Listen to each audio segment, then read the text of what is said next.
back in business.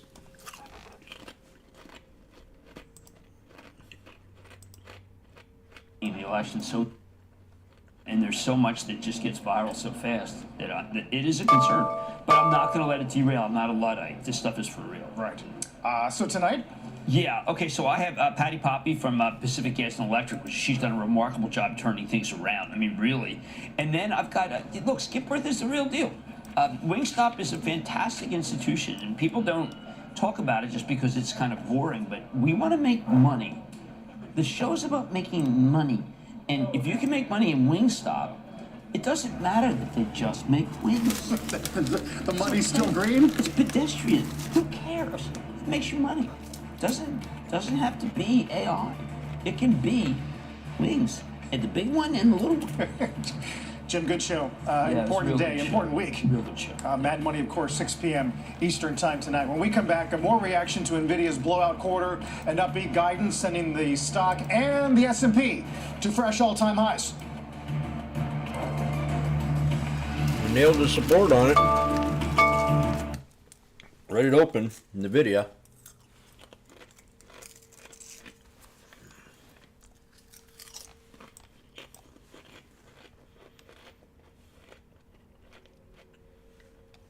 There's an expansion pattern.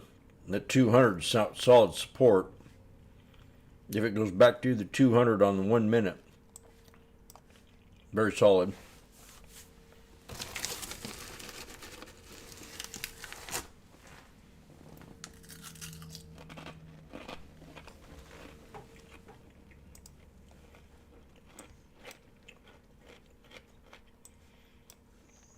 Lost about 120 on that one. Buy.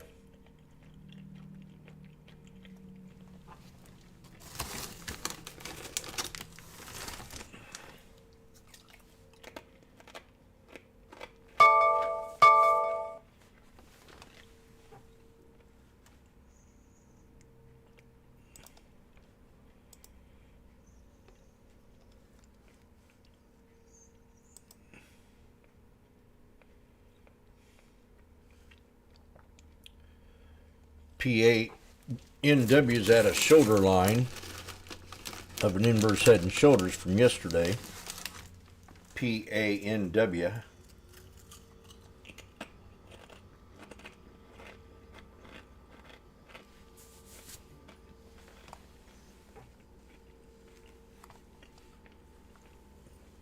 I'll be right back.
Years, March 8th.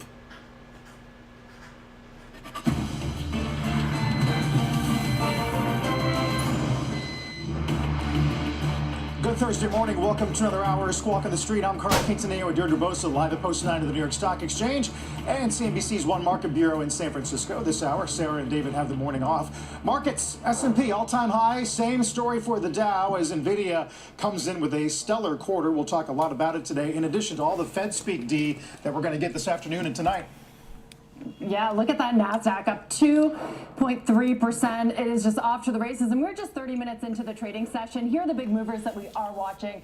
NVIDIA, of course, is the story of the day. It is up double digits, hitting all-time highs and adding to a more than 250% gain over the last year. We will break down the numbers and what comes next in just a moment.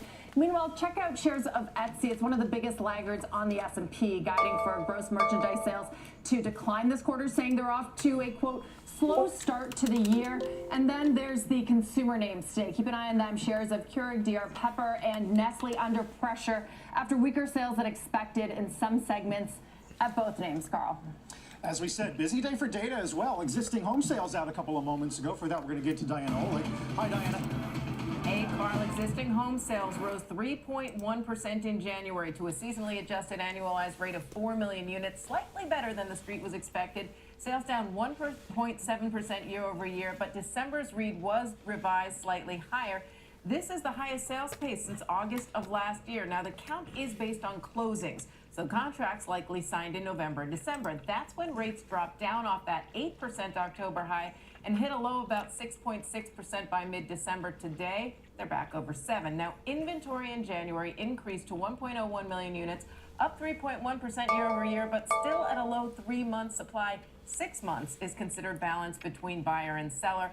That's why we're still seeing pressure on prices. The median existing home price in January, $379,100, up 5.1% year over year. That is an all-time price high for the month of January. And we also saw a big jump in all cash sales to 32%, up from 29% in both December and 1 year ago. And that is the highest share of all cash in more than a decade. The market also slowed down a little bit. Average days on market 36, and that's up from 33 the year before. Deirdre? Diana, thank you for that. We'll get reaction later in the hour from the Compass CEO. We also have some fresh Fed speak just crossing the tape. Let's get over to Steve Leisman with that. Steve? Ahead, Fed Vice Chair Bill Jefferson saying it will likely be appropriate to reduce the monetary policy restraint, quote, later this year. Not a lot of specificity, but later this year is what he says. He says the policy rate currently is well into restrictive territory. Recent data show there is a path to restoring price stability and lowering inflation without a big increase in unemployment. On the labor market, he said it remains tight, but there is some evidence of cooling in labor demand. Inflation, he says, has made clear progress, but points to what he called a disappointing January CPI, which highlights that the process of reducing inflation is likely to be bumpy. He sees core service prices moderating as the labor market cools. Actually offers a staff estimate of the number coming out a week from Friday, which is that the PCE will fall to 2.4%. Crazy market today. Don't take too much of a chance. Including the idea that IWM's got a 1, 2, 3. More resilient. Employment could weaken more than is expected. And he talks about geopolitical risks remaining elevated, creating some price pressure in that regard. There are warning signs, he says, that the economic activity can weaken quickly, but inflation can also reignite. Then he has a history of easing cycles that I think is instructive here. He says most easing cycles have multiple phases. The Fed would cut a little bit and then come back and cut some more, sometimes triggered by economic shocks. And then he points to this careful easing in the 1995 easing cycle that allowed the Fed to assess incoming data. Of all the examples he gives, it seems like the one he likes the most. He quotes Alan Blinder. There's the 95 easing cycle, guys. If that's the one, I think the market's going to be disappointed in that. Look at that, a quarter-point cut in July. The Fed waited, and then came back and cut twice more. And then the next move was in 97 when it actually hiked a quarter point. So that was not a wonderful outcome if that's the one he's using as an example. But if you want to take the dovish view here, guys, he is talking about easing. Carl? Fascinating, Steve. A good start to where we're all headed with this coverage today. Meantime, NVIDIA is the stock of the day, taking another leg higher after topping profit and sales expectations. Revenue more than $22 billion. That's 265% up from last year on the strength in the AI business. Company also projecting better than expected revenue for the current quarter. Riding NVIDIA's coattails today, Taiwan Semi, Supermicro, ASML, ARM, all trading higher. Our John Ford sat down with NVIDIA's Jensen Huang following the company's report, talking the road ahead for AI and how NVIDIA can capitalize on it. Take a listen.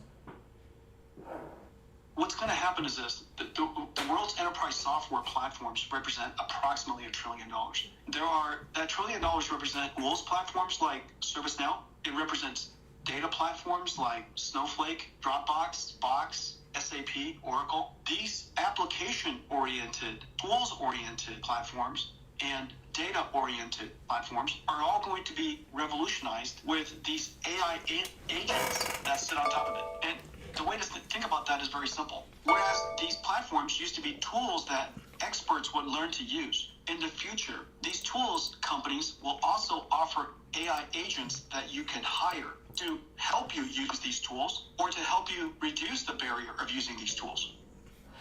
You can catch more of that interview later today on Closing Bell Overtime at 4 p.m. Eastern.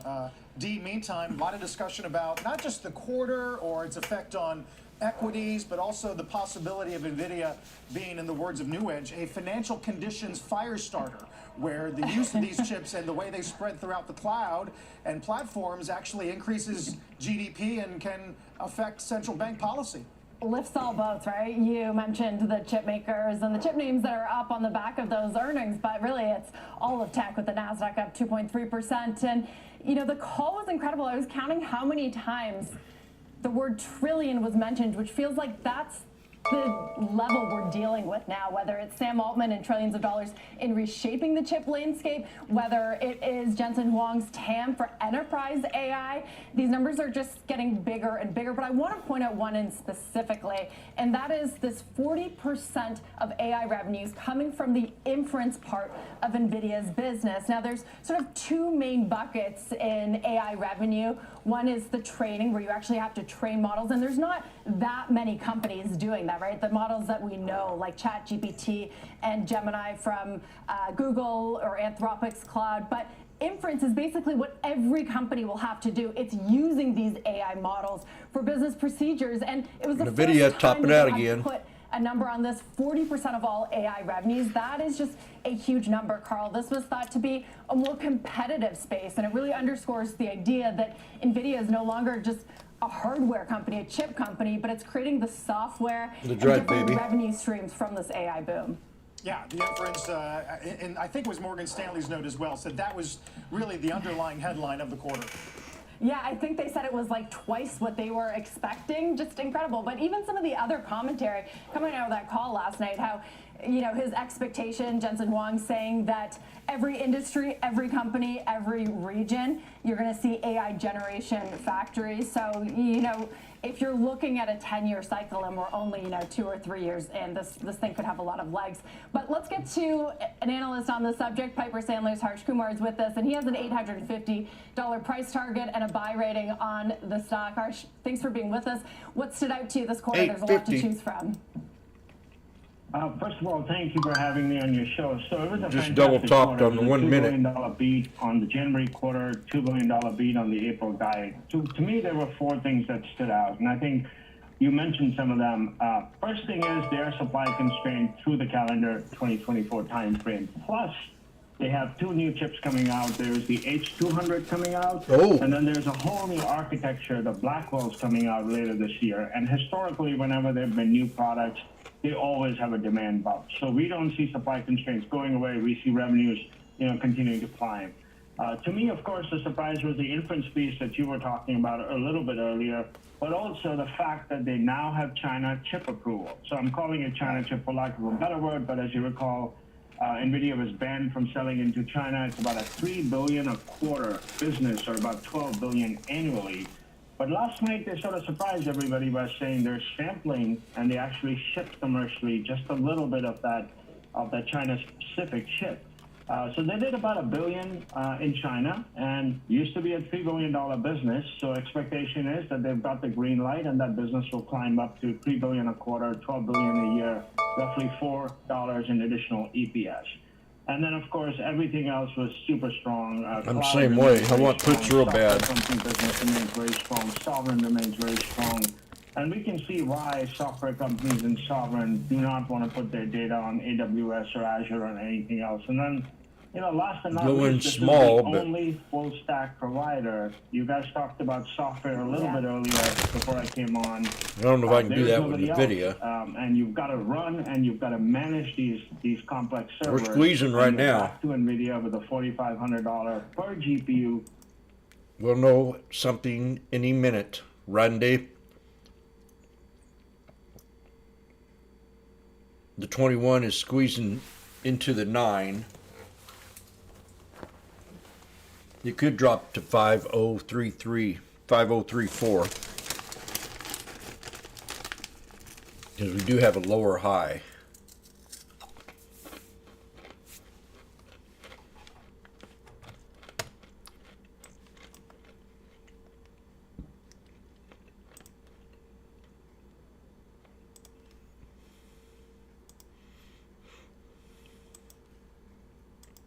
And right now it's bearish. We're bearish right now.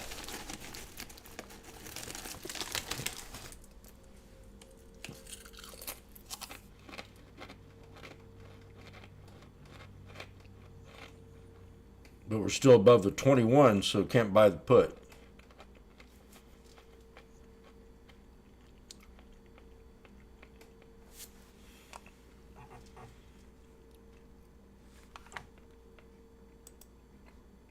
Going to need to be managed. So Okay, I've had lunch. We can see this being a multi-billion-dollar stream with software-like margin profile. So 90% margin profile and operating margins in the 60s and 70s. Right, and Jensen Huang put a T on the opportunity for enterprise AI at large as in trillion. But let me question you a little bit on what you said about China. You said that you saw that as sort of positive commentary, that they're going to have sort of a custom chip to sell in China. But then why didn't they guide any higher for the China business? He said it was going to be about flat next quarter. Is it just going to take some time to ramp up? That's a great question. The chip just literally came out. So if you recall, previously they were selling the same chip in China and the US. So the Chinese customers didn't feel the need to evaluate and hold back because they were getting kind of parity goods, if you will. And then starting last year, the chip was diminished and then it was diminished again. So the Chinese customers now just recently got the chip. They are evaluating the performance of the chip. So as a customer, I'm going to make the call: do I buy this new chip or do I buy the V100 chip, which is a 1.5, 2 year older chip? And so because of the evaluations not fully completed, I think it's prudent that they went ahead and gave a flattish guidance for China. But our expectation is that it's a good chip. NVIDIA makes a great product, and that business will ramp back up sooner than later this year to $3 billion a quarter. So you're saying they might be being a little conservative. Harsh, always great to get your take. We'll talk to you again soon. Harsh Kumar. Thank you so much.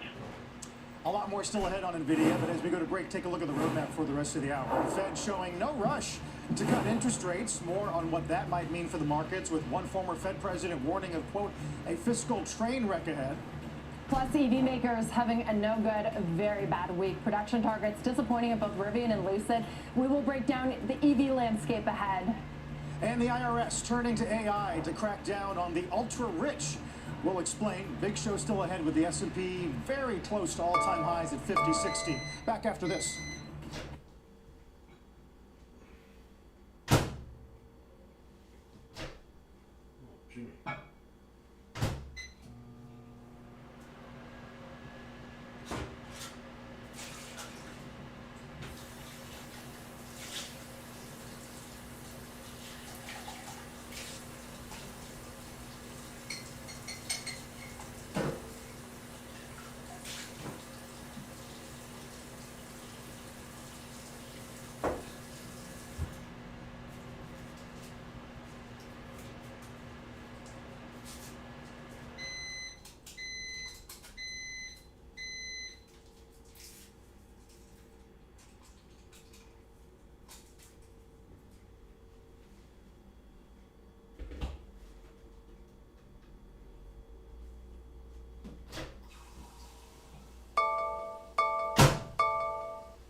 SquawkOnTheStreet.com.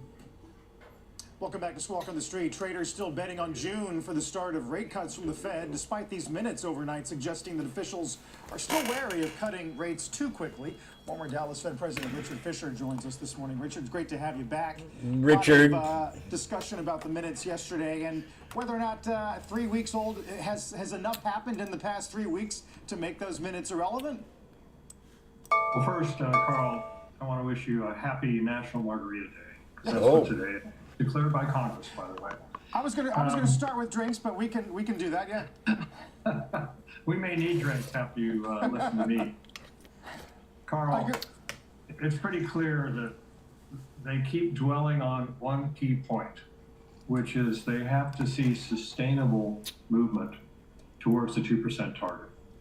And meanwhile, we have a great employment number, a very historically still low unemployment number. So far the glide path has worked. I've said this before, for example, on Squawk Box a couple days ago. If I were at the table, I would be arguing, I don't see any need for us to do anything in the immediate future. So that's March. We'll have to see what the new data that comes out for June, because the data that's come out since the last meeting, of which these minutes recorded, has not been as favorable as the markets were expecting. We've got the VWAP to look at on the But I SPY. do want to dwell on Watch the fact that VWAP. It's not just the Fed that's impacting rates. What we have is what I call the congressional lemmings, Democrats and Republicans, rushing to the cliff of massive government borrowing, and the cost of carry is now double for our government of everything that's rolling over. So if you're going to do $10.1 trillion in refinancings this year, the question is at what price and what yield? Yeah, what And price? who's going to take it down? The dealers are already, if you look at the 20-year auction that took place this week, it was happened? very sloppy. I'm more worried about the 10-year, and if you look even the 1 year and lower, the 1 year's back over 5%. It's not just the Fed. This is the critical thing. We have an enormous, as my friend Paul Tudor Jones likes to say, a fiscal wreck, and we're not doing anything about it. Yeah, And some argue that the 20-year yesterday might have been more important than the minutes, although then there's the added bit about shorter lifetime and less of a data set to rely on. Well, that's true, but again, this is a supply-demand. A lot of negativity here on CNBC. We are a fiscal wreck. The $6 trillion didn't have to be printed, but it was.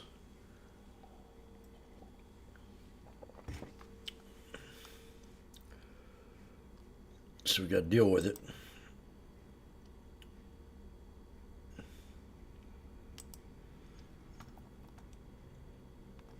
It's kind of sloppy. I can't really find a solid trend line. Unless it's right there.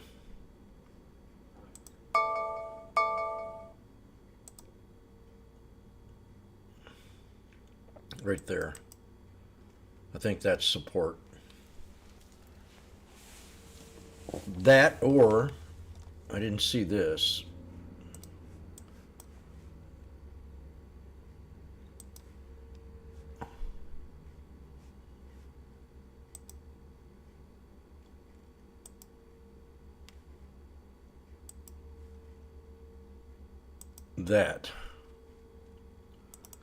That could be it.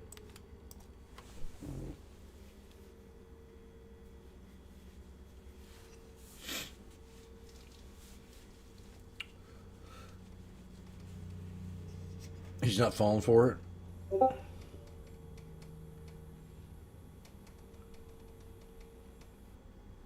Oh. Play the devil's advocate. Again.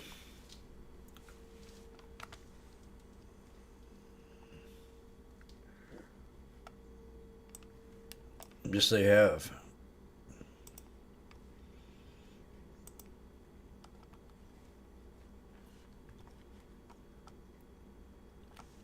But it's a shame when I have to agree with them.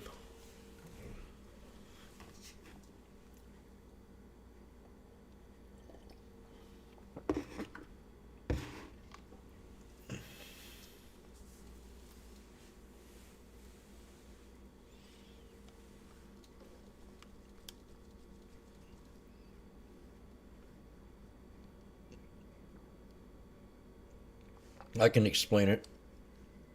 It's called greed.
When asked what greater confidence that what's the evidence that they need to see, Powell sort of slipped out that several months of 2% inflation reading would give them that confidence. So that's nugget number one.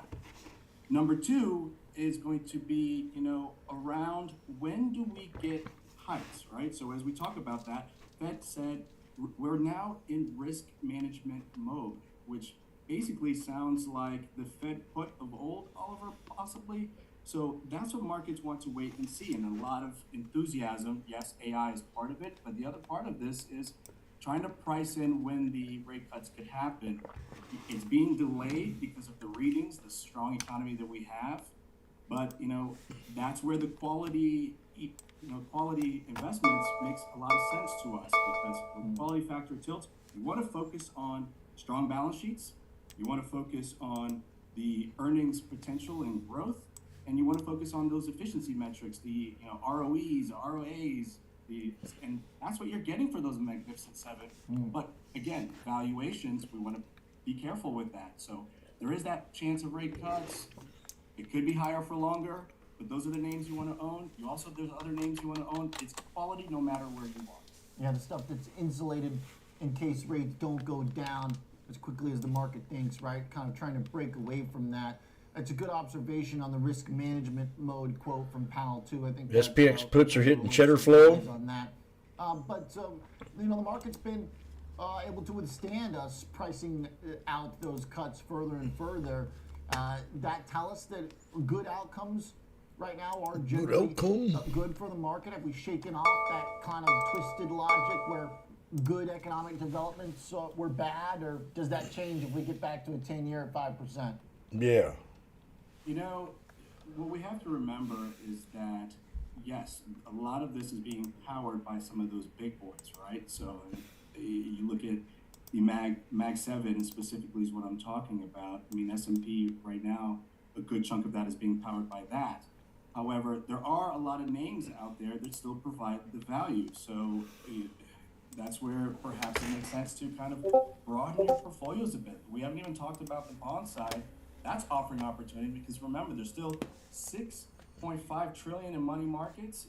As we're talking about those look a little bit more vulnerable. It makes sense to have money markets, But one day that money will flow somewhere, and some of it might be getting enthusiastic about what's happening with this report this morning.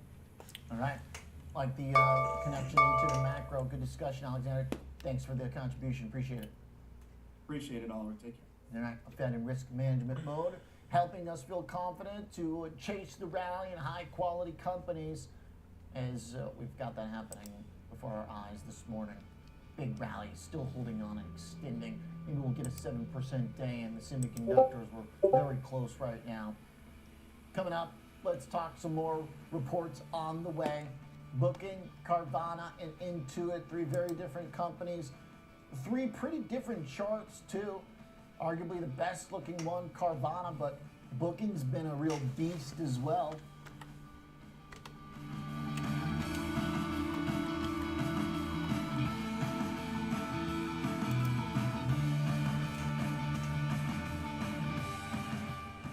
Knock, knock. Number one broker here for the number one hitmaker. Thanks for swinging by, Carl. No problem. So what are all those for?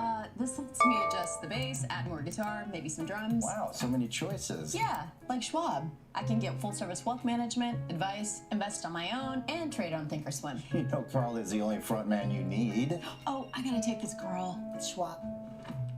Schwab. Have a choice in how you invest with Schwab. Every morning, every trade, always live. Expert earnings analysis, in-depth technical insights on every changing trend in markets. Available anytime, anywhere, on any device for free. Welcome to Morning Trade Live on the Schwab Network. I'm Oliver Rennick.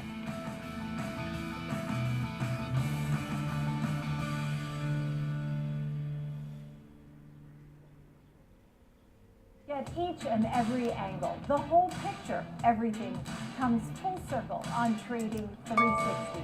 Catch us right here at the New York Stock Exchange on Trading 360, only on Schwab Network.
that's how I do it.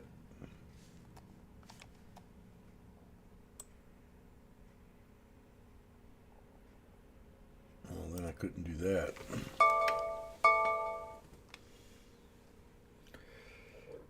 So Rivian didn't turn out too well, did it?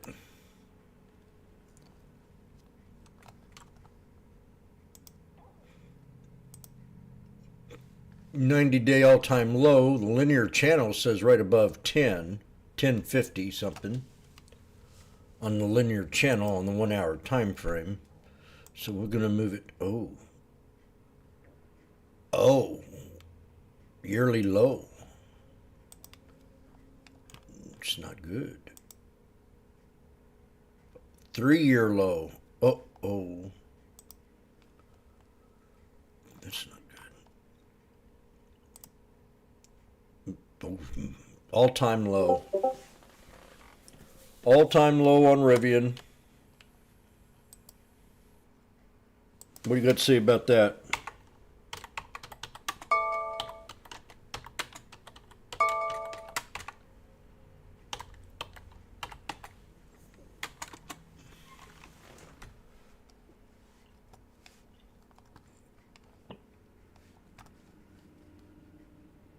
Total madness, which just makes it a lot. Don't know what to say, do you? I mean, the chart's solid, Rick, but the Chartist artist is up. Failure to break out in the past month. Yeah, kind Carvana. of a triangular type pattern here. We've got a trend line going up, starting from last earnings, across those lows, trending upward here, and then from the 52-week highs trending down here. So we've kind of got these two competing trend lines here, an increasingly narrow area where price is getting squeezed into. And, you know, volatility is for sure a factor in this name here, but relatively speaking, the volatility is declining a little bit because we're tightening in this increasingly smaller range here. So what we want to look for is a breakout in either direction beyond this triangular pattern here. And to the upside might be a little easier to assess here because we've got a pretty clear boundary here. We've got these old highs near 57.62. That would be lining up roughly with our trend line today. A push beyond that area could result in some new highs for the 52-week time frame that we're looking at right now here. Sir, to the downside though, that's some very sloppy charting. Consider here. We touched on our yellow 21-day EMA yesterday. We closed just slightly below it yesterday. We bounced today. We found some supportive action there. We can also see this green line near 48.50 here. That's about where price topped out and bottomed out numerous times in terms of closing prices. We had some fluctuations on the intraday beyond that, but you look for the closing prices, places where price closes repeatedly at the same level, that can be an area to watch here. So 48.50 to the downside is another area that I had my eye on. Still, if we do break downward further, we've still got our 62-day EMA or 63-day EMA in orange here. I want you to pull up the weekly time frame before you make a business decision or Chartist artist. Again, open up the weekly and then make a business decision. In this moment, the squeeze might make sense with the support nearby below, resistance nearby above, a good bit of trading happening around $45, a questionable auto market right now, and not a lot of progress on their bottom line. Losses are being expected. Carvana seems like it might be kind of a neutral opportunity here to keep getting squeezed in until it's able to make another huge move. We'll see though. I mean, it looks like with the RSI kind of in the middle, the squeeze in the triangle, it's quieted a bit, this otherwise very wild, loud, exciting chart. So I really like that perspective for Carvana. Maybe it won't be total madness on the report. Let's talk booking. Great looking chart here. We saw the cruise lines gave great numbers. People want to travel right now. People sure do want to travel, and I think that we've heard that from pretty much like every individual component that booking is sort of encompasses. Like hotels have had really strong demand, airlines strong demand, cruise lines have just been on a tear. So now, BKNG booking. Travel agency, you have to think. That's one I don't look at much. Here, like no pun intended, because they are BKNG. All of the other traffic that is going to these various vessels of tourism. So now, as far as their earnings go, we are expecting that likely lower revenues and earnings, which isn't necessarily off the trend because this company saw a surge last year. We're lapping relatively more difficult comps. But the stock has risen 84% now since the start. Okay, of help me, Lord. 2023. Travel and experiences continue to drive a lot of their momentum in 2023, of course. So there's still optimism, but overall, right now, we are expecting room growth to be up 9% year over year. Expecting now revenue as a percentage of gross bookings to be around 15%. Oh my gosh. Above last year, due to some more positive impacts of the We missed a good timing of opportunity their off the booking windows for 200. 2023. They also expect now full year gross bookings. Okay, I'll be back. Year over year. We're expecting some full marketing and merchandising as a percentage of their gross booking. So that'll make, over the next 5 years, that's going to create a $1 trillion opportunity. The second trend is going to be general enterprises that are spending on creating large language models. And so they're purposely buying new GPU data center units to build. And so that's another $1 trillion opportunity within the next 5 years. So you have to trust what he's saying. And he's also saying that it's not just coming from hyperscalers, it's coming from these other verticals, auto, healthcare. Yeah, their whole software ecosystem, exactly, right? which has a $1 billion run rate right now. Just incredible diversification of even the revenue streams. But there is that argument that some very smart people in the industry, Ali Gotzi at Databricks, for example, says there could be an incoming chip glut. We haven't seen any sign of that. Even competition, as you well know, has been slow to come online, and NVIDIA just has this giant leap forward. But how could that play out? Well, the competition, I think, is something that we should consider as a medium-term threat. And I say that just because so many of the hyperscalers are creating their own custom chips. Those custom chips are cheaper, and they're going to want to do that in-house. So you can't just discount, they're coming to market. But we saw with Qualcomm and Apple, the fact that Apple couldn't create the mobile chips and how difficult it was. Yeah. It's not easy, and it's not going to happen overnight, even if a man like Sam Altman is going to throw $7 trillion at the project. Having said that, and AMD too, AMD and Intel are going to be launching their chips. The problem is NVIDIA first mover advantage. Everybody's putting their money into the H100, H200, and then they're waiting for the B100, which is the latest chip that we'll hear more about on March 18th. Their let's just call it AI event. They have an event, which, by the way, the stock tends to increase 6% on average, and this is just on the average of the last 6 years after that event. So even if there happens to be if there's high expectations. And I thought maybe there was going to be a more tepid reaction in the stock price post earnings. Wasn't the case. Maybe it'll come down over the next few days. Could be an opportunity. Well, we know you'll be covering it all for us, Christina. Thank you. Thank you, Carl. Still ahead, guys. Home sales data comes in better than expected today, but some cracks beginning to show as Fed minutes overnight suggest no signs of rate relief soon. We're going to get the read on the ground from the CEO of Compass in a minute.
Join Jim.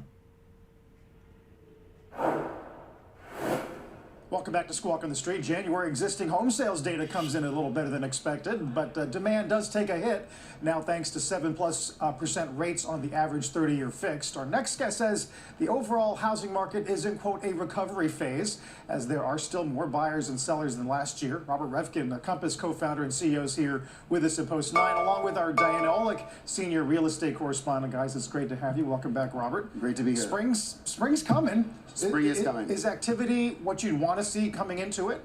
What's driving activity is inventory, and we have 13% more inventory this year than last year, and it converts into sales.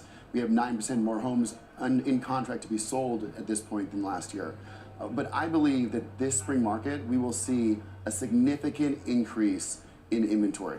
We can see on the Compass platform that we have 30,000 agents, a platform we invested $1.5 billion in. This time last year, 60% of new clients working with our agents were buyers that were setting up buyer search alerts, but now 60% of new clients working with our agents are evaluating listing presentations with their agents and evaluating selling their home. So do you expect, we mentioned the 30-year fixed, is this a blip, a momentary headwind? Look, I would love for mortgage rates to be below 7%. Yes. I think this has been one heck of a roller coaster. Yeah. But you don't need 6% mortgage rates when the stock market's at an all-time high. And you have markets like the Bay Area, like Seattle. I was in Seattle earlier this week. When people are paid in their bonuses and their compensation is in stock that's at an all-time high, they can afford a home. Diana, I'll let you jump in here. Yeah, Robert, I was actually talking to one of your agents this morning, and she said she's thrilled that what inventory she is getting is flying off the shelf, but she says sellers are having to get more creative, doing mortgage rate buy-now, offering more concessions. We're actually seeing that nationwide in those reports on concessions. Do you think as we get into spring that's going to dissuade some of these potential sellers that you're talking about? Yeah, I think across the country, sellers are becoming more realistic on pricing. Given the modest 50476 last fall when mortgage rates did hit above 8%, we saw near record level price drops. And so entering this year, I just think they're more realistic in general. And so it's a great time to be a buyer. You have more inventory and more realistic pricing. And what about for your agents, though? You know, we've seen a lot of these lawsuits recently talking about commissions, and some agents are saying they're really worried about having to negotiate for buyer agent commissions and losing on their business side. Can you give us an update on that? Yeah, look, I think the challenge we have as an industry is agents are almost too good at their job, in that part of their job is to hide their clients from their pain. And so hide their clients from their pain. The buyer or the seller at the end of a transaction, do they remember all that the agent did for them? All the open houses, all the negotiations, how many people they showed the house to, the staging, the home preparation, how many contracts that they helped them walk through. And they don't remember those things. And so actually at Compass, we are launching this year a client portal for buyers and sellers that will record in a very beautiful, visually attractive way all that the agent does for them, so that at the end of the transaction, they can be reminded in a nice, pleasant way the value of the agent. So you're saying that it's sort of up to the agents to tell them how much work they're doing for the sellers, is that right? You don't think that there's any kind of dislocation between the two? Yeah, I think the typical seller and buyer that works with their agent loves their agent, but doesn't love actually the industry overall. I think our PR as an industry can be improved, and one of the ways to improve it is to make it more visible. And so this launch of our client portal for buyers and sellers later this year will do exactly that. Finally, Robert, you and I were during the break discussing this recent piece in the Journal about San Francisco's comeback. And I don't know whether you want to address that or just the idea that urban areas that took the biggest hit, are primed for the biggest growth? You know, I think what's the biggest new trend in the last month when you look across the country, it's the tech hubs. San Francisco Bay Area, Seattle, where you have the AI boom and you have stocks at an all-time high. Again, 7% mortgage rates isn't a problem if you're using all cash. And we can see that there are less mortgage applications this year than last year. However, there are more transactions. And so what's making up the gap? All cash offers. Yeah, as Diana pointed out when that data hit about 45 minutes ago. Great discussion. We're going to stay close to you in the coming weeks. Robert, thanks. As always, Robert Reffkin. Dave? Carl, I'm glad you asked about San Francisco. I've had that journal article forwarded to me many, many times. Meantime, with a new $60 billion in congressional funding, the IRS is more than doubling audits on the wealthy. Let's get over to Robert Frank, who just caught up with the commissioner of the IRS in a rare interview. Robert, what did he say? Dee, good to see you. Well, IRS Commissioner Danny Werfel telling me that millionaires and billionaires are evading more than $150 billion a year in taxes. So the IRS is using their billions from Congress to target the wealthy, large partnerships, and companies. Now, new technology is playing a big role here. Yesterday, the agency announced a crackdown on private jet owners, and they're using public databases that actually track private jet flights to find out if owners are using their business jets for personal use. The IRS is also deploying AI to find patterns of tax fraud in the more than 160 million returns they get. I'm paying these guys to go after me? What the heck? It allows us to put on night vision goggles. We currently don't have those night vision goggles. What's going on in this complexity is there are things that we can't see without improved vision, improved insight. So what those night vision goggles allow us to do is be more precise in figuring out where the high risk is and where the low risk is. And that benefits everyone. So for those high earners that are worried about being audited now that you're doing your taxes, the big red flags that the IRS is now looking for is partnership income, any offshore profits, and of course, any private jet deductions. You can watch our full interview with the commissioner on CNBC.com. Guys? Robert, I suppose I'm safe on the private jet deductions. Won't be looking into those for me.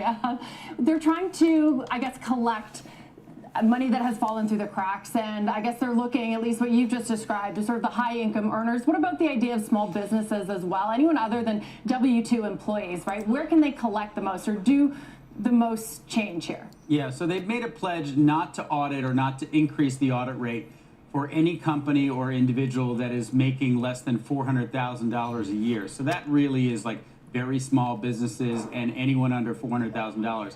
There is a concern, especially among Republicans in Congress, that this sweeping increase in audits for those, let's say, million or more, will affect small businesses. The IRS has said, look, we're going after the big guys, the big corporations, the multinationals, and the partnerships. But that is a concern as they're going to more than double audit rates on those $1 million plus. They could wrap in some small businesses as well. $1 million plus Robert, my thanks ass. for that. We're going to have a whole lot more on the markets, which are holding on to strong gains, and NVIDIA, of course, after the break. More stock squawk. If you're a sole proprietor in the United States, you're on the hit list.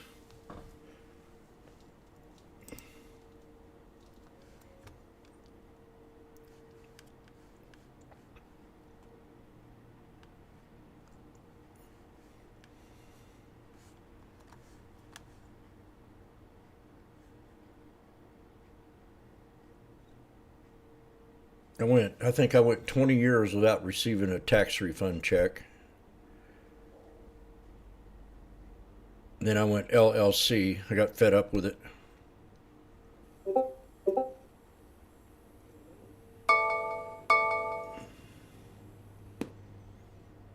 I didn't mind paying taxes, but not for what they're spending it on these days.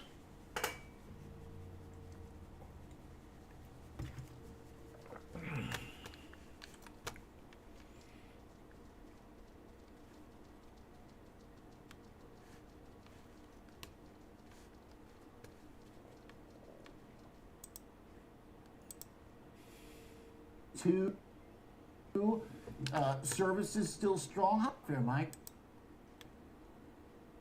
Well, I think it's easy to figure out which way your position is leaning if you had one. But, you know, you can't really make a, conviction one way or the other. I remember during the Clinton years, they increased the IRS by 30%, and I got audited twice, back to back. What the? How can I asked her, I said, how can you audit somebody back to back? Are you people nuts? That's about what I said. Strong. Other data is not as strong, so the services that did not meet the expectations Still of 52.5. They're a rock. Well, it's still lower than expected. Still And I don't think we're 150. getting one way or the other what the Fed really wants. Frankly, in my opinion, I might be swaying a little bit towards your camp here. I think the tail risk that the Fed won't cut, let's say in the first 9 months of the year, Oh, yeah? frankly does seem too low to me. I think it's very possible that the Fed could get spooked by a Well, Charlie, listen here. We're about ready to hit the 63 on the SPX on the 1 minute. That hits the resistance line of the symmetrical pennant flag. So we're going to find out here shortly if we're going to short this down to the 200 into close. For example, today, S&P's up over 1.5%, yet the advancing issues in the broader market are less than 60%. We've only seen 48 times that has happened since 1965. So it's a pretty interesting little statistical nugget for the day. Oh, okay, wow. wait, tell me that one. Handing again, out Ryan. nuggets. Yeah, so since 1965, the You have any S&P Gorilla has only Glue? been at least 1.5% higher with less than 60% advancing issues 48 times. Oh, man, that is a McCurry stat if I've ever heard one. You're breaking my brain there, man. Ivy League degree just doesn't work in that. Man, he has a cool shirt I on. didn't learn that part. All right. Okay, so look, we're in kind of rarefied air. It seems like. I mean, because of it, it's a concentration stat, right? For sure. Right. Look, I mean, Nick, here's the thing is, yeah, we're concentrated, but the Russell's hanging in there today. It seems like as long as bonds don't create a problem, we can get small caps. Bitcoin's trying to join in the party. I mean, it looks like we're trying to wrap everything in here. We're trying. Yeah, I mean, I think there's maybe a hangover effect from yesterday's Treasury auction too. Wasn't so great, but I mean, man, it is awfully hard when the markets are this top heavy and you see the rally in these names. You know, to not. I'm glad Mike has stats to back this up and to say this is really rare because you know, you look at Nvidia obviously leading the way, but Meta's up 4% today. Right? I mean, these companies are just absolutely massive and continue to accelerate. And I think you know it's a function of sort of the passive investing and people piling in. The index is having to keep pace with that. Market structure plays a big part here. So, you know, this is on the good days it's good, and on the bad days it's bad. I do think that the week overall, when you look at sort of earnings, is a really fascinating maybe barometer for upcoming earnings cycles. And you know, from a risk standpoint, I worry that you know Nvidia and other companies in their space.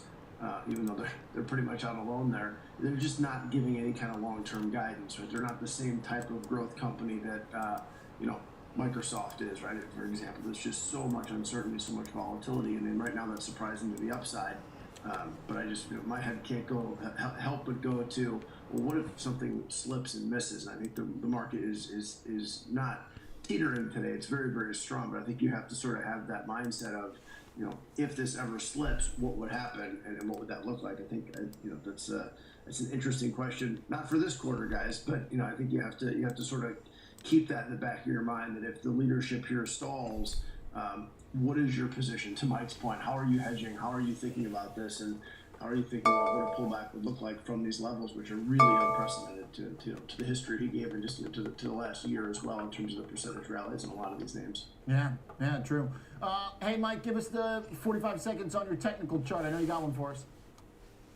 Sure. Yeah. So the technical chart, the S&P, you know, interestingly enough, we haven't traded at the 50-day moving average since November 3rd, the day that we triggered that double breadth thrust, the Whaley and the Zwick breadth thrust, and it's been off to the races since. Those bottom two indicators, they show us that breadth momentum and price momentum are not really matching up with what the spot price is doing today. That's not always, you know, a negative or a looming bearish factor, but it does say that things are a little bit out of alignment and maybe we could get a consolidation. But the consolidations we have been held up at that 20-day rising moving average, the green one, 49.60 today.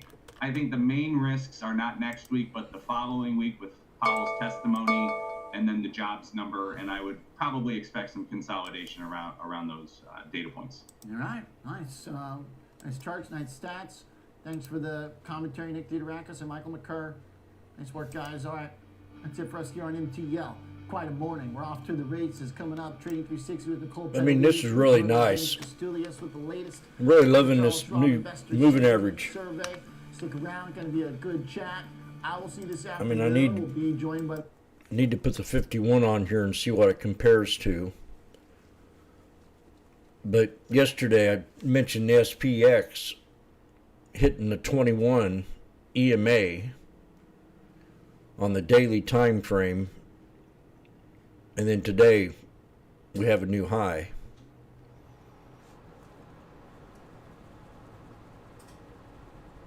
I mentioned it. I took the trade, but I got out way too soon. But that's the 21 right there. I know I called it.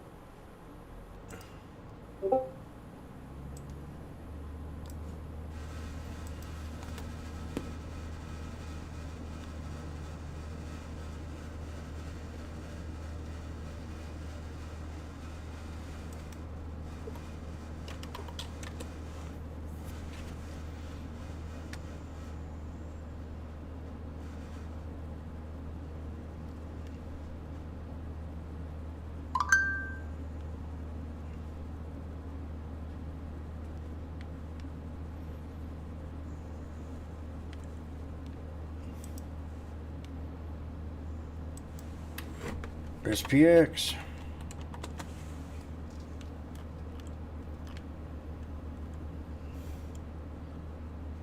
Yesterday at 2:37 I was having a panic attack.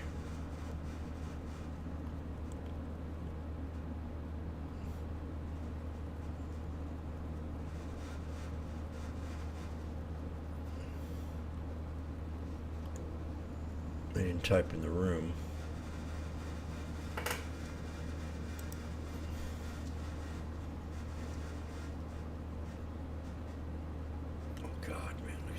Calls. Megaphone. It was all about the megaphone yesterday.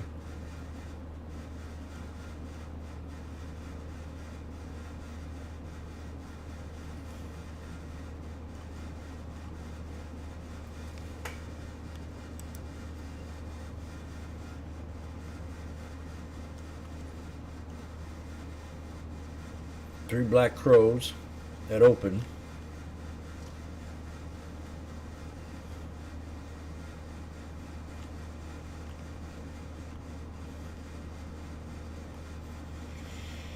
Not bad.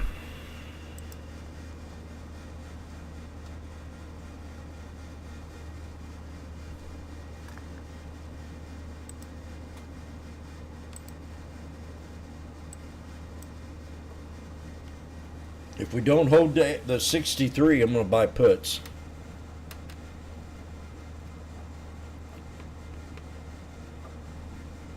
On the SPX. On the 1 minute.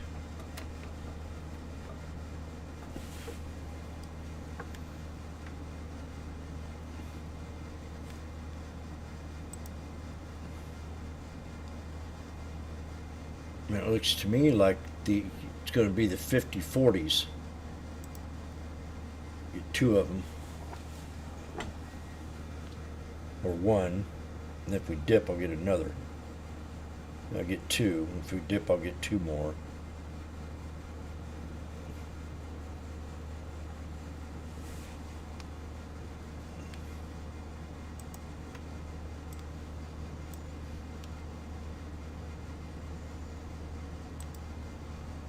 The 40-50s, and right now they're at 370.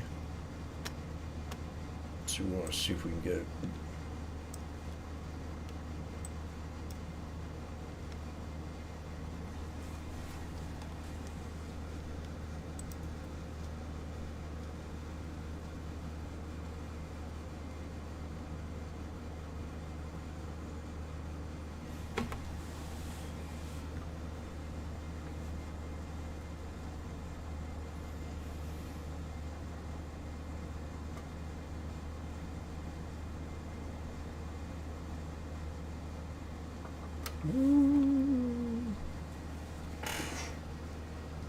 They're at 350, 340, and now they're at 360.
entirety. So that is just how massive NVIDIA's move today really is.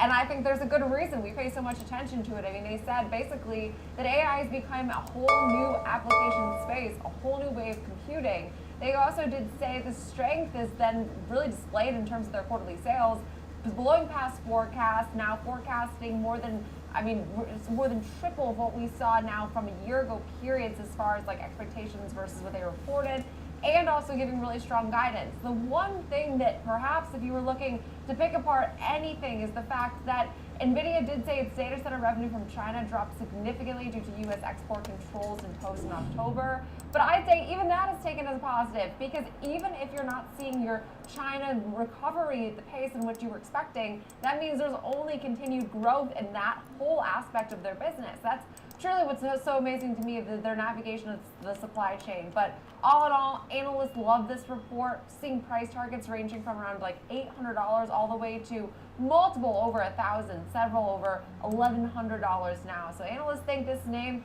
have even more room to run even outside of today's phenomenal move to the upside, Nicole. All right, thank you for that. We'll be talking more about NVIDIA later on in the show. And another mover to the upside, Moderna, after its quarterly report. Some of your thoughts there, please.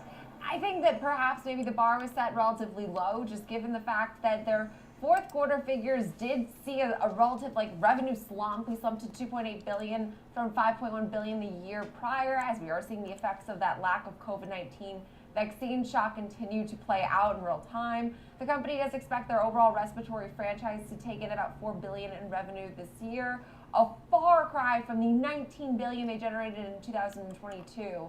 But they're moving now beyond their COVID capabilities commercially this year. We are expecting they are right now anticipating their RSV vaccine should be approved during the first half of this year. Approval would allow them to enter then a market that would be hoping to prevent this respiratory infection that would do about $2.5 billion in sales during their first year, but still is ramping up. So plenty of room to run there for their Got pipeline. some I alerts. think it's seen as a huge win.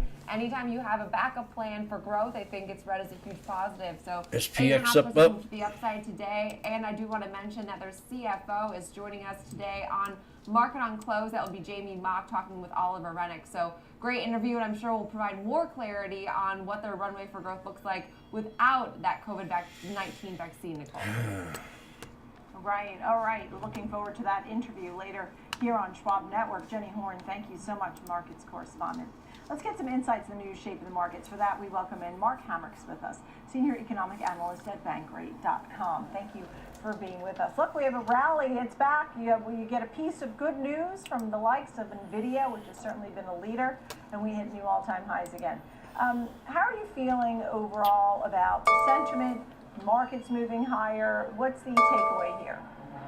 It feels like this market, Nicole, has continued to climb those proverbial walls of worry, with inflation obviously continuing to be the thing that creeps up on us every now and then, and sort of taking a hit over the last few weeks with the inflation data.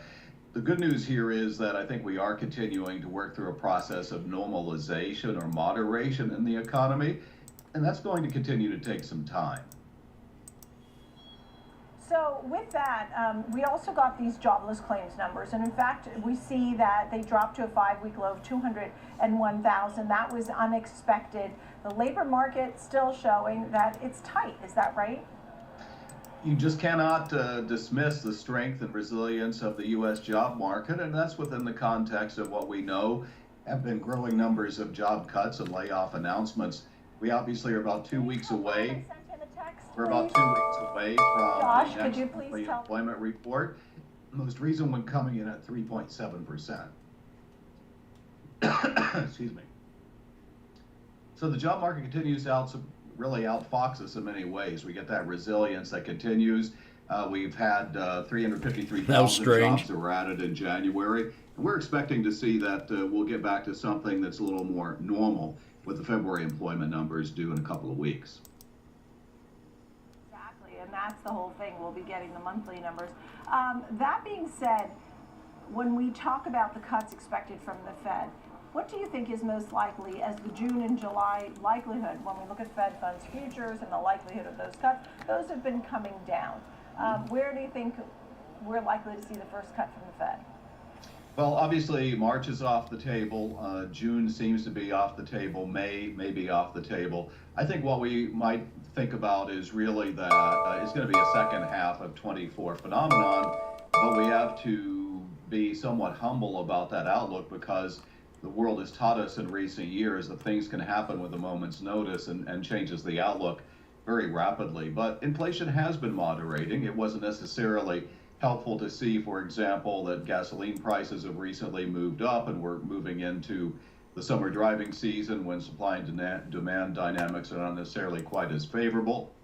We had the existing home sales number out within the last hour or so, and the median home price was up 5.1% year over year. So we're still seeing some stickiness in that space as well.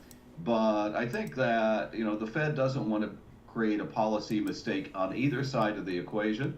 And when we saw those minutes where essentially, there was the attention to the risks of moving too soon with regard to rate cuts, the Fed also is attentive to the part of its mandate, which is about maximum employment.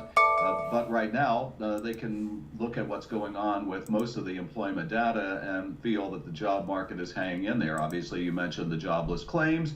We see other aspects of normalization in employment. For example, the number of job openings coming down, but still well below the pre-pandemic peak, but also, or the pandemic peak, but also well above pre-pandemic levels. So I think there's probably one way to look at the job market right now is to just associate it with some volatility or churn. And then you think about the NVIDIA numbers and about how we have remarkable things going on in the economy. And that calls for strategic adjustments over time. And that gets boiled into sort of the employment data where companies are making adjustments and they need to accommodate and invest in things like AI in the automotive world. They need to invest in the next generation of technology. And they need to bring on the people that have the skills to get all those things done. And that does add to some volatility within the workforce and in the broader economy. But I was just doing a quick check this morning. SPY looks like it's trying to break out also. New York and Atlanta have their nowcast for GDP in Q1 pretty close to 3%. And, for 2 years now, we've been talking about the risks of recession that have really been fading here over the last couple of quarters. And here we are in the early part of 24 talking about the possibility of a above trend reading on GDP, even though we're just about halfway through the first quarter. Yeah, Mark, great to chat with you. And of course, we still have come down and hit it one more time. Folks still with the highest debt, carrying over debt or delinquencies, not paying off those credit cards. That's a different conversation. It's always great to see you, Mark Hamrick, bankrate.com. Thank you for being with us. Plenty more to come here on Trading 360. It's time for the big three. 3 stocks, 3 charts, 3 trades. Ben Lichtenstein will go through the technicals. Achilles Labrea is with us. Labrea Wealth Management. He'll take us through the trades for Caterpillar, Hilton, and Illinois Toolworks next on Schwab Network.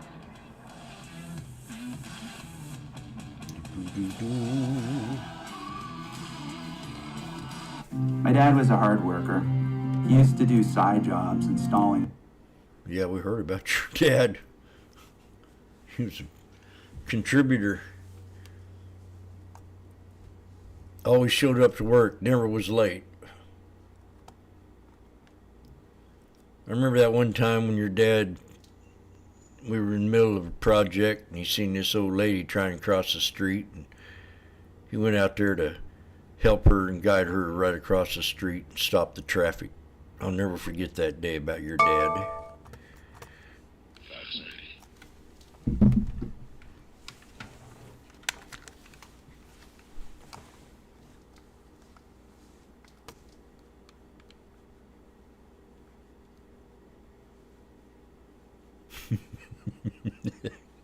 Woo!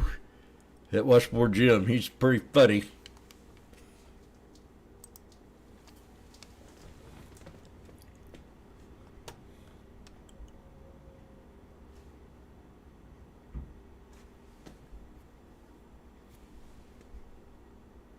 $505.79 next. Are you serious?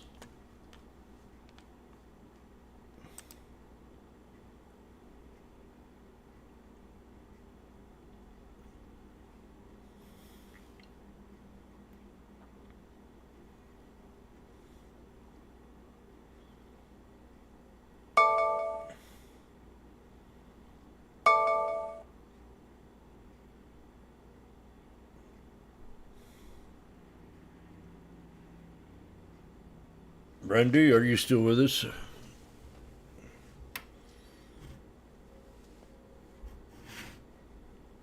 Randy wants to stop making the big money.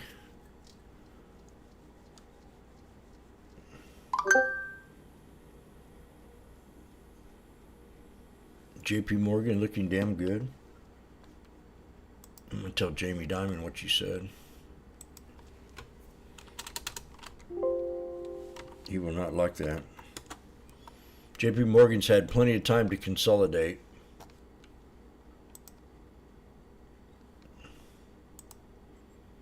Oh my God.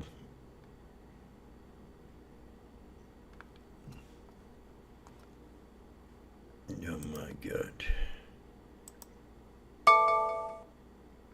Oh my.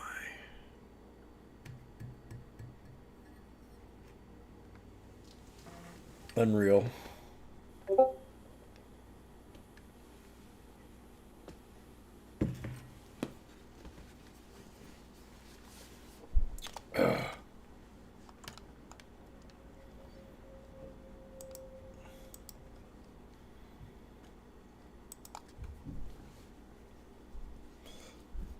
Mike, one of our novice traders in the room, says, I think banks are rallying again because of oil going up in the past few days.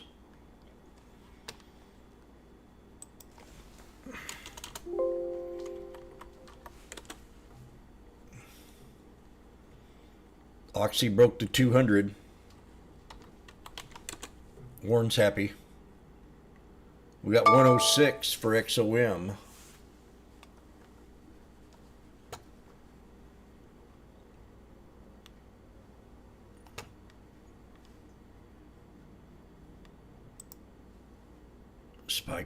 Spy's coming up to a double top.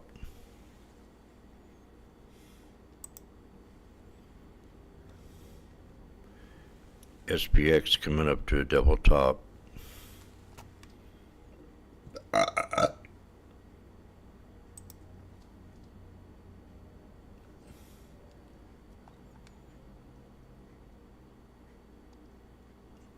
QQQ has a triple top.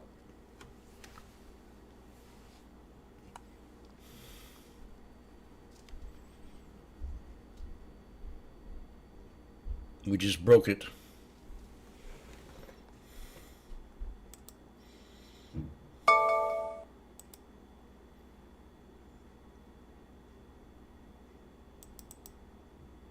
So now 436.13. If we can hold above that into close, we're on to new highs on the QQQ. I'll say it one more time. 436.13, 33333.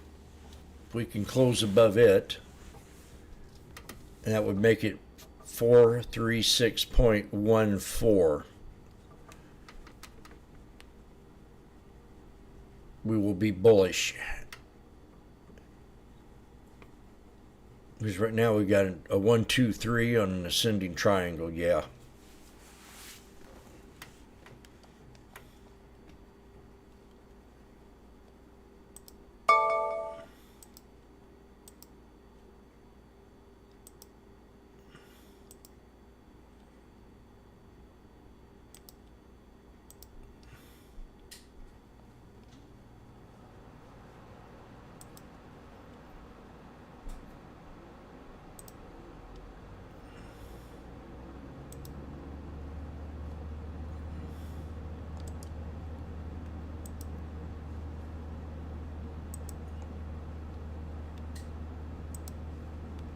We might have a special guest come on a little bit later if he can get enough courage.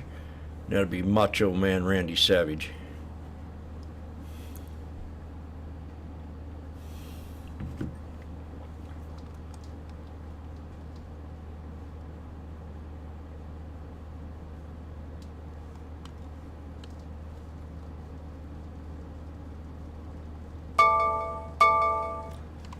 Randy did show up. Have you been trading in another room, Randy?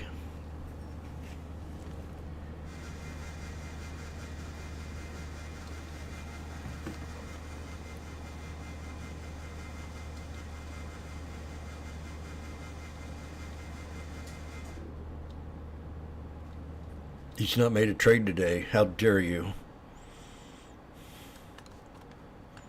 How dare you come in here and admit something like that?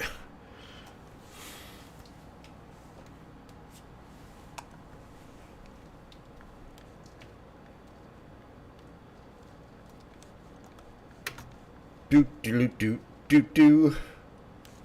I'm a funny guy, ain't I?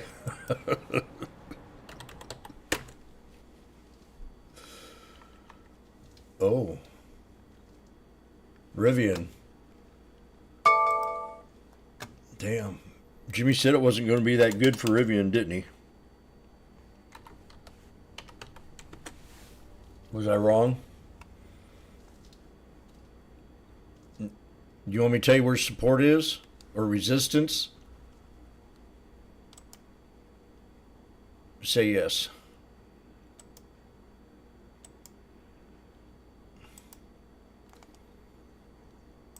I can see it in one line. First, we're going to do this.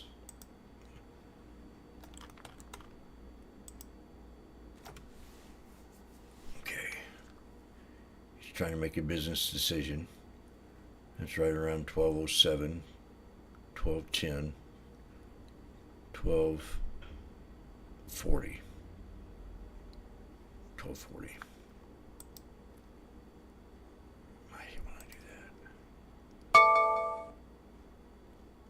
12:40.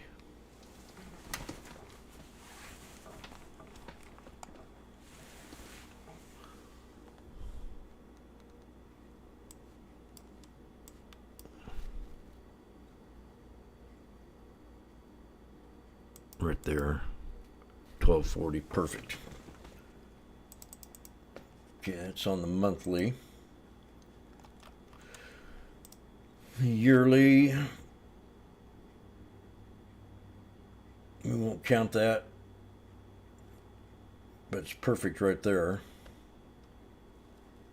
And resistance is clear to see right there at 1777. So now we're going to go to the weekly.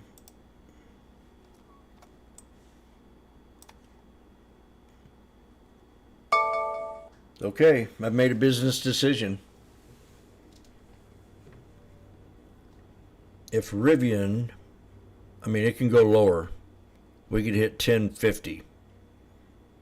So if it comes down to 10, lower 10s, I'll be looking to buy or to add on.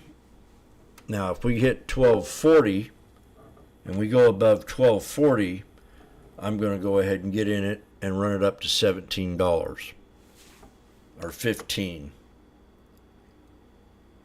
1532.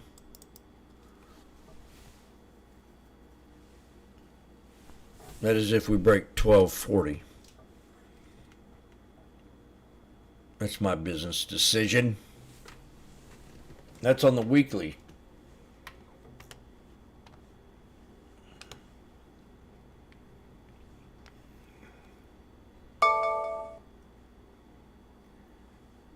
I finally convinced him to buy a mic. Good.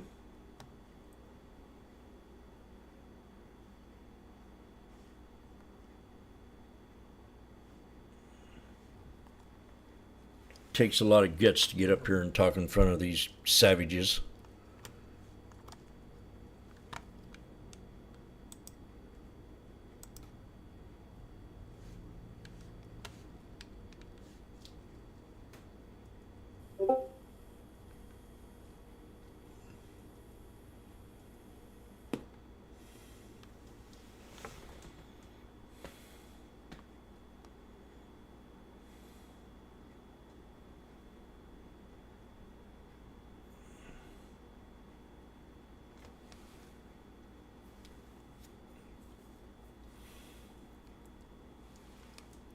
Oh.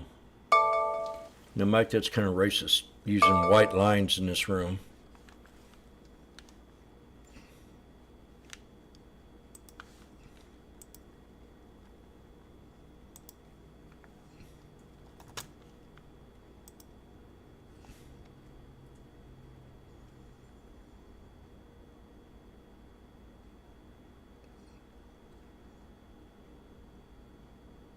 Jimmy sees it.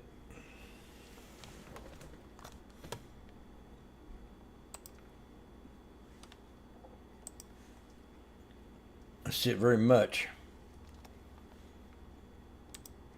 You know what else I see on that?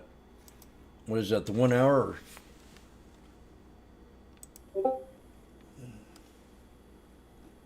That is the 15 minutes. Okay. Saw that on the 15 minute.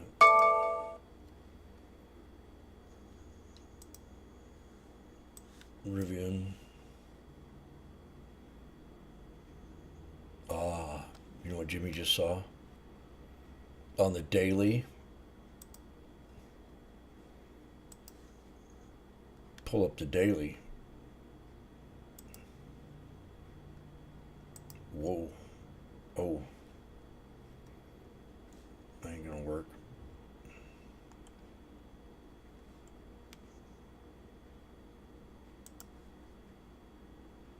That ain't gonna work.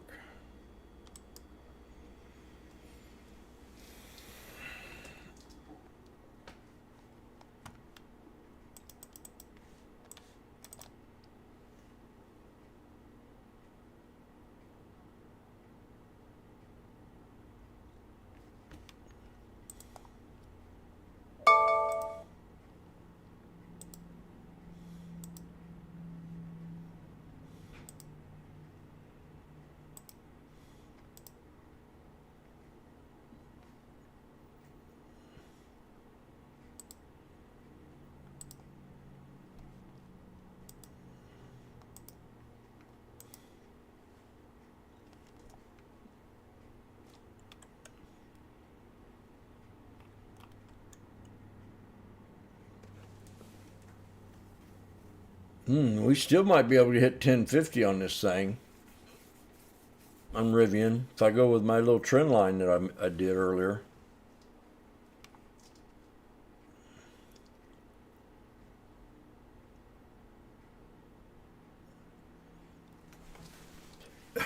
Man, they only built 10,000 cars.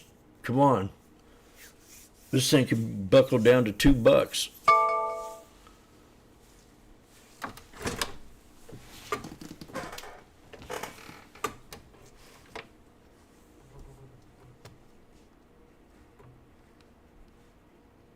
It's almost embarrassing.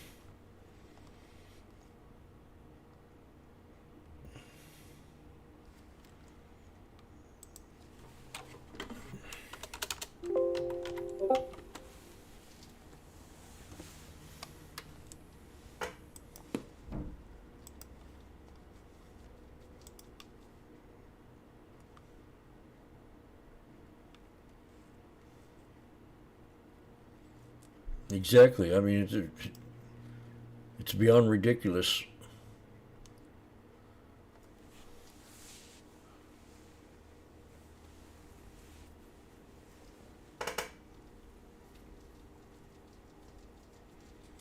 That's right.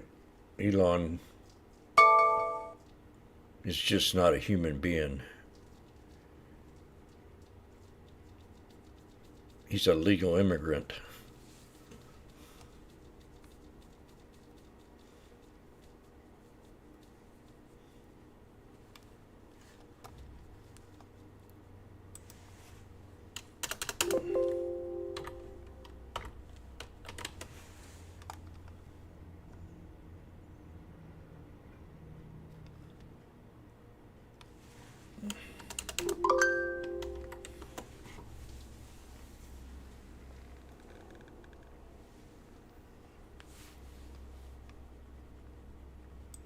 Boeing is back at support. Boeing is back at support on the 20-day, 1 hour time frame, or 15 minute, excuse me. Damn, Mike. I don't know if I like that. 15 minute, huh? There we go. I'm going to try it again. Boeing is close to support on the 1 hour time frame.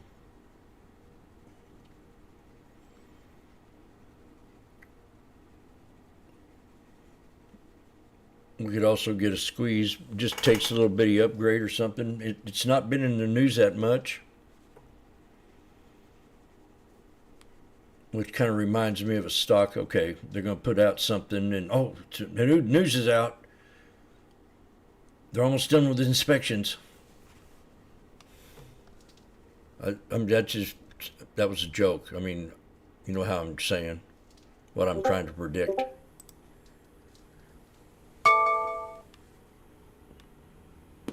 Boeing D. Ambrosi plans to retire in July. Whoever that is.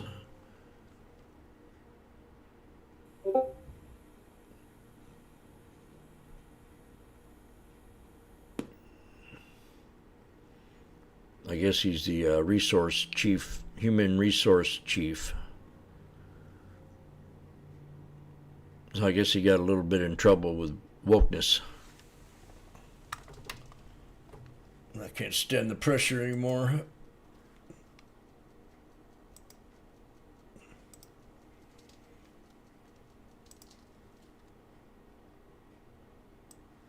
So the RSI is setting up. It's definitely at support. Not a buy signal, but it's definitely getting there. Broke below it. Oh, who's this? Some more Boeing problems? Oh, God. Oh, my.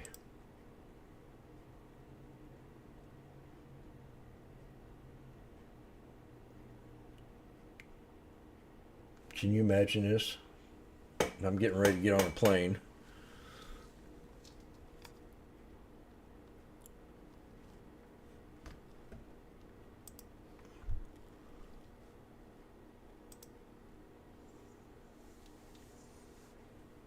Looks like some Boeing issues right here. This could cause us to have a little bitty pullback from what my support was. That's a bear flag in a way.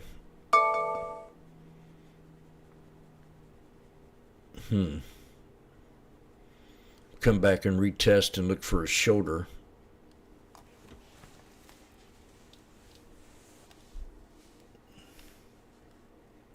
That's not good, gentlemen. That's a painting I did before I went to Jamaica.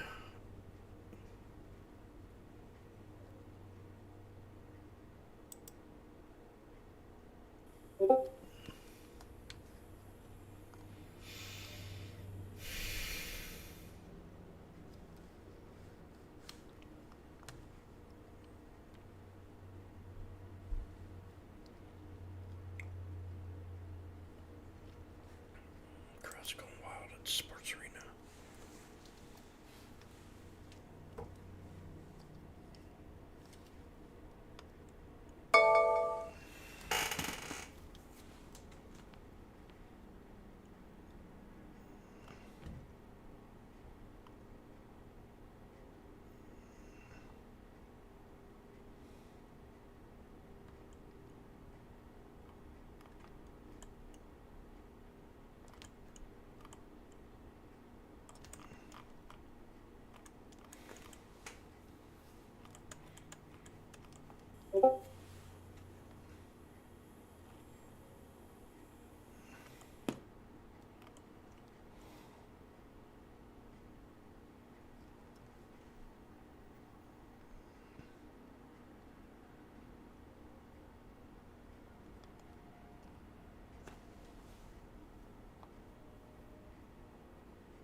90% of the upside, but with a built-in downside floor against losses. And I think those are the conversations we're having with advisors today. Their clients are saying, I want more exposure to technology, but I don't want to take on all that downside risk. There can be big up moves like we saw in 2023. There can be big down moves like 2022.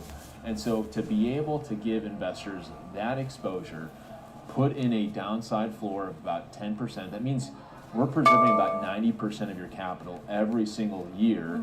That's a play that advisors can take to their clients. Let's stay invested, we can add money to this, and we have this known level of risk management in place. NVIDIA is in there. We saw Apple, Microsoft. I mean, for some of these, Apple and Tesla, for example, when you talk about the Magnificent Seven, have been underperforming some of the other names in the group. But you have Microsoft, Apple, NVIDIA, Amazon, Broadcom, Meta, Costco, and more, Google and Tesla. So people will have that opportunity to do that way. Well, now you have another strategy here that you were discussing, and that is IFEB. Tell us about that one. So IFEB is the MSCI International Developed Markets ETF that has a 15% built-in buffer against downside losses. And so as you mentioned, Nicole, stocks at all-time highs, how do you navigate this? How do you get some of that cash that's been on the sidelines for a long time, how do you get that back in the market? And that's another concern that advisors have, is 30 to 35% of their clients' assets are sitting in cash. You need a strategy to get them off the sidelines. So whether it's Q floor, whether it's international markets, how many advisors are doing that research to say, I want to pick these individual stocks within international markets? Most aren't doing that. IFEB is a way to get broad exposure to international markets, but have that known 15% buffer that's built in against downside losses. Tell me a little bit about the economy, the environment. You believe that you won't see the Fed cut rates until June at the earliest. Is that right? Yeah, I think from our perspective, we've seen the market is pricing in the reality that the Fed may not cut as quickly or as often as they, I guess, the street used to think. So most people are expecting 4 cuts. We've seen the 10-year yield rising, which is putting some pressure. Boeing just had a little pop up here. Stocks. But the name of the game right now is risk management. Right, and I'm sorry to interrupt you, but so investor enthusiasm is still towards tech and AI, and this is a way to hedge or protect? 100%. Everyone's focus is on the Mag 7, on AI. Are we at the beginning of a bubble? Are we getting really close to the bubble popping? If you look historically, people that got out before the bubble really took off, they missed out on an enormous amount of gains. And so that's the benefit of something like QFLR, that you can participate if this thing continues to get bigger and bigger. Right. But then when it pops, you want to preserve that wealth. And that's where having that built-in floor against loss gives investors the peace of mind to stay invested, and it's a tool that they can bring to their clients for the first time ever. What are you finding when it comes to flows? You mentioned that the flows have gone towards tech. Outflows? Have there been some outflows in areas? So if we look 2023, we'll look at some of the biggest tech-focused ETFs, QQQ, SMH, XLK. Those ETFs had decent flows in 2023, not great. And as I mentioned earlier, a lot of the people missed the rally. 2024, the Q's inflows have almost matched all of 2023 inflows. Right. And then if you look at SMH, XLK, 2024 year-to-date flows have already surpassed all of 2023. So the trade is now starting to get maybe a little crowded. And now, again, this is why we're saying, having advisors saying, you know what, maybe I missed out on some of that rally. How do I get in now? What's my strategy? I can't go in unhedged. I need to get some of that exposure, but if there's something that can provide that downside protection, that's my key. Sure, and look, it's only February, right? And you're already seeing everybody piling in. Thank you so much. It's great to see you, Graham Day. Thank you for being with us. Graham Day, Innovator ETFs. Coming up next, we'll be joined by the team from Charles Schwab. We will talk about the very latest Schwab Trader Sentiment Survey. You'll want to hear all about this. Don't miss it. We're going to head to a quick break. Take a look at winners and losers in the S&P 500. We'll be right back.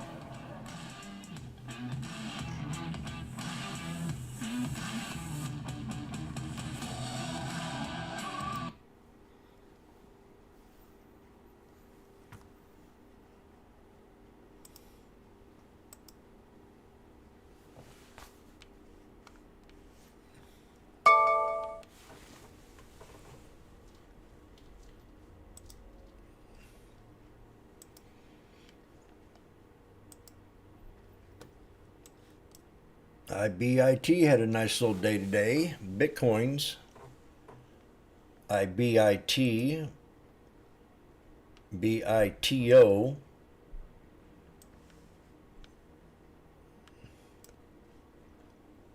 GBTC. These are all volume leaders.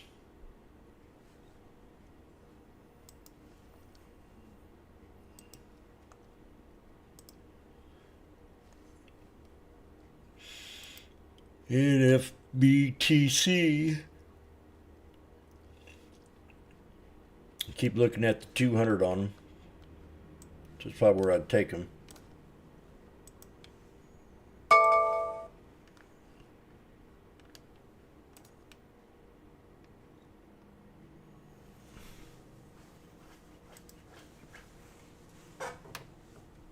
Listed also, LCID took a knife.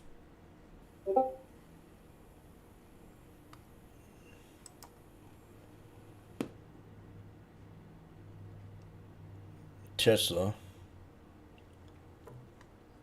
Intel's down.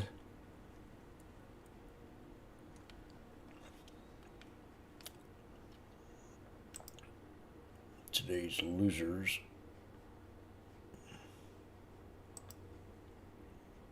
Rivian, this is Grab. Grab's down today.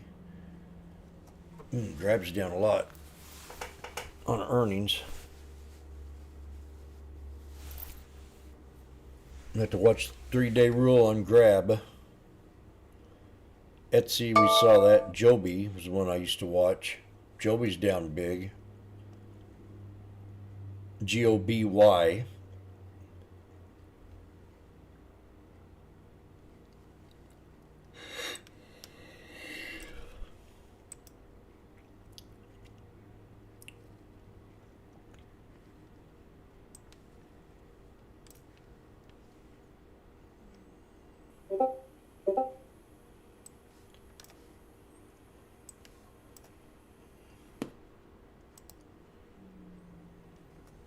Dow Jones broke out today to a 1-2-3B.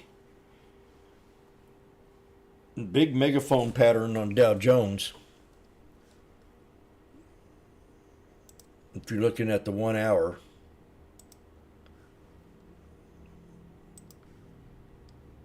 I mean, we could have us a good pullback. Not to hold the 200. The 200 would be an inverse head and shoulders.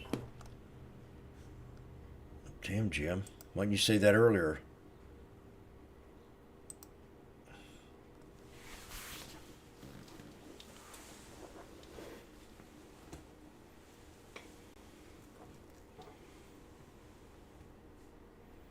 Interesting. Very interesting.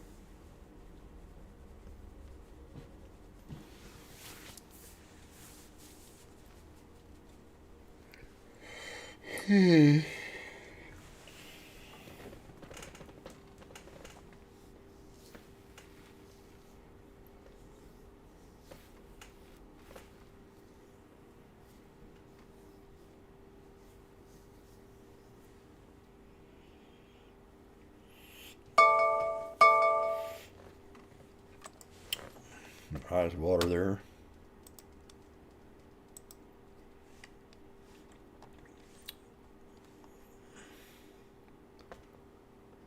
$10.45. Oh.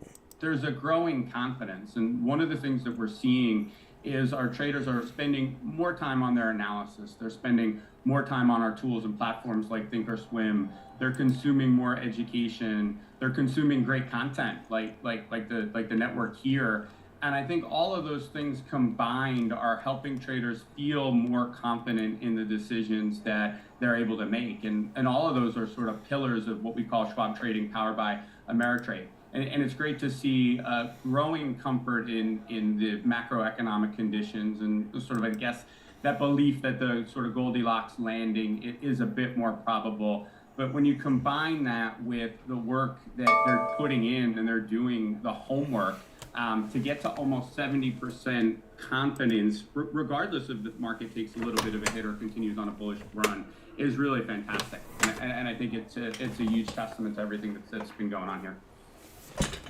Right, and as the market hits highs, I always love when people's 401ks and IRAs and maybe some of their trades are doing well. I know people trade both sides, so I don't want to seem like I'm favoring one side, but for the long-term investors, they certainly benefit on record days. And within the survey here, I also saw feeling good financially. 54% are feeling good, and that's up 21 percentage points quarter over quarter. That's pretty impressive when we have almost 35 million accounts, over 5 million active daily trades. People are getting really involved. They absolutely are. And I think what they're saying now in their sentiment matches well with some of their actual activity. So we also have the Schwab Trading Activity Index, which we produce monthly, which is behavioral as opposed to attitudinal. So we've got the sentiment, and then we've also got the data from that massive client base and all of the trading activity that we see, which in this case is dovetailing nicely. And so as we get into the sort of the sectors and some of the specific industries and names clients are bullish about in the survey, we're also seeing behaviorally, those are the actions our clients are taking. So not surprising to note, bullishness in healthcare, bullishness in IT, supported by actual real life actions and trading we saw in January, where our clients were net buyers of companies like NVIDIA and Microsoft. And then when we hear bearish sentiment for things like financials, backed up by our clients being net sellers of a Bank of America as an example. And so we're really seeing this convergence between what our clients are saying or what they're thinking in the market and what they're actually doing and the actions they're actually taking with their real life trading patterns. Isn't that nice when they are actually acting the way they are thinking? Because sometimes you see the opposite, right? Where maybe they're acting one way or they're worried. I mean, for example, consumers are racking up debt on their credit cards, but they're still spending. It's sort of like scratch my head, right? But the monthly Schwab Activity Index is showing and supporting some of these theories.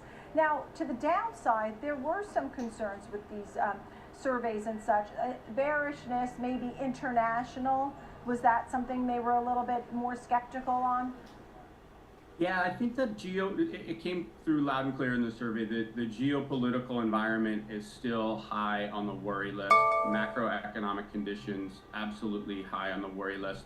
It's also interesting, the way we ask the questions, we want to understand what's top of mind to our traders on their worry list, but also, what do they believe will have the highest impact of the market? And again, sometimes those dovetail.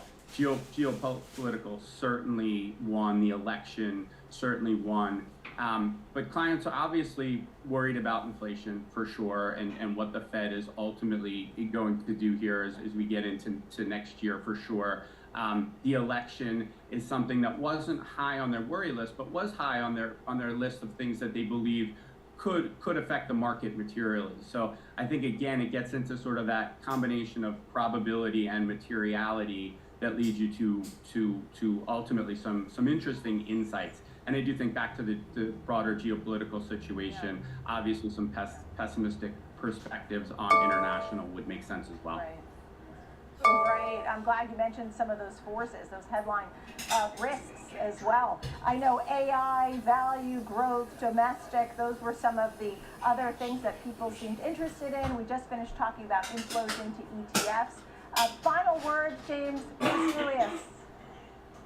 Yeah, I think what you pointed out there is spot on, and I think we've got a little bit of divergence here on the bullishness of AI with the bearishness of crypto, where some people sort of, think those would probably be a little bit more correlated. So back to your point, it's nice to see behaviors and sentiments meshing. It's also quite interesting when they go the other way, and that's why we continue to quarterly survey our massive amount of traders and then look at the actual data behind it and bring those together and help everybody look for insights and what it could possibly mean to help them with their trading activity. Really appreciate the time today, Nicole. I'm thrilled. Schwab has such a depth of capabilities and offerings for individual investors, and this would be one of them. To have this first quarter trader sentiment survey, it really gives a glimpse into how people are trading, how they're feeling, as you noted. Thank you so much. James Kostulius, Head of Trading Services at Charles Schwab. Pleasure, Nicole. Coming up next, it's time for our 360 round, and we'll take another look at those NVIDIA earnings for you as the stock is jumping to new highs. We'll be right back.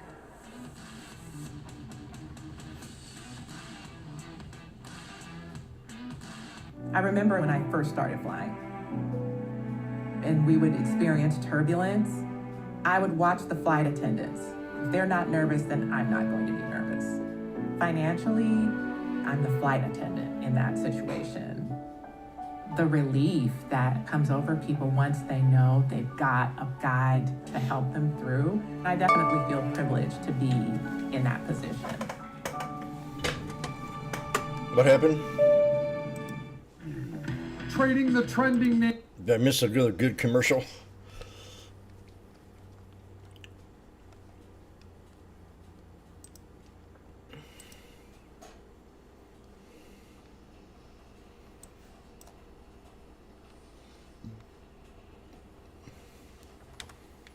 The video.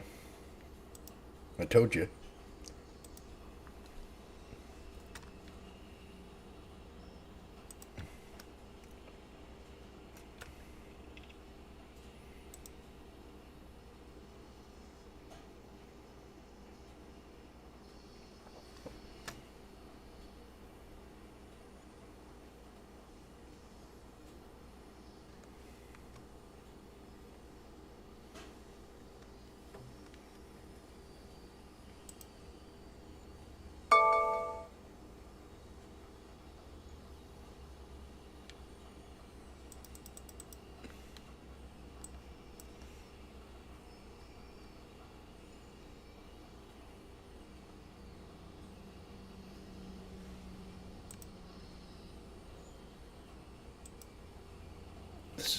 This is on the 5 minute. 5055.02.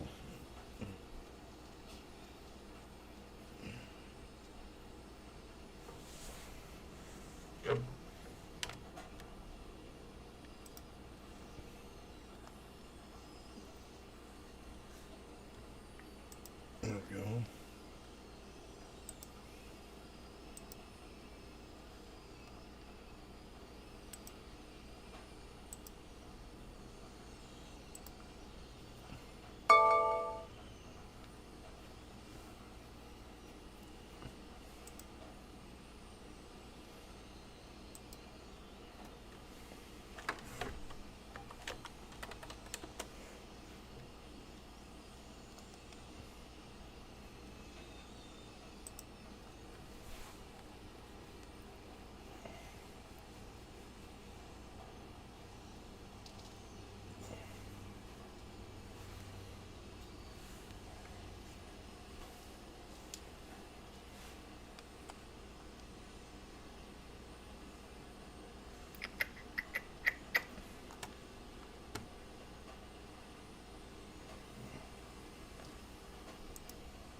Oh, that would be cool.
moving on this. Obviously, the semi space in general is moving very well on this news. Some of the end products down the stream, so your Amazons and your Googles of the world are moving well on this news as well. But I like other areas that are in a similar space that maybe have not had the run-up in trajectory that this name has had. So you mentioned Snowflake, and that's one obviously on my list. I like Tesla was a good trade for a double bottom today. Resource company where it's basically housing the data that is coming from some of these different AI innovations and technologies. That's going to be more and more valuable and important as we move forward. I think this earnings report obviously was one of the most watched earnings reports of all time. So seeing that, knowing that that is such a proxy for the rest of the market, I think it's good in general for the rest of the market. It's obviously one we're going to be watching. And yeah, don't get in front of the moving train. I don't think you would have a sell rating on this by any means. Right. David, you mentioned that some of the folks that you spoke with had actually trimmed some of the positions prior to the earnings. Obviously, they were trying to protect themselves, take some gains. That's part of trading. Big miss, obviously, on their part. Now what? What's your advice to folks? Look, we all do that from time to time. There's this inherent desire to lock in victory. And it's really the can't lose trade. If it goes up, I'm smart because I still own some. And if it goes down, I'm still smart because I sold some. Unfortunately, when you do that, you lose the compounding of effect of a name, that is getting as big as it is. This was, not that long ago, it was probably a 3% position in the S&P 500. Now it's going to probably be close to 4.5% position. If you sold Apple when it became $1 trillion company, you left a lot on the table. So portfolio managers have to take that into consideration. Yeah. Yeah, great to see you both, David and Logan. Thank you. David Nelson, Bell Point Asset Management. Logan Gilland of Jewel Financial. Thank you. That's going to do it for us here on Trading 360. I'm Nicole Petalides. I will see you at 2 p.m. Eastern Time for the watch list. Join me then. Keep it right here. Fast Market is next. I don't think I have Carvana on here. Schwab Bank Investor Checking, the checking account built for investors. Named highest in client satisfaction by G.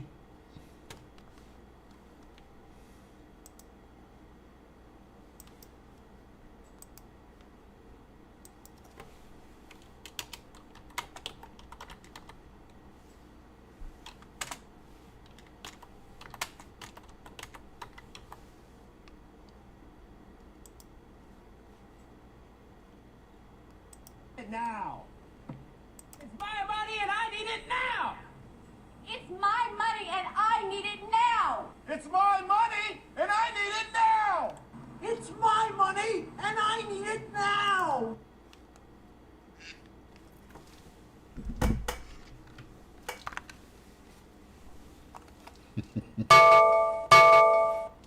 Woo!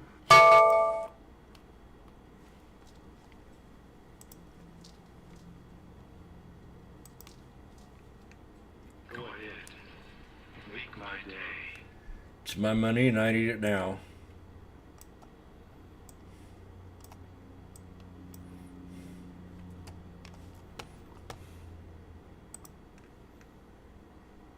Okay, we're getting close to the VWAP and to the 200 SMA.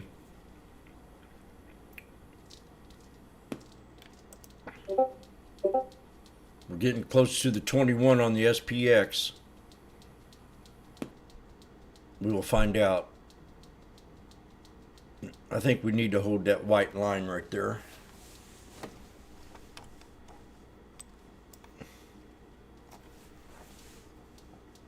As long as we're under the 9, we're bearish, but we're squeezing right now.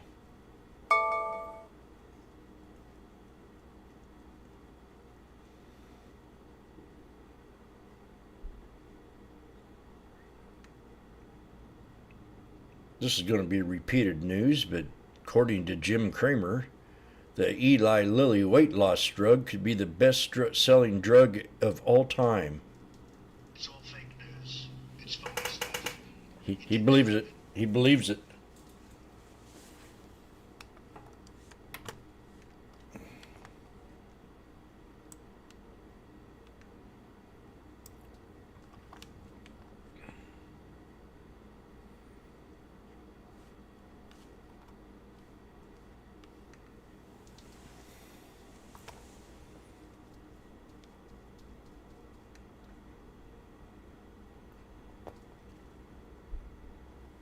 I think if Jim was on the right track, he would say cannabis will be the best-selling drug of all time.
Break down this market action. Let's bring in my co-host Kevin Hinks. Kevin, pretty spectacular report here. You know, everybody was kind of weighing on this one because it's led all the gains through 2023 into 2024. This was a key report out of NVIDIA. It's lending support to the overall market with NASDAQ just below all-time highs here. Market-moving event that affected this big, wide swath of stocks. And I'll say it right now. Zero hedge. When someone says something that I really like, you know, we're all looking for ways to describe this. Zero hedge said it best. Here it is. $2 billion delta between NVIDIA's revenue forecast and estimates translates into over $1 trillion market cap gains, all-time highs in U.S., Japan, and Europe. That's how important NVIDIA's earnings were. I mean, what they did, the number of companies that had, Tom, you should have seen the number yesterday of companies that had market maker moves based on NVIDIA's earnings. Yeah. AMD, Meta, all these companies. Oh, implied volatility levels were elevated in all the AMD had an chips. $8 expected move off NVIDIA's earnings. Right. So it was incredible what it did, not just to NVIDIA's stock, but the whole market, and you're seeing that effect. Now, that said, now what? Yeah, now what? You're right, and I think it's getting overlooked. Japan hit its highest level since 1989. I mean, that's crazy. Incredible. They haven't seen that. And the DAX hit all-time highs. Europe stock 600 hitting all-time highs, all led by NVIDIA, which is, I think, number 3 now, market capitalization. But let's bring in Jenny Horn, markets correspondent, here to help us break down the results. Jenny, we've talked about NVIDIA ad nauseum across the network all day, but it kind of warrants it, right? I mean, I absolutely think it warrants it. I got home yesterday. I was so excited for their earnings call. I listened to their earnings call on about a volume 1,000 in my apartment. I'm not even ashamed of this fact because I find it so compelling the way a company of this scale can continue to deliver on every aspect, while others in the industry have mentioned challenges. I mean, like their supply chain management has been so astounding. You hear companies like an Intel seeing some weakness in data centers, and then you have NVIDIA up over 400% for its data center revenue. It's just astounding. I mean, gaming increased 56%. That was huge. That's been a weak spot. Professional visualization was up 105%. Only weakness was automotive. That was down 4% on a year-over-year basis, but projecting now objectively extremely strong guidance going forward for not only their fiscal year, also their first quarter. I was really listening for like any signs of pessimism, any signs of the market being like, wait a second, we'll take a pause. There frankly were none. I thought maybe perhaps the $24 billion forecast for first quarter revenue could be seen as light because it's at the higher end of like what the buy side had been expecting. But still, I mean, like to say it's not a beat by enough is even being, to me, absolutely asinine when you consider how strong of a report this was. Again, one other thing is that they did say that data center revenue for China did drop significantly due to U.S. export controls that were imposed back in October. Even that I took as a positive because, hey, if we're not seeing China's recovery back to full speed, that's another segment of NVIDIA that still stands to grow. The only thing I think has been frustrating is like the nervousness, the selling, the pessimism going into this report. perhaps making now this move even more substantial. But hey, 15% to the upside, making the largest move as far as market cap goes of any company ever, surpassing Meta, which previously held the throne, adding about $250 billion in its market cap today. Now, of course, now competing with the Microsofts, Amazon, Apples as far as market cap goes, still actually trailing those two companies, but just such a massive move. And I think that there's a reason we talk about this so much. You don't see companies with earnings in triple-digit growth the way that we have with this name. Jen, there's a lot to talk about here. Number one, they did talk about some supply constraints, right? They did fail to give guidance beyond next quarter. I thought that was kind of interesting. The China issue is real. They shipped about $1 billion to China. They think it's a $3 billion opportunity kind of in their workaround. So that's good news for the future. China is still an issue, though, as you know, Jenny. And here's the thing that I find amazing. We keep talking about on this show, on this network all the time, about competition coming for NVIDIA. They are the only full stack provider of these chips. They have no competition yet, Jenny. AMD, we keep talking about it, but they're not here yet. I completely, and I think that is all I took away from the call, is that if you're looking for a company that is AI, it's NVIDIA, and no one else is even close. I've been looking at AMD, calling it like the two-horse race now. I don't even think you can say that, just based on their ability to navigate supply chain struggles, their ability to actually still outperform, not only survive, but thrive in an environment where they're still supply constrained, is frankly amazing. Because if you think about the demand is there, now they need the equipment and the various materials to catch up. So that's, only contributing to more growth going forward. And they did say that while they do expect 2025 to see significant, robust, overall sales, I do think, like you mentioned, Kevin, the reduced sales outlook in China specifically was the only concern, if anything. And I think that even if they can deliver this kind of beat without the help from China, that's only the further runway for growth. I also think it's interesting, some of these names that are like second hand moving on the back of their report, like you have Supermicro, you have ARM, you have Taiwan Semi, who also are looking more and more compelling because everyone right now is chasing the growth trajectory that has been NVIDIA. I'm not sure if we'll ever see this again, frankly, which is why it's so exciting to watch this name make a 15% move like it has today. Yeah, I think one of the things that's getting overlooked here for the future for NVIDIA is the fact that they're not only making the chips, we always had the chip makers, right? But they're actually getting more involved with their customers as far as the enterprise systems, the AI systems, all their workarounds that they're going to use these for. They're working with NVIDIA. That's going to kind of lock them in. Kind of building an ecosystem around their AI chips. And, considering that's probably going to give them a 3 to 5 year lead on any competitors.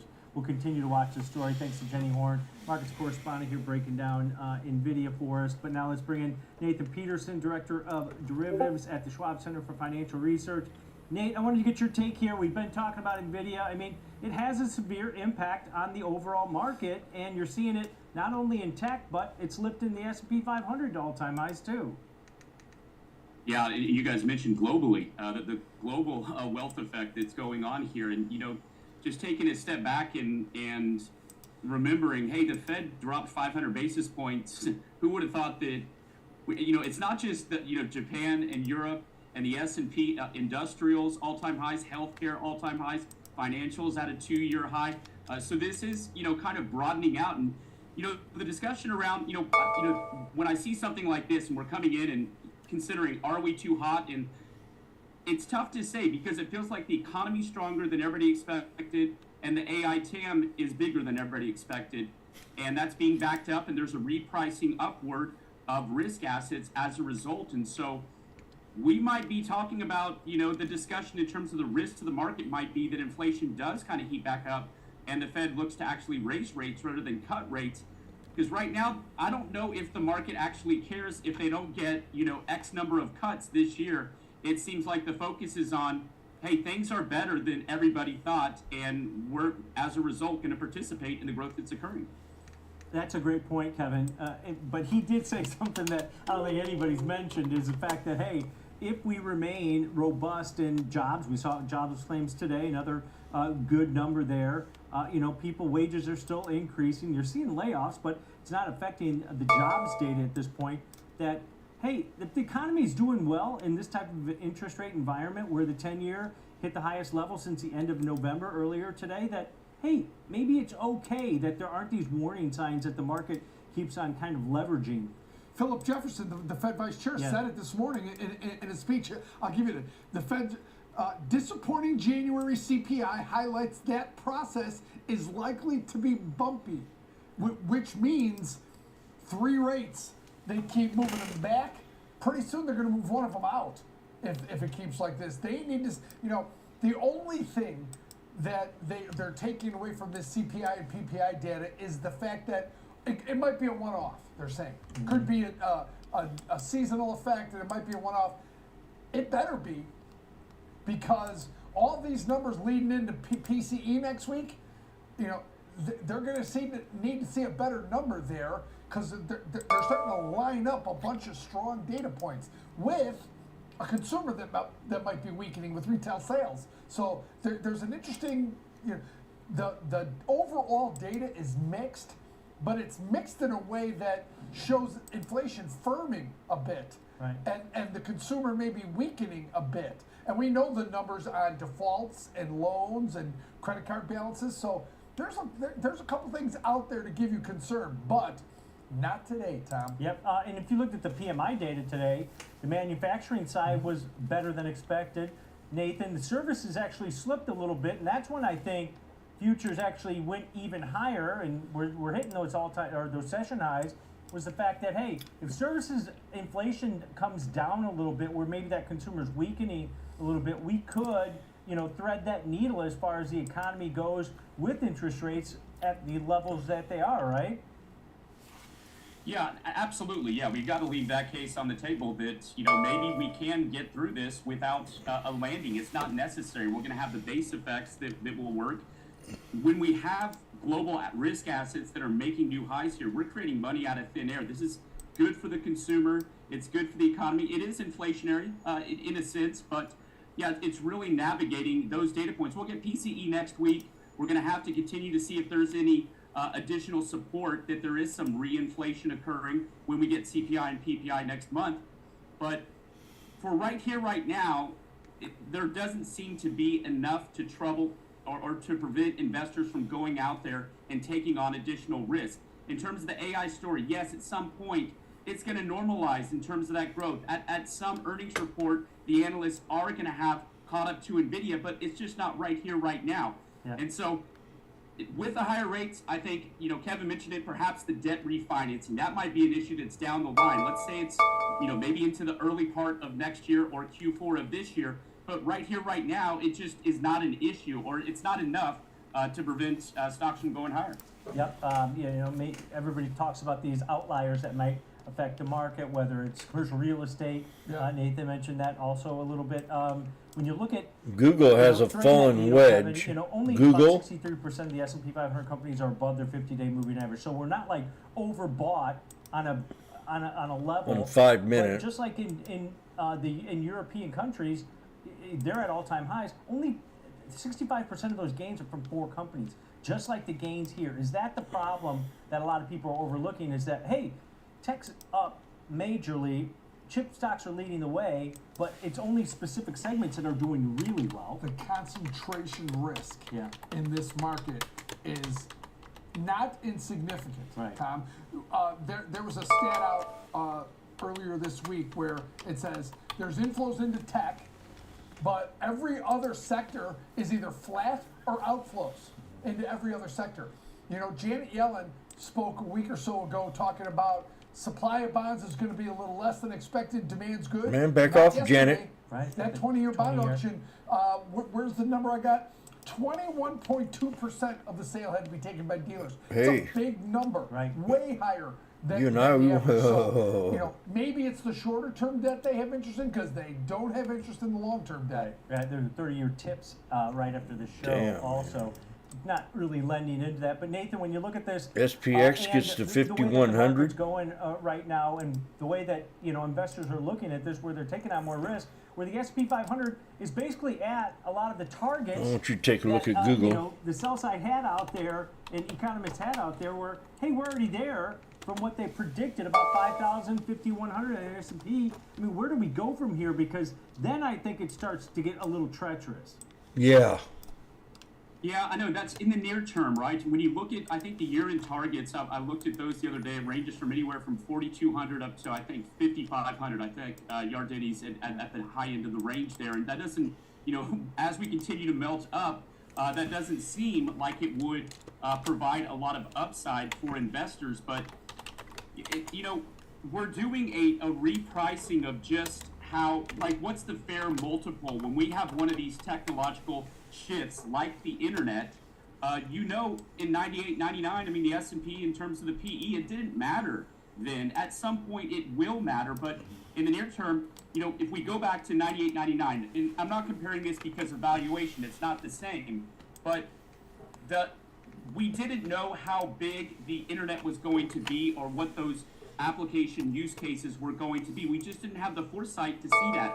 And it seems like with AI, we continue to get further evidence of just how big and how much this investment is coming in. So we're at this, investment period right now within the cycle, maybe the second or third inning of AI. It's really tough to say. I mean, I don't have the foresight to know exactly how big it's going to be or what's going to happen, but that's the phase that we're in right now. So we can overshoot in terms of these year-end targets. The analysts might go and bump up their targets as well. We might have thought that 20 PE was an okay multiple for the S&P, but maybe it's 22, maybe it's 23. We know that sentiment can very much dictate just how high that multiple can go in the near term. Yep, and I wouldn't doubt, as Nathan said, we're going to probably start to see some revisions to those year-end numbers just from the movement that we're seeing. Yeah, but that might add too much optimism, but we'll have to wait and see. All right, guys, let's take a quick break. When we come back, we're going to take a look at booking.com.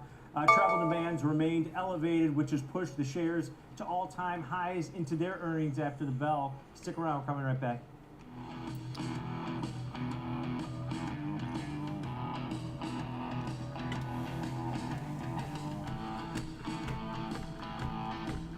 Trading at Schwab is now powered by Ameritrade, unlocking the power of Thinkorswim, the award-winning trading platforms. Boom.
Oh, that's too much.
and 13% for Airbnb. So it's outgrowing its competition.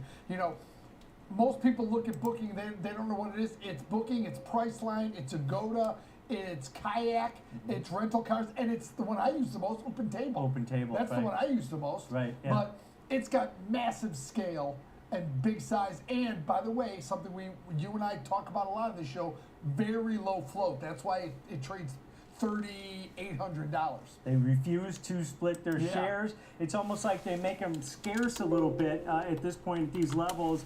Kevin mentioned, it's liquidity-wise, it's not there, Nathan, but you can't argue with the fact that, hey, their Bam. results on a quarter-by-quarter basis continue to outperform. That's why we're seeing the stock move higher, right? Yeah, I mean, you've got to DraftKings down some. They're just executing better than the competition. When you look at a chart of Expedia, its all-time high was 220. It's down at 137, and Booking Holdings, like you mentioned, fresh all-time high today. And you're right. This is totally cyclical. There's a tractor beam between this and travel demand, and I thought there might be some softening of this demand from basically the post-pandemic boom, and we've seen some of the ticket prices for airlines come down. That's what Expedia cited. We also saw in Marriott that they cited some deceleration, but then you look at a report from Royal Caribbean this morning and they're seeing accelerating demand. So it's a little bit of a mixed bag in terms of where does the consumer stand, where does the demand for travel stand. I will say this, maybe one thing working against a company like Booking is they're probably going to have some difficult comparisons on a year-over-year basis. Yeah, and Kevin mentioned earlier the share float, Nathan. It's only about 35 million shares outstanding on this one. That makes bid-ask spreads really wide. I think this is a good lesson for our viewers. The option market's pricing in a plus or minus $175 move either way in the shares. So you've got to be cautious with high-priced stocks that are trading $3,800, Nathan. How do you want to look at this from an example trade? Yeah, sure. For an example trade, and guys, look, if you look at the open interest column on your option chain and it's really scant, you got a lot of zeros or just 2 or 3 or 4 contracts. I mean, that describes basically the option chain for Booking Holdings because of the high price and the high price therefore of those options, the dollar price there. So you look at these spreads and it's pretty intimidating. It may be something that as a trader you might say, I don't even want to try to play a game with the market maker here, but we are going to do an example trade. So taking that implied move, I was going out and looking at putting on something like a short call spread, a bear call spread. I was selecting the $4,030, selling that call and buying the $440, $10 wide. The credit at the midpoint at the time that I was looking at it was only about $1.60. You might say from a risk SPY just got a new high. That's not very great, Nate. I can lose up to $10, but I'm only going to get $1.60. But this would be something that you might put on if you had a bearish view. But if you're wrong, you go to the implied move. The delta on that 430 strike that you're selling, I think was around 22 to give you a sense around the probability. But when you see this illiquidity on the option chain for any given security, you got to think risk define, make sure you use limit orders, be very patient with your orders because you're going to have to basically find a price where the market maker is willing to do business with you, so to speak. And if you don't get the price that you want, then you got to be willing to walk away. So this was just an example looking at basically a neutral to bearish trade on Booking Holding. Even if they do go up post earnings, you're hoping that they don't just completely gap above that implied move. Yeah, Kevin, I mentioned that option market maker move. The stock's at all-time highs going into this. Nathan mentioned, the width of the 430 strike that he's selling in this example. He's selling the 4,030 strike, buying the 4,040 strike. The bid ask on just the 430 call, 28.50 bid, 35.30 offer. So that tells you there's not a lot of liquidity and depth in these markets. You got to be really careful. Nathan's taken a risk-defined approach to this in case it does pop to the upside in this one. But if you collect $1.60, you've got $8.40 or $840 in risk on this one with the break even of 431.60 to the upside, 31.60 to the upsides are breaking. I mean, it lines up as far as probabilities too, right? You don't have to be afraid of the bigger numbers, right? Because you look at a $3,800 stock, you said, I can't trade that. Well, yes, you can. You can using options, but you got to use the fundamentally sound practices like what Nathan mentioned, a limit order, like price discovery, like being patient, like Nathan mentioned. There's a lot of ways to trade this if you have the opinion, but understand what liquidity means. The why, use the mid-market, work it, use that as a starting point. Could start way above that. And then make sure, remember, you have to be able to get in a trade, you have to be able to get out of a trade. That's the definition of liquidity. So just make sure, if you don't see that, Nathan brought up the last point was great.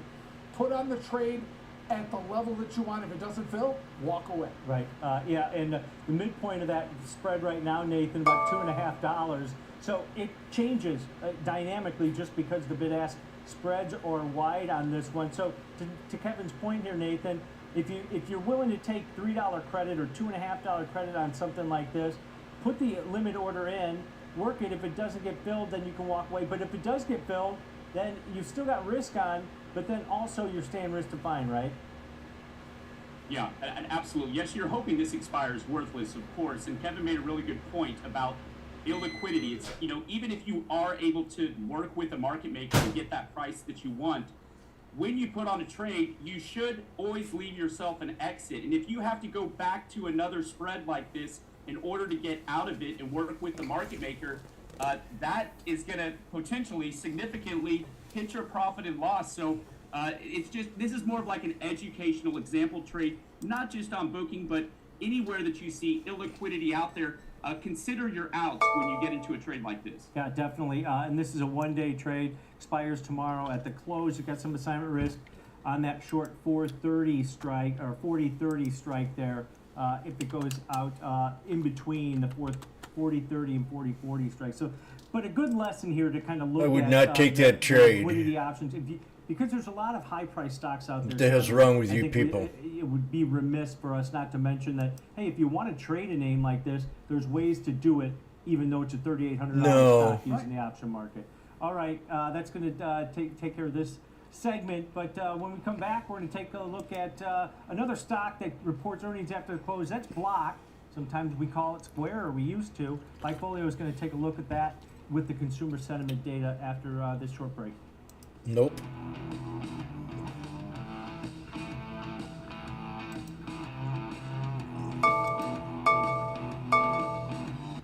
Ameritrade is now part of Schwab, bringing you an elevated... There's no way. You can't recommend a trade like that.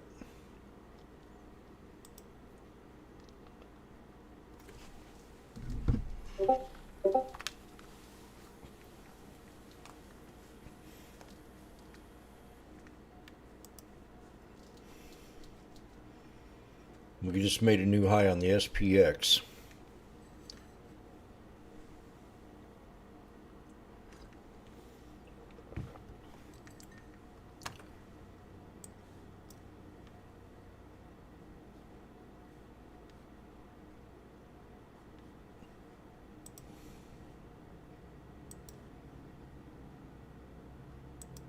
And we're about to break resistance.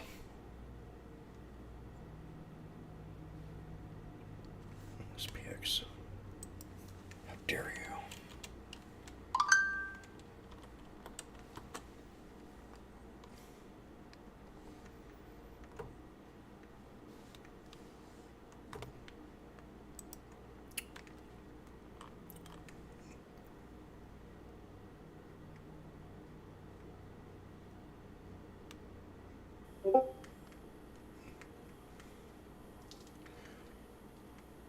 Sing a rally song?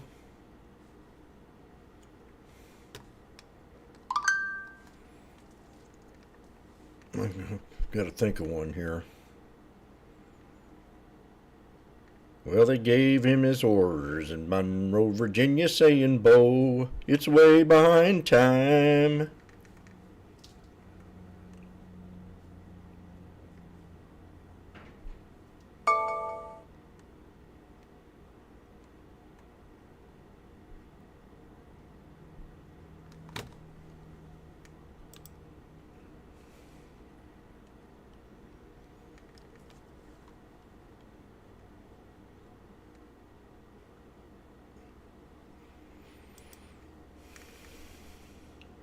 Everything's at resistance levels.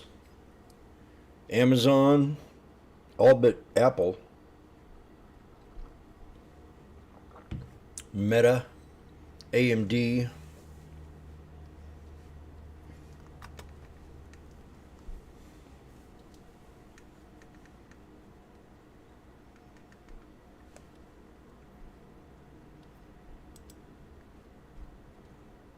No, it's the tough guy. The tough guy's up. Really turn. You know, the company had fallen a little bit behind peers, and now they're starting to catch up. They're streamlining operations. You know, last quarter was a really good quarter. They saw revenue growth 24% year over year. I think profits were up 21% year over year. Really nicely profitable company. I don't want to be biased, but he just doesn't look like a stock trader. What Folio expected last quarter, and we're seeing similar trends this quarter. We think that the company's going to report a nice increase in revenues. The profit side is always a little bit tougher to judge for us, but overall, we're seeing really nice increases in the number of people talking about Block's products, especially Cash App. Square, and we're huh? seeing considerably favorable consumer happiness ratings, especially when compared to Venmo. And so we think Square is performing pretty well. We expect the company to have pretty good numbers here. The only concern I have is that the numbers we're seeing, while really nice year over year, have softened a little bit quarter over quarter. So the pace of acceleration may not be up to what Wall Street expects. But I do think that going into this report, it's going to be a lot about the company's plans to cut its workforce, to streamline operations, to focus on profitability. And overall, I think Square is one of those companies, or I'm sorry, Block is one of those companies that has a solid history of executive making the right calls and then executing on those calls pretty efficiently. So I think there's good reason to think that the company will come out pretty optimistic outlook in 2024, and especially be able to tell a story that the cost-cutting measures won't have a negative impact on revenues, which is exactly what Wall Street wants to hear at this point. The hopes were so high for this company when they started out, how they were helping small businesses. And part of their turnaround is they did a big, massive survey of small businesses, and they all said, we want to grow and we need technology to help us grow. So that's why I think they're recommitting themselves to the company that put them on the map, which is helping consumers with hardware. And they're also going to combine Cash App and Square into one ecosystem to try to make that together. They're doing the right things eventually. I thought at one point they were going to change their name to Taylor Swift. Just they keep going with the more popular term, but at least they're getting back to what made them a good company to begin with. Yeah, I think that there was an era of distractions for the company that really cost them a lot of momentum. It cost them some brand power, some brand recognition. I mean, just the fact that we still want to call it Square, and they probably regret changing to Block. I think that might have been a little bit premature, but I do think that this is a company with really strong execution genes throughout the executive and technical staff. And so I think that now that they've cut out a lot of those distractions and, like you said, gotten back to the people and technologies and purpose that they were built for from the beginning, this could be a really nice long-term turnaround play. I don't think that we're going to get a huge number out of Block. I don't think that we're going to get a huge positive reaction out of Block, but I think for people looking long-term, this is a company where when I'm in a trading range like this and I start to see the company really start to refocus and re-energize on its original purpose that it's so good at, I could see why people would be enticed to pick up some shares here. Yeah, and we have that chart up right now, Andy, about mentions versus the stock price, and we're starting to see that gap there widen out a little bit. Is this about Jack Dorsey? You mentioned this. Is this about Jack Dorsey and the leadership there, coming out and, maybe throwing the kitchen sink at this one where they say, hey, we've got to cut this amount of employees.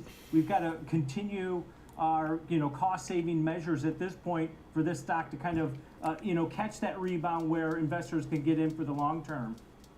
Yeah, I think there's something to that. I also think that there's something to, just looking at what Elon did when he took over Twitter. I think he got rid of 75 or 80% of the staff, it feels like, and the product actually got better. And so I think when you're Jack Dorsey and you're looking at, Block or Square, and you know that the company's been through a lot of distraction periods over the last 2 or 3 years, you have to know that there's some headcount built into this company that is not contributing to the purpose of the company in a fully directed way, and that can be cut without really impacting the revenues or the vision of the company going out into the future. And so I think that's always a good story to tell.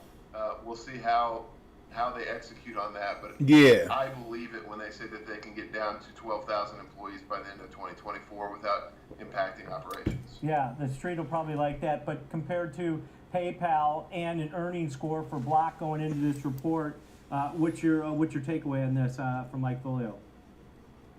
I would say we would have been bullish going into this, but the 5% move today kind of takes that out of consideration for us. Kind of priced us out. In terms of Block versus PayPal, I actually like both of them a lot. I think that Block, its turnaround is underway. The stock in a trading range. If we can get a pop outside of this trading range, I think it becomes an even more compelling play to hit highs in 2024 later in the year. Yep. I had 60. We'll have to wait and see. Maybe a long-term story at this point. All right, great stuff, great data. As always, Andy, appreciate it. Thank you. All right, that's Andy. Did I just put that in there? Portfolio breaking down Block. He said he likes both of them, Kevin. Option market's pricing in about a $7.50 move either way in Block. Front. Expiration implied volatility 250, almost 251, right? Second week, 105. Yeah. So big dispersion there between the two. Yeah, I think I just put that in there. And Tom, do I know which way it's going? Of course I don't. I think I've proven that over time that we don't know where it's going, but that's okay. You don't have to, right? The double calendar in the 1 week. And I lined up the strikes around $60. I hate when I do that. Around $74, right? Now you can move them around as the stock moves, but that combination is trading about 65 cents. It may have I can't remember now. 70 cents, but right now you can do both of those, where you can cheer for a move either way towards one of those strikes in line with the expected move for under $1. You could do either way. Now you could just do the call. You could just do the put, but if you don't know, if you're not sure and you want to play this, the dispersion might be the opportunity here, Tom. Right, yeah, let's break this one down. 1 week wide, double calendar position, going out to the March 1st, weekly options, 8 days to expiration, buying the 74 call, buying the 60 put, and then sell those same strikes in the near term, February 23rd, weekly options that expire tomorrow at tomorrow's close at 74 call, 60 put. Paying roughly about a $65 debit or 65-cent debit for that. That's your risk, $65 per spread on this one. Well, that ain't really much. 52 on the downside. 112 jobs. We got that. That'll probably tighten up. It's probably closer to about 55 and 85 as far as break-evens on that. You don't want it to stay where it is at this point. You want it to move to at or near either one of those strikes. Taking advantage of that implied volatility dispersion that Kevin mentioned. Kevin, when you look at this, you pay 65 debit for it. Say it goes up to $72, $73, and this expands to $1.50. Is that what you're kind of looking for in something like this? Big winner if it does that, right? Remember, when you trade something for a price under $1, it means you could do more. A smaller account can actually trade it. A medium to larger account can do more. If you get a double on this, going from 70 cents to anything over $1.30 or 40, huge win. Man, I nailed that SMCI to the based on penny. risk reward type of scenario on that one. So keep that in mind. You got some assignment risk on those short options going into expiration over the next 28 hours or so. So keep that in mind. So you've got some assignment risk on those short options. But a good way to look at this, and as Kevin mentioned, you can do one or the other. If you're more bullish, just do the call calendar. If you're more bearish, maybe you look at the put calendar on this one, but a good look at an inexpensive way to play this if you think it's going to move that one standard deviation. All right, let's take a quick break here, Kevin. When we come back, We're going to take a look at Intuit. Tax season's upon us. We'll take a look at Intuit ahead of their earnings. Big knife on after Tesla, the huh? closing bell. Fast Markets coming right back.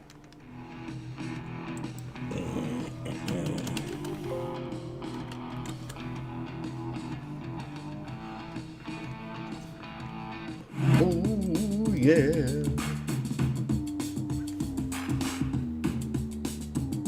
Right to the 63. Oh, God, stop with the music.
Five-minute chart's up. And, yesterday the Fed really kind of reassured investors that we've seen peak. So I think in addition to the economic data, the quarterly results, and comments from Fed speakers, it's really a green light higher. Yeah, Ben, and what's not causing a thorn in the side of equities right now is rising rates. Yeah. We've got the 10-year back above 4.3%, hitting highest levels in a couple months here. I mean, it seems like the market's getting comfortable. Is that it with these higher rates? Well, I think strong data somewhat supports that versus the alternative. I'm a bit surprised myself. Don't get me wrong. To see the market resilient as it has been considering this higher rate environment. I've been kind of chalking it up to a perfect example of how investors are focused on the positive, discounting the negative. Look at this up today to 3.78, basically levels we haven't seen since the end of December 2022, TNX. 2023, and beginning of February 2023. I mean, a big move up here. We saw the retest of that level, end of December 2023, and the retest of that level in February here. We got down to 4.33, 378, I should say, but it looks like we're establishing a bit of a range here. Below 5% here now, Tom, and above that end of December 2023, beginning of February level, again around 378. So The market seems pretty comfortable with the fact that we're in a range, right? We've been talking for a while about how the focus has been more on the fact that we've hit peak rather than when those actual cuts come. And again, kind of looking at the comments from the minutes yesterday, it seems like that's what's opened the door again for the most recent rally. Yep. All right. Great stuff. Thanks to Ben Lichtenstein, host of the Future Show, breaking down markets and yields for us. But now let's bring in George Tillis, senior markets correspondent here. George, we're talking Intuit ahead of earnings. Now, you know, this one kind of gets overlooked. It's a high-priced stock, but even during that AI takeoff, Intuit got thrown into that mix because they were one of the first adopters of AI. Almost kind of look at it like Adobe got thrown in there because they actually started using it to their benefit immediately, and that's why Intuit has rallied so much over the last year and a half. Well, definitely. I think you look at the software application industry space, which obviously Intuit is part of. Anything that has to do with, looking at enterprise software that is used by personal small business and of course the end consumer, in this case for taxes or small business accounting, artificial intelligence makes a lot of sense. It helps streamline the process. It reduces the workloads that are needed by people, and I think that's enhancing productivity, especially for the small and medium-sized businesses, self-employed, which Intuit really caters to. It's accounting season coming up, or tax season. We know that's a positive catalyst every year for Intuit. At the end of the day, it's a solid company that's been trending, quite nicely over the past year. It's up 60%. It obviously got a huge boost with the rest of the market once, interest rate expectations started to fall, and that, of course, was back in late October, early November of last year. But since then, it's been slowly and steadily trending higher. It didn't really participate in the most recent decline we saw in the market, but also going back to January of the beginning of the year. But looking at the earnings, they're actually quite low in terms of the estimates. They're expecting $2.31. Nice bounce today. On an adjusted basis. Now, that's only 5% higher than last year's Dadgummit, missed that one too. $20. They're expecting around 11.5% increase at $3.39 billion versus last year's $3.04 billion. So when you think of Intuit, you got to think about their strong brand recognition. They actually have about 80% of the self-serve tax reconciliation marketplace. So that's virtually a monopoly, you could say, with about 4/5 of the marketplace that they essentially control. And they're starting to capitalize on personal finance. They own Credit Karma. They're starting to move in the personal finance space, which one can make the case that right now in this challenging environment is probably a drag on their business. But nonetheless, they are paying a dividend as well, about $3.80 a share on about $16 of earnings. Yeah, George, you just touched on what my point was here was within the umbrella of Intuit are these iconic brands, right? When you think of small business, you think of QuickBooks, you think of TurboTax, you think of Credit Karma, then you think of their ProTax segment. They really cover all the aspects of this. Throw in AI to all those and all these services get better, George. What's the problem with this company? It seems like it's relatively inexpensive, even though it's had quite a run here. That's the thing. So, if you just think about all those horizontals and even verticals that Intuit applies their software to, AI certainly could help productivity. I mean, just think about, taxes. It still requires human input. So anything that can, utilize some artificial intelligence or machine-based inputs is certainly enhancing productivity. I think the challenge with Intuit right now really lies if you consider looking at the forward multiple for 2024, it's at 39 times. That's about where their 5-year average is.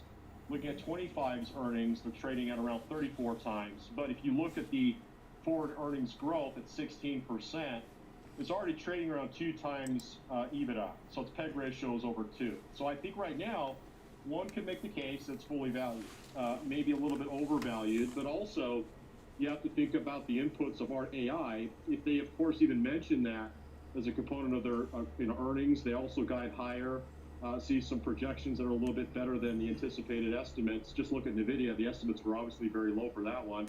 You could see a pretty generous move in this name. George, that was what I was going to kind of follow up here is the fact that valuation matters here, I think. And, the stock's trading above its 50, it's 280 moving average, but maybe it's warranted. Is that what you kind of look at when you look at Intuit, that, hey, these multiples expanding are, relative to the fact that, hey, AI is actually helping them and cost-saving measures also? Well, absolutely. I mean, if you think about the use of their software, it helps enhance productivity. I mean, that's why NVIDIA is almost a $2 trillion company, because AI is really a productivity enhancing technology. It's revolutionary. So I think Intuit is really locked in and with the abilities to deploy AI to enhance productivity for their customers. And I think at the same time, that's going to increase their margins and then trickle down to the bottom line. So it's a stock that really, it's not going to move like NVIDIA or Supermicro, computers. It's an income-based stock. One would say that its valuation is right now, based on estimates, fully valued. And it's a solid trender. You don't necessarily see these outsized moves in companies like Intuit because their business is a little bit more predictable than, let's say, the earnings for NVIDIA or even Supermicro, which is higher by, I think, a couple $100 today. All right, great stuff. Great backdrop for us here, George. Appreciate it. That's George Sellis, Senior Markets Correspondent here, breaking down Intuit. Kevin, the market, option market's pricing about a $33.50 move either way in the shares. Implied volatility is elevated in this one, but I think the key thing that I took away from what George mentioned was, maybe fully valued at this point. Well, it certainly had a great run. I mean, the move is historic, right? And overbought, it's right in the middle. Volatility's high. I don't consider myself an expert or an analyst in Intuit, but the stock's had an incredible run so far. If you look at it, it was as high as 664. Now it's 655. Yep, and the bar's high on this one. So I looked at a strategy that takes advantage of maybe if you think that valuation's there and you think the bar is high, they better hit on everything and probably guide higher. So I looked at a strategy that takes advantage of, hey, I can prop it in 3 out of 4 scenarios while taking advantage of this higher implied volatility. Kevin, I went out to the March 1st weekly series to give myself an extra week in case it does pop and goes maybe above your short strike. So looked at the March 1st weekly, selling the 670 call, buying the 680 call, collecting roughly about a $3 debt or credit on it. It's probably about $3.20 right now at this point. But if you collect a $3 credit, that's what you can make on it, $300 per spread, with $700 in risk per spread above 680 on this one, Kev. But this is just taking advantage of that higher implied volatility. Now, Kevin, when you look at this, probability of that short 670 strike being out of the money is only about 63% at this point. So it's not outsized, but you still prop it even if it goes up to 670, but remains below their index expiration. Here's the trade-offs that we talk about all the time. You mentioned 62.7%. The expected move out to March 1st is $39. You're only about $15 higher. So that trade-off, if you choose to make it, is that you're going to collect more premium. If you go further out, the trade-off is the percentages go higher, but the premium gets lower. Always understand the trade-offs when you're talking about this. Up small, unchanged, down, all do well. It's the move through, through that 670 strike that hurts you. Yeah. How important is it, and we talked about, Booking.com earlier in the show, but like Intuit, it's a $655 stock. How important is it for viewers, traders out there, to trade risk-defying going into an event? Here's the thought, right?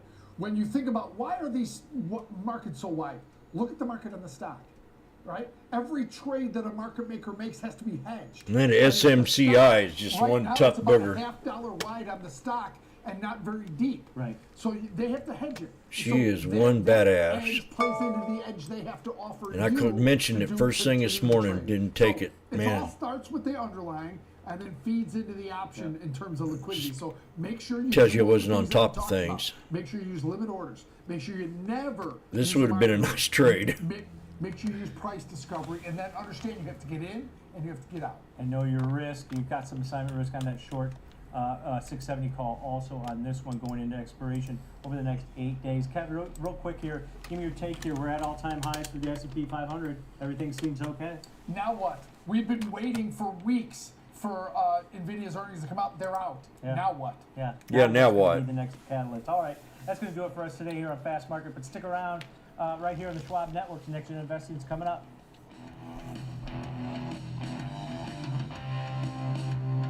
Boom, boom, boom. I mean, these calls are up so much. Tempting to get a put here.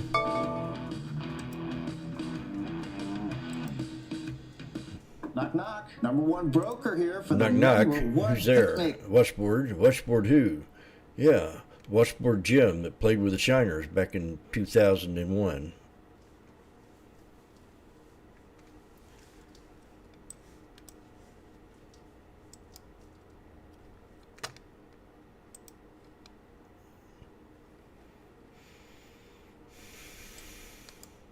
I hate to get rid of all this, but it's time to clear.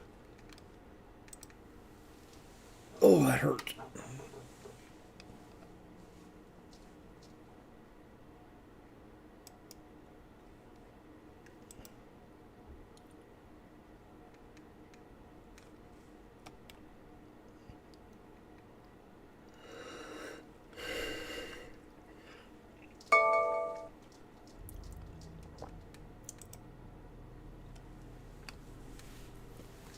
I'd be so far out of the money.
I'm watching this put here on SMCI, the 850 strike.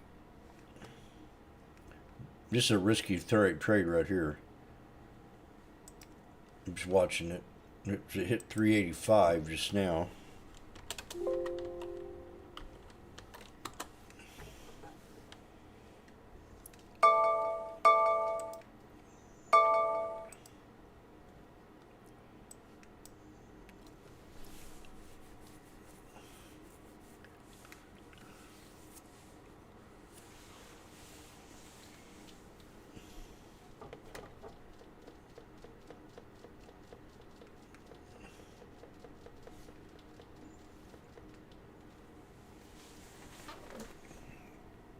$385 would have been a nice price.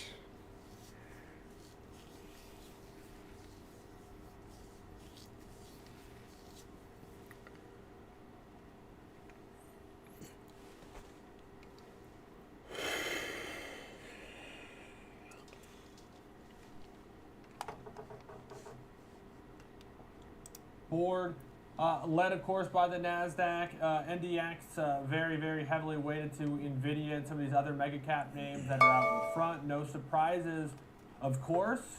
Maybe the surprise was that apparently there was doubt that NVIDIA wasn't going to meet the high bar because it exceeded it as it has been doing for the better part of the last year and a half. I know, and I think that what the surprise was to me some of the pressure the stock faced into its report because, hey, is anyone shocked they posted another banner quarter for their earnings and sales? I'm not fairly shocked, but hey, we'll dive more into that story later on for FOMO today. Again, I believe that's now a two-peat as far as NVIDIA stealing the FOMO throne. But as always on the show, we'll start things off with upvote and downvote. We'll chart and trade the upvoted names, of course, revisiting NVIDIA, and then we'll look at all of the residual players that are being affected by NVIDIA's move to the upside today. Names like AMD, Supermicro, ARM, just to name a few. And last but not least, we will close out the show with Under 30. That is New Holdings, which has earnings out today after the closing bell. A stock that's risen about 25% so far this year. Yeah, tons to get through. You know, if you hated NVIDIA at 675, they just couldn't wait to get out of that thing. They love it at 770 though, so just classic activity, FOMO-like, looking forward to NVIDIA. Could literally just be the NVIDIA segment at this point. It just seemingly has such influence. You look at option flows and movement of these indices. It's about as reactive to NVIDIA right now as it's ever been to any single stock. So it really, really is so critical. So looking forward to that. But let's do upvote, downvote, not endorsements, not recommendations. Couple earnings reactions from a once loved sector, maybe not so much at the moment. And then a couple earnings previews. Let's talk these earnings reactions. Lucid, Rivian. Let's start with Lucid. At 410, 385, net 460. Yeah, maybe starting off with like the less pain point of the two. I didn't trade it, just paper watch it. Here in real time. After seeing pretty much a disappointing quarter, to put it lightly, they missed as far as revenue estimates. They did beat as far as quarterly losses were better than had been feared, but they did produce around 2,400 vehicles in the fourth quarter, delivered around 1,700. We already knew those delivery numbers from early January, however. What we do know is they ended the quarter with around $4.8 billion in total liquidity, saying that they're really investing right now in the long term. They're looking to solidify their place in the premier luxury EV market. They issued full year production guidance of around 9,000 vehicles. They do say they could expect to continue to manage and adjust the production to meet the sales and delivery needs. And they also noted the start of the production of their Gravity SUV is on track for late 2024. So that was at least a positive, but today pacing for its worst day in over 3 years. I think just with the lack of growth, the target that doesn't imply much upside from what the street had been expecting, and they'd already reduced their expectations for this name. You know, I think the market will comfortably sell Lucid and Rivian, or at least take the selling in Lucid and Rivian if they get this kind of buying in names like NVIDIA and some of the other mega caps. But those who are tied to electric vehicles, these are real moves, and down yes, they are. For Lucid, I think we're in some pretty dire straits when it comes to this name. You can see it's been pretty steady to the downside. That pop that has been so massive for so many names. That last half of 2023 or last third of 2023 is basically not even registering on this chart here. Let's SPX new high. A bigger move, 25%, and it's like some of these aren't that surprising. Like I'm not surprised to see this. The numbers weren't great, but it's still just shocking. Just all these reactions, be them to the downside, be them to the upside. They're not just little moves. They're like chunks of the values of these companies. I think really well put, and of course this name today is beaten down already. I mean, we're down now 52%, excuse me, since the start of this year, down 41% from a year ago level. So like there's no real way to frame this. This is a negative story today, saying they're laying off about 10% of their salaried workforce, and they do expect their vehicle output to be flat this year. Citing tougher market conditions, they did say they expect to produce roughly the same number of pickup trucks and SUVs this year as they did last year, about 57,000, short of the street's expectations for around 65,000. The CEO did say some of these challenging conditions that are facing the company include high interest rates that make the monthly vehicle payments pricier, as well as weak manufacturing outlook now going forward. And they do plan to cut some of their operational costs. And they said apply what they've learned at their new factory going up, or for their new factory going up in Georgia, which is slated to begin production in 2026. But a fact that I know you always appreciate, they did disclose in their earnings call they're still losing $43,000 per vehicle. Yeah, and that only can get better with scale. So they're not scaling up. They're going the other way. They're trimming down their workforce, and they're not expecting production to grow in terms of the amount of units. So this is another dire situation. 25%, that's a chunk of the value gone. It did have important backers, names like Amazon that were tied to this, names like Ford that were tied to this. But I'm also not surprised, Jenny, to see Tesla higher today. I know it's kind of waffled back and forth. It's not performed in the same way that some of these other mega caps have.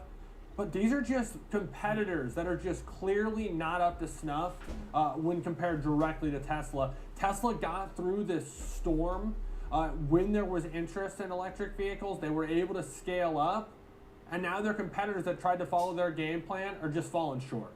I know, and I think today's earnings only solidify. I know we saw some selling after Tesla's most recent report, but not to the extent that we're seeing in Rivian and Lucid today, names that had already been beaten down more significantly. I think just showing that Tesla at this point incomparable to some of these smaller domestic players fighting for what's left of market share. 138 million shares of Rivian traded, so it's not that the interest isn't there. There are still people involved, still traders trading this thing on a daily basis. That's a massive volume number.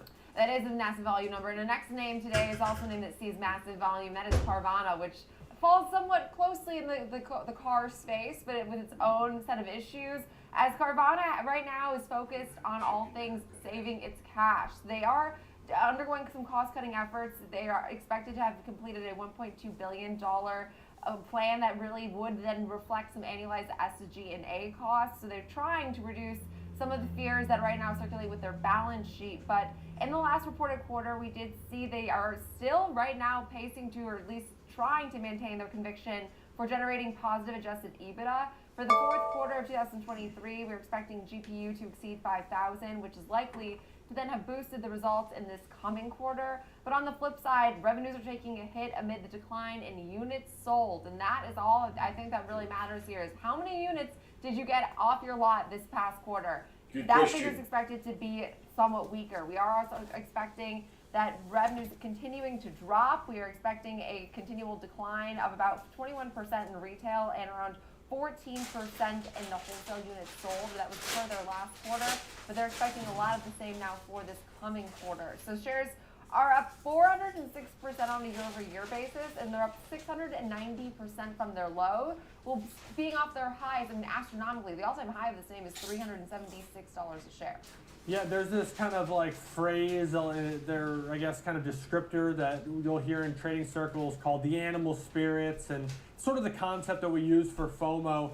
This is a situation when you're looking at Carvana that it just seems that the FOMO-esque aspects of the market, Jenny, the kind of animal spirits, the risk-taking speculation arm has taken over. I mean, this is not a fundamental story to me. This might be a technical story, I don't know.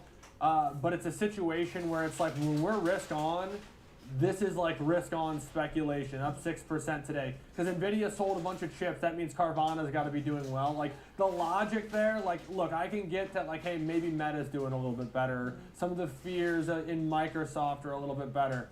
Carvana up 6% because NVIDIA sold a bunch of chips it's a hard stretch for me. So I think this is one of those situations where you could tell me tomorrow the stock's down 25%, I believe you. You could tell me it's up 35, 40%, I might believe you too. You don't know. And that's the exact risk of Carvana. Mind you, this name has about 40% of its overall shares sold short, so short sellers in this name have gotten killed over the last year, but I guess it depends on what point you bought Carvana shares, depending if you are short that name. Now, last name today here is Warner Brothers Discovery, making the most modest move of all four, but still seeing some slight upside today. We have earnings tomorrow morning, and while they have made some significant steps in cost controls and overall profitability and debt reduction, subscriber growth has stalled in recent quarters, and we've seen industry-wide pressures now on linear TV as well as ad market uncertainty, which has clouded a lot of the visibility when it comes to this name. So when they release their fourth quarter earnings, we'll have to see if they can keep any momentum going as far as subscriber growth. I could say that from an overall market perspective, the bar has been set pretty low for this name. Street is expecting the company to report a loss of around 11 cents per share, revenue just around $10.25 billion. We're now at this point perfectly unchanged on the session. Ironic, I was saying we were slightly higher, but doing a whole lot of nothing into their most recent quarterly report, Alex. This name, though, also is part of course, what we see with that merger with the various sports streamers like ESPN. Now Fubo TV trying to block that. So any sort of clarity on that, I think, will also be interesting. I'm also interested to see what kind of impact that actually has on these companies. It seems like a last-ditch effort, especially if names like Amazon, Apple, Netflix are going to enter that space.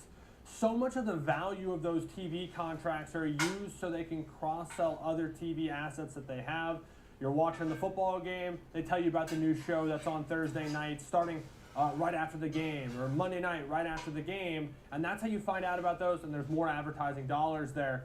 But if you're able to just subscribe to what you want, which is just the sports TV, it doesn't work quite as well. So be interested to see how that all plays out, but it seems like if you're not Netflix right now, streaming, there isn't that much excitement around it from the investors, but also the fact that I'm still seeing a negative number on a legacy established company when it comes to earnings. I know they're spending a lot to shift into streaming.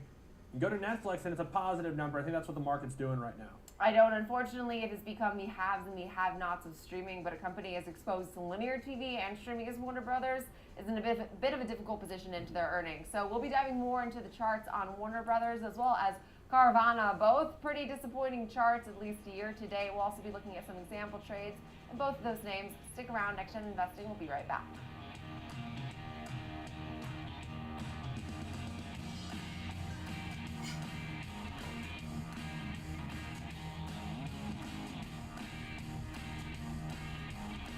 Schwab Bank Investor Checking, the checking account built for investors. Named highest in client satisfaction by J.D. Power for 5 years in a row. With Investor Checking, you get the award-winning features of our checking account, plus cash.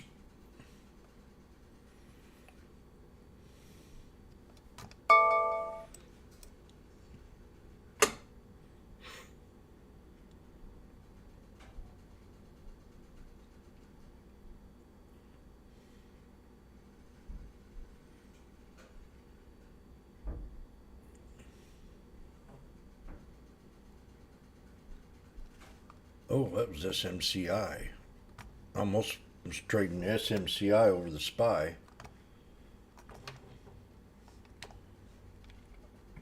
Almost.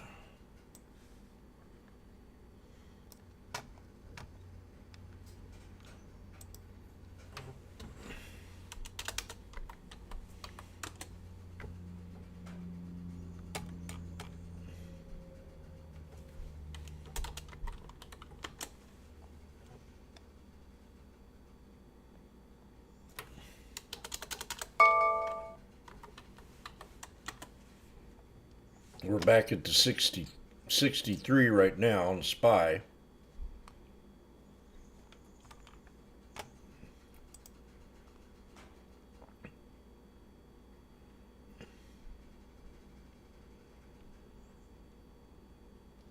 The 505 put.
Volume, not really anything notable lately because we had such extreme volume during the earlier part of this year. The volume currently makes it look like just small potatoes here, but still no notable spikes or anything.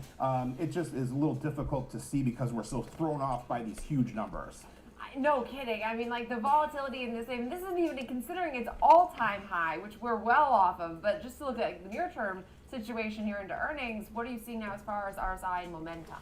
Nothing crazy for RSI here. You know, we we often look for things like bullish or bearish divergence, but we're not seeing anything too extreme in terms of that here. What I would take note of is that we are trending downward here. We're going lower, and we've got more of, once again, kind of a triangular shape here. So we've got an uptrend line and a downward trend line. Not necessarily literal trend lines here. I'm just trying to describe the movement of this indicator here. We did bounce off that 50 midline yesterday. We held on. Price held on with at a support level concurrently, so that was a good sign here for the bulls at least. Now we're back above that 50 midline and just kind of hanging on right now. So look for price to break out in one direction and for the RSI to break out in that same direction to help confirm what you're seeing here. You don't want to get caught in a false breakout. Watching the RSI can help alleviate situations like that. The false breakout, we're back at it again. So now as far as support and resistance here, what are you seeing into their earnings release? Well, look at our volume profile here. Just kind of a big mess. Not really any clear nodes, not really any remarkable areas to really be watching in terms of heavy trading activity, kind of just evenly dispersed from 40 to 60 here. So that's not too much help at this point. However, we have some price action to be on the lookout for. First, we've got a kind of a very near-term price point. We topped out twice there around 57.62. That's roughly in line with our downward sloping trend line as well. So if we get a push above that area, our 52-week highs near 62.59, that could be the next place to target to the upside here. To the downside, we've got this area that I mentioned earlier, our 21-day EMA and the 48.50 level, which is where price stopped multiple times. So keep an eye on points like that where the opens and the closes kind of are lining up around that same area. Further to the downside, 63-day EMA and our upward sloping trend line. That comes in near 45 to 46, those two things. So that could be another supportive area. Yeah, so a lot to look at here when it comes to Carvana's chart. Always a compelling one, especially into a volatility event like earnings typically are. So now when we trade to this name, Alex, walk us through then a more neutral strategy, just considering, like you said, it wouldn't surprise me if this name was down 25%, it wouldn't surprise me if it was up 25%. Yeah, and neutral not necessarily meaning range bound. I know we often talk about things like selling iron condors or straddles or iron butterflies that are looking for a lack of movement. This is a double counter spread, so something oftentimes the fast market guys will talk about, but this is looking for the stock to move in either direction, but still move. So looking for some type of volatility, just not sure where, as the picture was a little bit more cloudy when it came to the technicals. Looking at buying the 60 call calendar and the 40 put calendar together, creating almost like a mountain range here. So we have the mountain peak, Jenny, and then in this case we have two of them. Selling this week, buying next week, $1.50 for the whole package. 40 would be good to the downside, 60 would be good to the upside. So 60 sort of splitting the difference between those two high points around 57.5 and 62.5. And then on the downside, looking for an outperformance of the market maker move of about $9. And that's really been the theme. The disappointments have been disappointments, Jenny. 5 more minutes and Fed cats are back. 40, targeting a big move to the downside. Say nothing happens or the moves are even bigger than this. $1.50 would be $150 in risk on this strategy. Most traders would look to do something with this probably tomorrow, given that half those options are expiring tomorrow. Yeah, I think well put here, and a good way to play in some of the obviously unknowns of the volatility here with Carvana. So now, shifting gears, looking at an objectively less volatile name, but the stock doesn't look any prettier on a year-to-date basis. Actually looking far worse is Warner Brothers Discovery, which has been down. I mean, we're down about 16% here year-to-date now. The only similarity I can see between these two is we have, once again, kind of a triangular shape here. This one does look more biased toward the downside, like you were saying. Consider, first of all, we're down 41% off our intraday highs for this year here. And also look at the slope of our two trend lines here. Very modest, very mild slope going across the lows. Much sharper and more severe slope going down across the highs here. And really, you know, we're quite close to those 52-week lows. That's our green dashed line here near 927. So, you know, this could really you don't know what's going to happen with earnings, but if we do get bad earnings, it could be a dangerous situation if you were bullish in this thing, because we could get kind of a leg downward breaking through these supportive areas here. Our overall trend assessment, we're below all three of our moving averages. They're all trending downward. They're all sloping downward. They're diverging farther apart from each other. The opposite situation of our last chart, kind of a more environment that's more geared towards the downside here based on these indicators. And, that's something to be aware of here. Look for the slope of your moving averages to change. That can be an early clue of potential trend change. If we were to start seeing our short-term moving average start to trend upward here, that could be a sign things are starting to improve. But those are some areas to watch for right now. So yeah, a lot to look at here, but unfortunately, overall trend clearly to the downside. We'll have to see if earnings can obviously revive any overall sentiment. But now momentum here, what is RSI telling you? Because clearly downtrend, does RSI match that? Actually, no, and that's the main point I was going to try to make here. You can see that we had a situation where price was making lower closes, a tiny bit of bullish divergence, though, on the RSI. RSI was making higher lows, while price was making lower closing lows. So that could be a sign of some momentum building up in a name like this, but I don't want to oversell it. The divergence is quite small, and we're heading into earnings anyway, which could rewrite the entire landscape for this stock here. So that would be something that maybe you wouldn't want to hang your hat on going into an earnings event, just this little bit of bullish divergence. But it is nonetheless an example of something to look for, a mismatch between the price trajectory and between how the RSI is moving. That can be a useful clue to keep an eye out for. Yeah, and I think that's also a good point. Even though we are seeing some interesting, compelling information from RSI, maybe not enough to say, hey, we could see significant upside. Of course, then, like you said, earnings changes everything. But now, levels you're watching, support and resistance, walk us through what you're seeing. Well, once again here, we have a different situation with our volume profile. We do have some nodes to keep on the lookout here for, maybe near 1050, 1150, 1250, kind of evenly spaced out there around the midpoint between these even dollar amounts here. So we can see now as well, we've also included standard deviation channels on our chart. This is something that you can use when a stock is making new lows or new highs, and you don't really have a lot of prior price action to go off of here. We take our blue line, our linear regression line, our line of best fit, then we take standard deviations to the upside and the downside to create these channels. If we do break through our lows, if we break through our kind of downward bias triangle here, if we start cracking through 927, the -1 standard deviation is a point to watch. It comes in currently near 816. Not saying it's going to get there or anything. I'm just saying if earnings are bad and if things are disappointing for the bulls, that could be one key area to watch for potential support. To the upside, we've got our moving averages. Yellow 21-day, orange 63-day, near 10 and 1053. So the 63-day kind of lines up with our volume node here. But this area right here, we had a small gap downward. The pre-gap lows match up with the post-gap highs right around 1082. So that would be one key area to break above. That would be the first step toward restoring some kind of uptrend. Then we got to break above our volume profile point of control. That's the area of heaviest trading here. So 1150 roughly lines up with our downward sloping trend line as well. So that could be another area to keep an eye on if things are more pleasing for the bulls with earnings.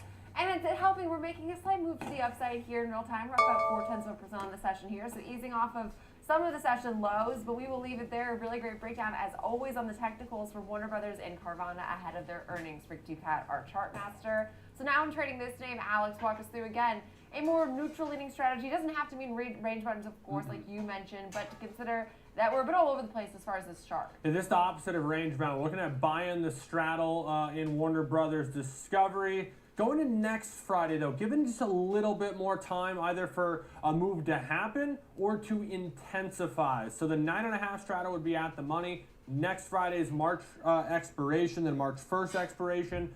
Around $1.05 debit would be the risk. So whatever the debit spent is the risk. So in this case, if we're looking at $1.05, that'd be $105.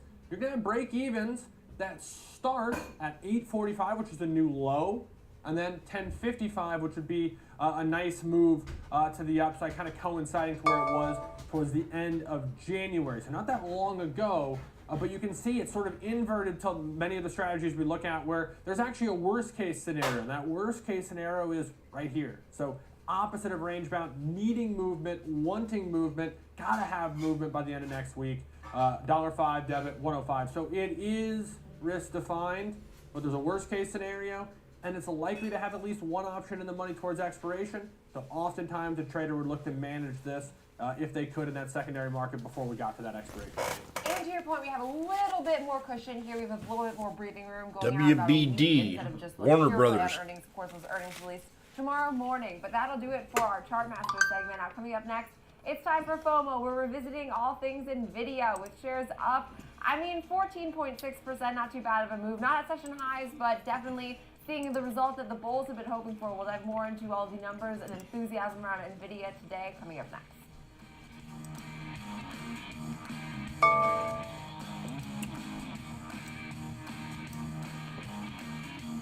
My dad was a hard worker. Oh God, your He used dad. to do side jobs, installing windows.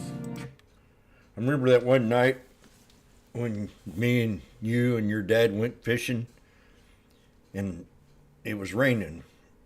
It was up there in Portland, Oregon, and we didn't have any bait. And your dad said, "Hey, come here, go get me a stick." I said, "What do you mean, Dad?" He said, "Go get a stick." And we went and got a stick, and next thing he said, "Go get a hammer." I said, "Man, what's your dad want a stick and hammer for? We're going fishing." So we went and got the hammer, and we handed him the stick and the hammer, and he said, "Watch this, young man." He took the stick and he took the hammer and he rammed the stick in the ground with the hammer and went about 1.5 feet in the ground and started shaking that stick. And all of a sudden, all these night crawlers just started jumping up out of the ground. I looked at Johnny and I said, "Johnny, your dad, man, he's smart."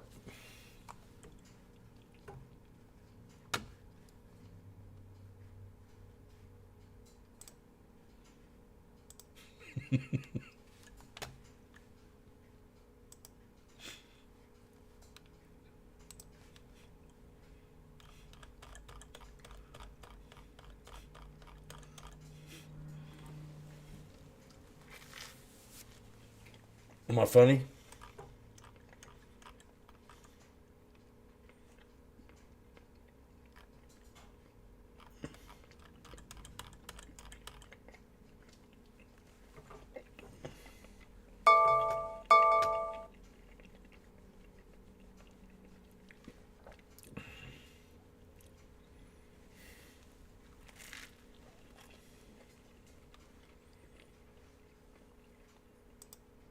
Then NVIDIA as a stock drives the action the last few sessions, probably for the better part of this year, but really, Jenny, it's intensified, I would say, the last week. We saw a little bit of weakness into earnings, maybe some profit taking. I mean, hard to be, I guess, anything other than that when you start thinking about some of the selling, given the movement we've seen, maybe some weak hands before earnings, but it was short-lived. The earnings came out. There was a little bit of weakness. I think a low tick was like 645. So sorry to the person who filled there, but it's never looked back since, and it's just gotten stronger and stronger. Look, I know it's off like $7 from the high. That's 1% at this point. Who cares? I know. I mean, in today's move to the upside for all the pessimism and all of the selling, we saw 4 down days actually into this report. Now we're pacing to close out the week up 6.5%. So it just goes to show the power of a good earnings call and a good earnings report at that. I mean, as far as blowing past expectations, that was a no-brainer. You look at some of the individual revenue components. I think it speaks to the outsized strength of NVIDIA. Data center revenues up 409% on a year-over-year basis. Gaming is actually a surprising one, up 56%. That was strong, and professional visualization is up 105% year over year. And that's very strong. The declining revenue segment was automotive, that was down 4%. But I mean, this is a story in which there was so much concern about demand for GPUs, which are used, of course, to then train AI systems. NVIDIA delivered on every expectation as far as demand, and actually, when you look at the supply chain, they mentioned being somewhat supply chain constrained. I only read their perhaps negatives as positives because if you're seeing this strong of a report and you're still mentioning supply chain weakness, what does NVIDIA look like at full capacity? I mean, like, maybe we'll never even know what that does look like, but they have been able to handle any supply chain snags so much more efficiently. I mean, not only surviving, but thriving in this environment versus their peers. The one perhaps area of weakness that I could maybe find is that we are expecting this deceleration in some of their overall data center revenue tied to China. But I also read that as a huge positive because, hey, if you're looking at the China region, you're not seeing the pace of recovery, what you had initially anticipated as a company, that is a massive area of revenue that only stands then to grow. So like all of these various things, I only see as positives going forward in terms of the technology and the software in which NVIDIA employs. Plus the stock trades, I believe it was just over like 35 times its forward earnings. There's still the argument being said, this name has more room to run, which I think speaks to nothing but price from analysts today that I've seen. I mean, price targets, when you look at those that have changed their price targets, Stifel 910, B of A 925, Benchmark 1000, Bernstein 1000, KeyBank over $1,100 a share. So analysts are moving up their price targets with velocity. I know there's different opinions about like where the analysts fall in terms of importance of the move, but I can respect at least that these price targets are substantially above where they previously were before. So I'll do my best to play kind of devil's advocate because I think there's a lot of positives out there right now. I will preface it as to, I'm not sure how much the fundamentals really matter to this move. You can make the argument the fundamentals support it, but this is an animal spirit type of situation as much as anything to me. Stocks that are $2 trillion in valuation thereabouts don't move 15% at a clip. It just doesn't happen. This stock's moved so fast and so much. We talked about sort of the comparables in terms of what that value actually is compared to other things like the GDP of Canada and, of course, the entire value of the Hong Kong Stock Exchange. But I'm not even going to go there. The thing for me is when you start looking at this, there's this underlying assumption that this is going to continue into perpetuity. That's how you get those valuations. That's how you get forward earnings expectations. The other key piece to this story is that somehow this means that all semiconductors are going to do this. This could literally just be a unique NVIDIA story. But for companies to be spending $24 billion on NVIDIA products quarter after quarter, there has to be some sort of return on that investment. Look, I don't know how much it costs to run things like ChatGPT. I don't use it. I've never used it. I know I'm not alone, but I'm also not necessarily indicative of the entire population. There are people using these things, but if it costs you what, $20 a month, $50 a month, like how do you get to 24 billion with those subscriptions? And there's so many of them. So to me, the best case scenario is AI changes everything for these companies. But what does that do? That means that they can remove workers. They don't need workers anymore, okay? Well, if there's no workers, who's making money? Only the owners of these businesses that have these AI technologies. I guess if they just keep buying AI chips, but the economy would crash then, right? There would be no workers. Yeah, so basically you're saying is like right now we're still trading on the potential of AI. Like what is the dollar cents? I just don't know how the potential of AI is ultimately beneficial in the end. And so I look at it as, hey, this could still mean NVIDIA sells chips into perpetuity. I'm not discounting what it means for NVIDIA. I'm not sure I fully am on board that it's going to be game-changing technologies for the Microsofts and the companies that are actually buying the chips. And because if it is, all that means is they're going to be able to reduce staff, but then if people don't have jobs, they're not going to buy products. So in the end, it's this big full circle situation where it's like, how do you, if you eliminate all workers, which again, we're not saying that that's going to happen, but just to, kind of riddle this and game theory it out, who are you selling to? Exactly. I completely understand like where it's like the actual implementation of AI in our daily lives. What does that even look like? Is it even necessarily a good thing? I think that's important. Or who is it a good thing for? Right, because I don't think it's necessarily a good thing for like the average. I mean, like I'm understanding the AI, and I think you make a good point. At some point, these large language models, like say Alphabet has Gemini now, it's rebranded to where now you have ChatGPT and you have all these various services.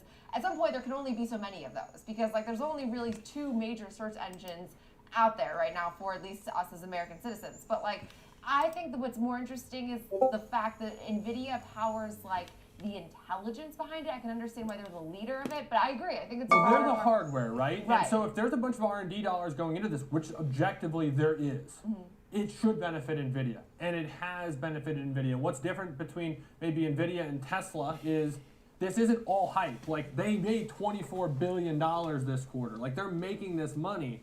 It's just how long does it last, and does it last, and how long can they sustain the growth rates? I don't know, but we don't need to know. And all we need to know is that right now, NVIDIA was just up $100 a share since yesterday's close. And if that kind of activity continues, this kind of trade could benefit. 1,000 just seems like on the doorstep. I know we're not even 800, but 1,000 seems like something that could happen, right? For a name like NVIDIA, of course, anything could happen. But I looked at a strategy that would benefit from that exact circumstance, which is, what if this stock tests $1,000 a share by March expiration? It's an expensive product now, NVIDIA, at almost $800 a share. There's a ton of implied volatility. Individual options are expensive in terms of actual dollars. And so not everybody can participate into this stock in a FOMO-like way and get exposure to it in a more reasonable comfort of risk. So I found a way that can pay off big, but doesn't necessarily take a ton of real notional dollar risk in this stock. So $50 in risk, the 950, 1,000, 1050 butterfly, call butterfly in March. This is a strategy, Jenny, that can make as much as $4,950 theoretically on only $50 in risk, but it needs to perfectly pin at 1,000 for that to happen. Really, this is a bullish strategy, looking for an up move, and if it could fall in that window, that $100 window between 950 and 1050 around that March expiration, this thing could really expand. Now look, I know it's speculative. I know that it's maybe not even the highest of likelihoods of things, but just to put real math to this, what is the possibility based off option prices that by March expiration, the stock trades 1,000 at 1 point? Well, it's 5% right now. So it's not a 0% probability. It's not that, 1 in 20 is essentially what it's saying. 1 in 20 times based off option prices, you could see a test of $1,000 in NVIDIA. So really incredible historic things that we're seeing happen right now. Break even's 950.5 and 1049.5 theoretically, but this is not a strategy I think many investors would be taking into expiration. Yeah, and I think really well put. And hey, yeah, at some point it doesn't even really matter like our own opinions about AI, because what matters is the fact that the stock is pacing to close out the biggest move ever on record as far as market value. It's adding about $250 billion to its market cap just today, which then puts it ahead of Alphabet, of course. It is, I mean, the size of Netflix is this move of this move in NVIDIA today. Really amazing stuff. But we will leave it there for FOMO. I'm sure we'll be revisiting NVIDIA on this network all day long. But now it's time to look at a developing story with Renita Young, senior markets correspondent for the network. So Renita, walk us through what has been my pain point all day long. You have like NVIDIA earnings, then you have AT&T, which just for me returned after 7 hours of being down. Hey, listen, the latest about this all is that it's still not clear what exactly caused this service disruption, right, for AT&T, Verizon. AT&T was the most affected by it. But so far, the latest is that it's being investigated as a possible cyber attack or hack or something else to that nature by the FBI and the Department of Homeland Security. And people have been able to they've been unable to make calls, text messages, and access the internet. And the problem was widespread, so widespread in some areas that the emergency responders asked people to stop calling 911 so that they could test cell phones.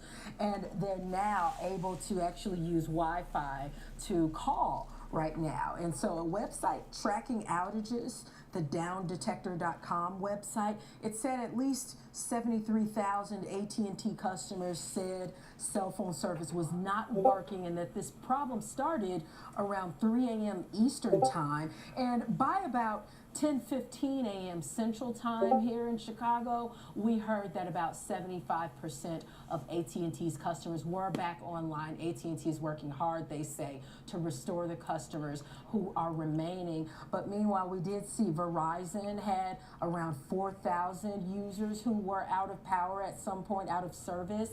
T-Mobile had about 2,000. Shares for both of those companies also down, along with AT&T. And while U.S. Cellular did see some impact of this as well, some outages, those shares are actually up today.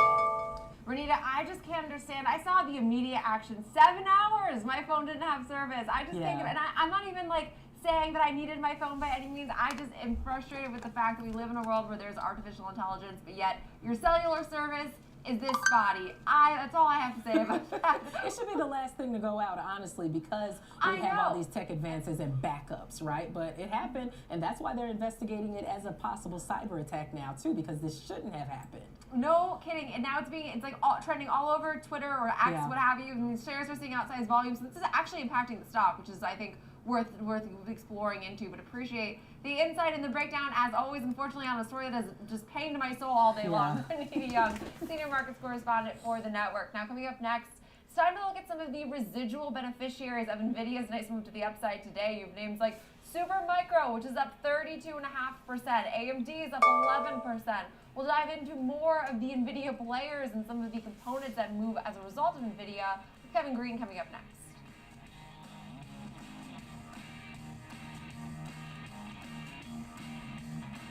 Get each and every angle, the whole picture. Everything comes full circle on Trading 360. Catch us right here at the New York Stock Exchange on Trading 360, only on Schwab Network.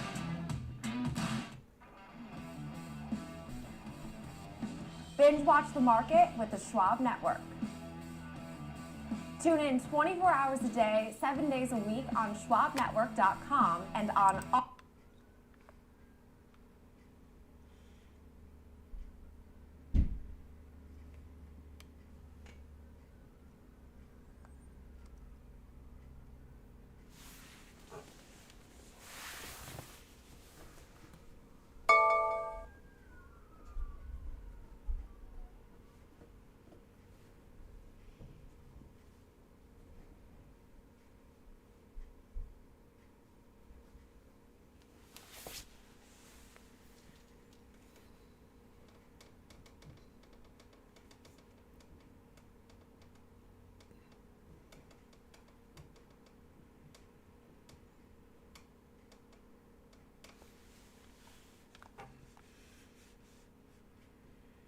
for the Schwab Network. Kevin, enough NVIDIA, right? The stock's up only a measly $100. Nothing else to say. But it brought like the rest of the market along with it. S&Ps, we got 388 of the 500 higher. Got 86 of the 100 NASDAQ 100 names. I'm sure the semiconductor sector looks real green today too. Talk to us about some of this fallout.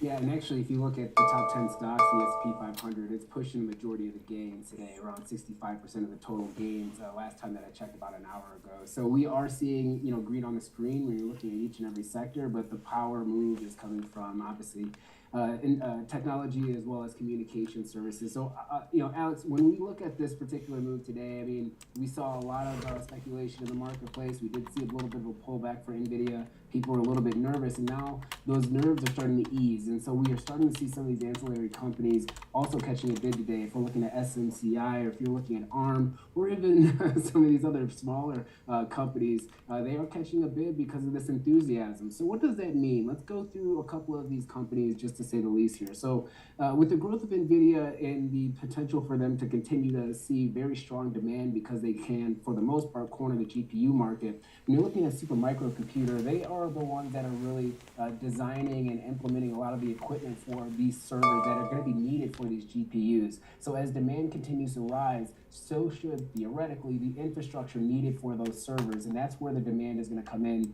for Supermicro. Not been one of them days for me wanting to trade that's much. Where the logic says. I'm not Mrs. SMCI, I mean, that was really a bad one there. As you guys kind of talked Should have about grabbed that. in I the called previous it out. segment. And then we have ARM. You can see who Disgusted. votes for ARM here because of the intellectual property. So what do? They race Go back and watch my video. A lot of chips, and since NVIDIA is really I nailed it. expanding out, it's not only just working on data centers, but the IoT business that can also open up exposure for ARM and getting them in the right contacts or in the right places when it comes to trying to network and try to expand their partnerships. ARM has been doing a very good job with that, and as they continue to expand those partnerships, it should also increase demand for their intellectual property, which is where they make money off of the royalties and the licensing of those different chips that they design. So that's where we're kind of seeing some of the other benefits or some of the downdraft for a lot of these companies because of NVIDIA, and for the most part, the market's eating it up. Yeah, so Kevin, I mean, the market maker moves yesterday on the platform were just outstanding. Like the vast array of companies that were pricing in moves on NVIDIA's earnings was wild to me, but these make sense. I mean, to me, these ancillary names like you just laid out, it makes sense why we're seeing some reaction, but not to bring up the feared B word being bubble, but was there any risk? I mean, like when you're looking at these names that are benefiting from NVIDIA, is there the chance like this is an NVIDIA only story and that they're just riding strength that maybe isn't even related to that? Yes, that is potentially going to be the case. Look, I think Alex is right. He was the bad guy, if you will, when you talked about NVIDIA and maybe some of this momentum, but he does have a point. At some point in time, there's going to be enough competition that gets into the space where hardware margins are going to contract. That's inevitable when you look at any type of industry. If it's electronics, if you're looking at automotives, even if you're looking at trainings for that matter, prices tend to go down, margins tend to go down. Software usually lasts for the long term here. So I think we probably will see, and we are in a bubble in a sense. There are going to be some winners in this bubble. NVIDIA, obviously being the cornerstone, most likely will be the beneficiary. But some of these other smaller businesses, once we start seeing demand starting to level off, and if 80% of their sales, 90% of their sales are only to 2 or 3 customers, you could see a dramatic drop off in a lot of these names. I'm not sure which ones are going to be the ones that fail, but there is no doubt a lot of enthusiasm that could see the bubble burst. And we're just not there yet. We're still in the enthusiasm phase. Yeah, bubble fears, it feels like are more and more dampened for the week, but it doesn't mean that we're out of the woods yet by any means. So I completely agree with you both. We will leave it there. Appreciate the breakdown. Kevin Green, Senior Markets Correspondent for the network. Now, coming up next, it's time for Under 30. We are looking at a name with earnings due out today after the closing bell. That's New Holdings, as shares are up about 2.6% here in real time. George Schills will have that preview for us coming up next.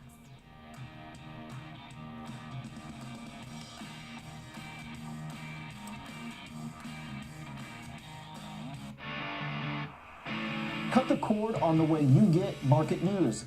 It's Market on Close. Join me, Oliver Rennick, for the biggest earnings coverage and insights from the smartest minds on Wall Street. Monday through Friday, 3 p.m. Eastern, available anytime, anywhere, on any device for free. Only on the Schwab Network.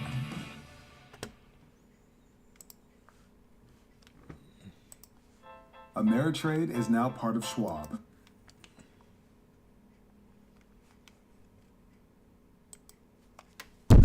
Oh, oops.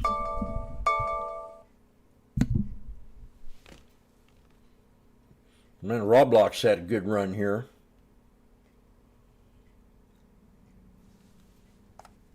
There's some good runners today.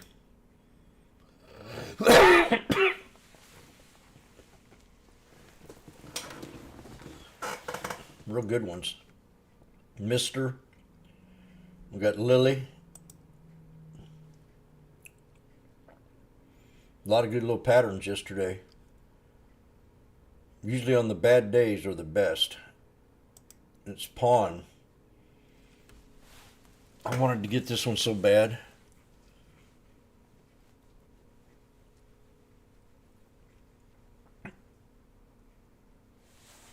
I think I'd like that. On any device for free.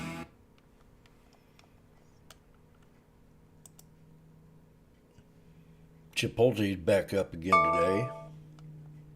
And Toll Brothers was another one they've been yakking about. And Adobe had a correction.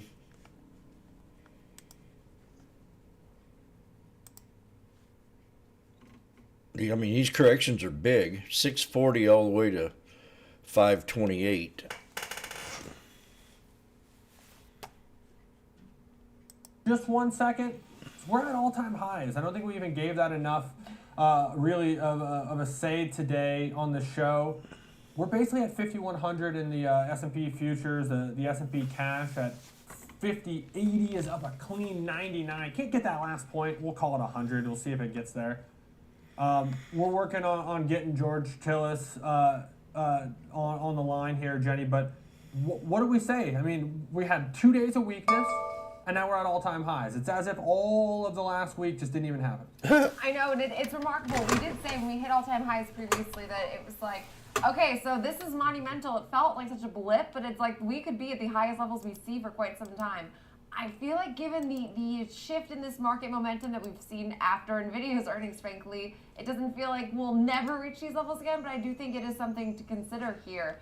And all things considered, I mean, NVIDIA right now, I know I keep going back to NVIDIA, but it doesn't. You have to. I mean, it's the story. It is a story. It's the third largest weighted, name in the S&P 500 at this point, which just puts it behind Microsoft and Apple. So, I mean, Apple's moving 1% and Microsoft's moving 2%, though. This stock's moving 15%. And right. it was the mover to the downside as well the last few sessions. I mean, you don't want to oversimplify things, but the NVIDIA story can't be oversimplified. Let's talk some new holdings of the Cayman Islands. At least that's what I'm seeing here. New holdings. George Tillis is joining us now for Under 30. George, this is a company operating in the financial services and payments world in Brazil?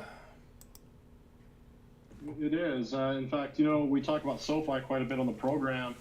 I'm going to look at this company or compare it to SoFi, but it's really a Brazilian version of it. They also service from a digital banking and financial services platform across Colombia and Mexico, where in those two regions of the country, they generated about 33% growth. And if you look at Brazil, about 40% of the Brazilian population who has banking services uses New Holdings. So they've got quite a bit of a large customer base and, of course, brand recognition in that part of the world. And so they're a company that they're going to be reporting earnings. Their estimated earnings per share is 9 cents. Last year they lost 6 cents. We're basically seeing the 250% increase in earnings for the business, and sales are estimated to actually be around 2.39 billion, 63% higher than last year. Interesting company, because if you look at this company compared to SoFi, for instance, performance-wise, it's up over 115%, whereas SoFi is catching a bid. But we talk about that name quite often because it seems to be a popular trading stock, being below 10. This stock, New Holdings, is around $10, but interesting enough, this company is actually growing quite tremendously, both in sales at around 80% based on forward estimates, but also earnings with net income that's actually positive. They generated about $380 million last year. This is net income, not adjusted income, on about $3 billion in sales. Now, looking at SoFi, just as a comparison, that company generated around $2 billion in sales, but they lost about $350 million. So I'm using this as sort of a comparative example of two companies that are in the same industry space, but one, New Holdings, has quite a bit of market share, and the network effects in Brazil versus SoFi, which we talk about as a company that's starting to make progress, but every time they do, they need to finance some of those losses by issuing equity. And so, George, with both of these names, I mean, what's the credit risk right now? Because we look at some of these companies that are credit exposed, I have to imagine there is that added headwind as we face a more uncertain credit environment.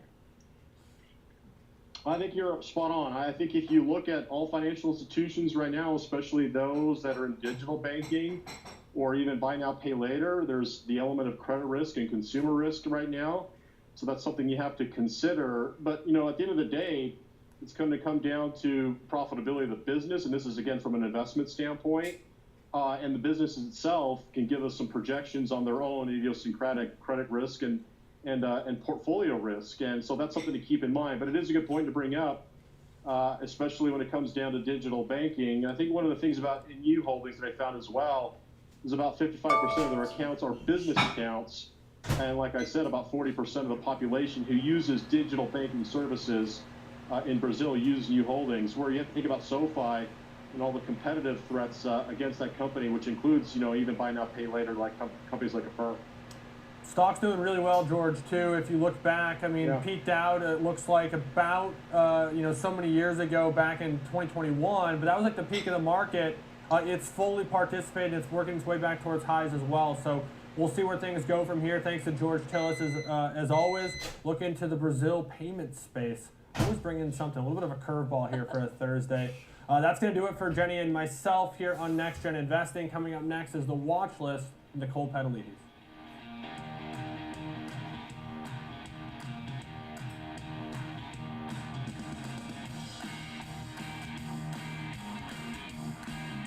The watch list is next. Pay attention. I remember when I first started flying. I remember when the first time I started flying and I put my head back on the pillow and all of a sudden I went to scratching my head and my husband looked at me and said, "Mildred, you have head lice."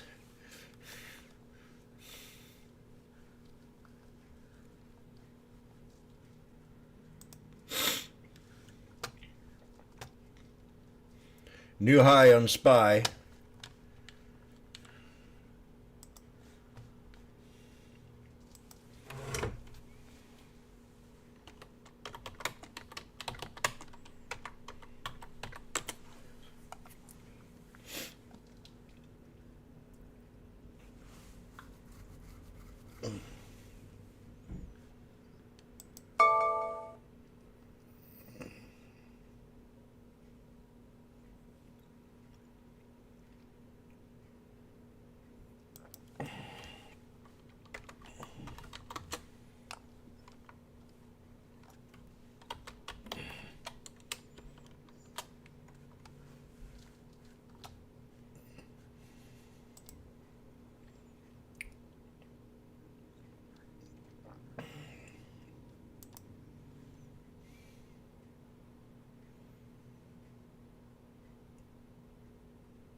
Yeah, they need somebody with new marketing ideas.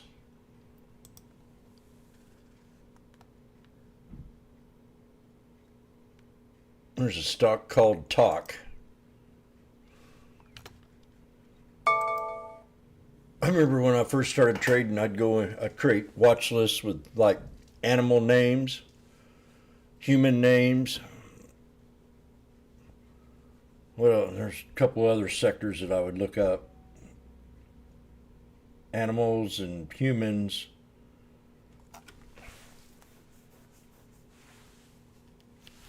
I'd find a trade on them. There was one time where I took 5 stocks and traded every one of them all week long. And then there was a time where I just followed one stock and did a week series on it. When to trade it. And just follow one stock and kind of like the way I do Tesla or did. Now the SPX.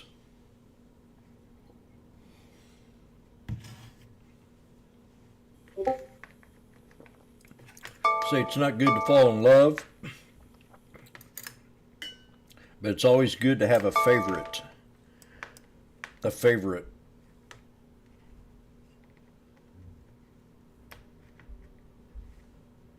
Yay.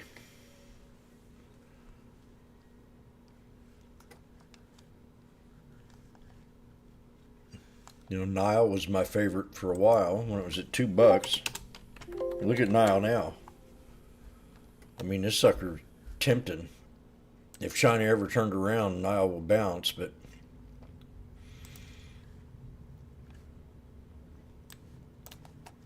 we've come back down and we're retouching the shoulder line of a two-headed snake. See if I can get me a trend line here.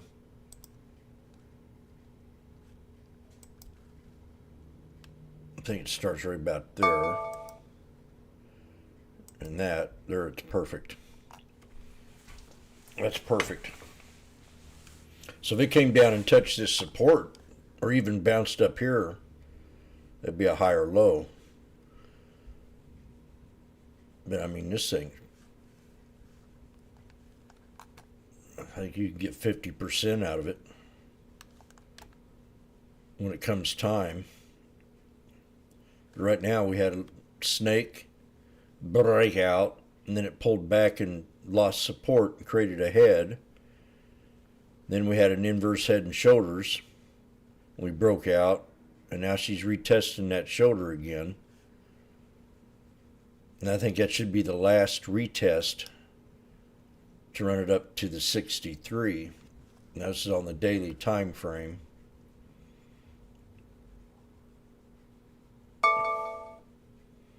Nile. You got to do a little bit of homework and see what's going on here. Tesla's holding up pretty well. Tesla stock is rising. Its EV rivals posted poor guidance. Now to report unaudited fourth quarter. Ooh, that's not good. I would not think.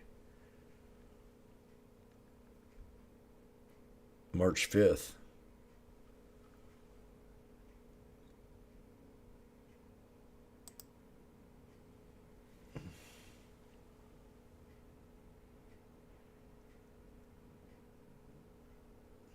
Electric vehicle charging company, ChargePoint, just picked up a buy rating.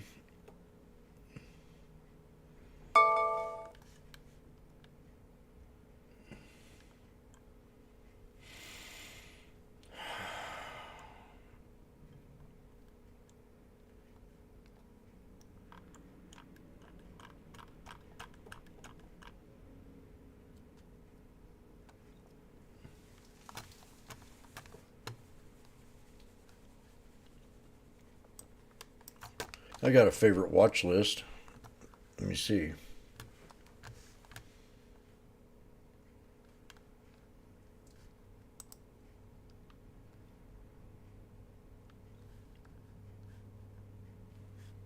Where'd you go, baby?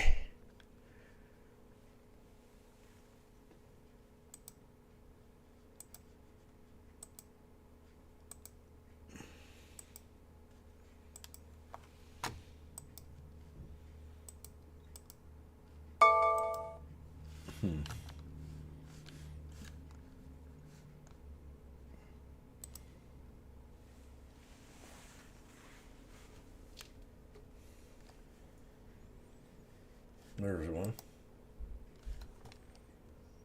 This one here's my top ones. And then I had that other one that I put in here earlier today. There, one of them's green. Netflix up $15.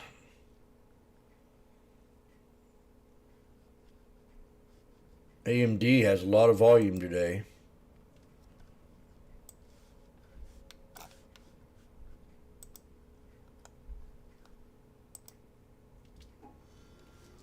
Five-day, 5-minute.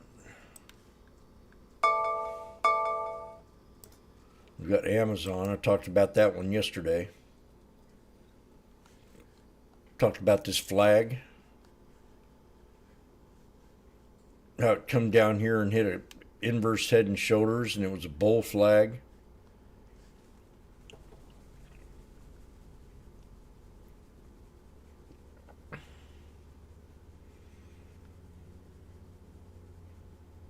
That's a pretty good bounce.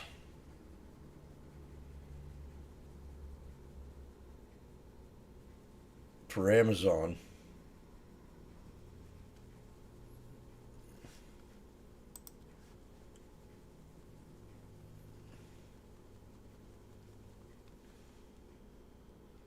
Yes, I traded humans.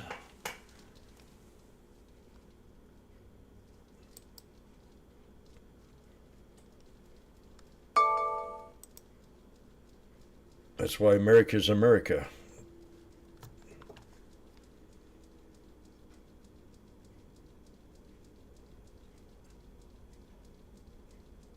Also traded rabbits. Flemish giants. I had 57 rabbits.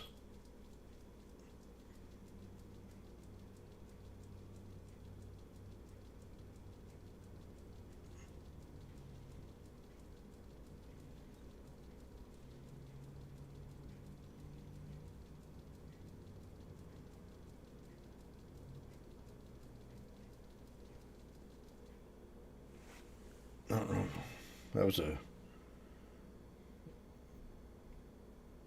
probably could have done better things with my life than raise rabbits.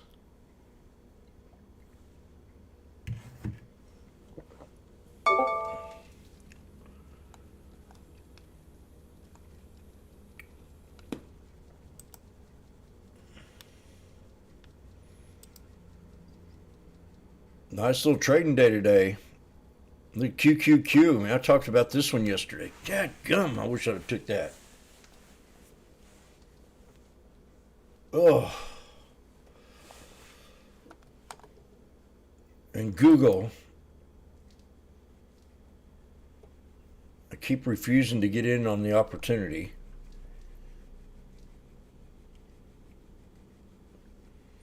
I'm kind of iffy right now. I want to wait. See if I can get on the top of this here channel. You got Uber. I think I got Lyft on here. I need to put it on here because it pulled back. Just for now.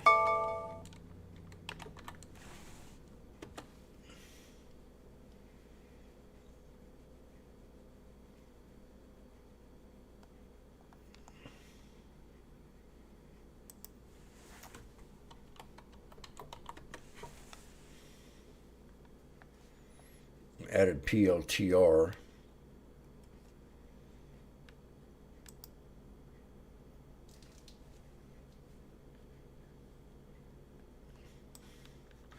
Come real close to hit my support. Should have triggered it.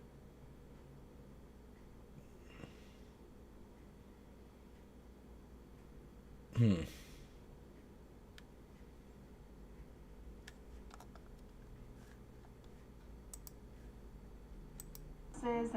tech, you know, just to name a few, consumer discretionary too, right?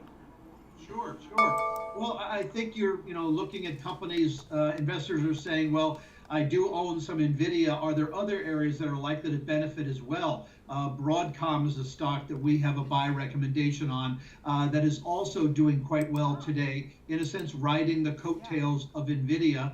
And ditto for Amazon, another of the behemoths, but this one in the consumer discretionary category that we think should do well in the year ahead. Yeah, it's interesting. So you have a buy on Broadcom and on Amazon. When we think about Amazon, it's not performing the way some of the other Magnificent Seven, some of the Magnificent Seven have pulled back. What do you think can drive Amazon higher, and the customer behavior that you expect for the resiliency for 2024 that we're seeing already? Right. Well, I mean, it's a compelling and durable multi-year profit story, has a lot of free cash flow, and it was recently added to the Dow Jones Industrial Average. So I think it's going to get even wider exposure. Yeah. What about the breakdown in the allocation? Bonds, you have foreign equities here, some cash. Where do we stand on some of that? Well, basically, at this point, you don't want to really give up on your international exposure. I think primarily because they're trading at about a 20% discount to their historical relative PE ratio. So just like mid caps and small caps, which are very attractively priced relative to the S&P 500, the real question is the market about to top out or broaden out? And if it broadens out, which is what we think will be happening as the year progresses, then you want to have exposure to mid and small caps as well as to the developed international areas, because the worry about recession seems to have been sidestepped for right now. And I think we could end up seeing an improvement in international indices as investors move back into that area. Yeah, and last time we spoke, you talked about this being the year of an incumbent, and after you know, I don't know, you had some sort of stats, but basically it lined up to a winner. Oh, exactly. I mean, history is a great For guide. market investment. History is a great guide, but it's never gospel. So even though a lot of these indicators have 100% historical frequency of advance and very good returns, there's no guarantee that it'll repeat this time around. But yeah, the election year of first-term presidents, average gain around 15.5%, 100% frequency of advance. January barometer in an election year, also thumbs up, all-time highs in January and February, leading to a potential gain for February and January. Just a lot of indicators out there that are saying this year could surprise investors to the upside. All right, so far your crystal ball was on point. Sam Stovall, great to see you. Thank you always, Chief Investment Strategist at CFRA. We appreciate it, Sam. Thank you. Coming up next, we're going to shift our focus from the markets here at home to the Nikkei in Japan. It closed at an all-time high today. Again, right? That's the first time. It's been doing a lot of that lately. So let's find out what's going on there, and also more on NVIDIA. We'll be right back.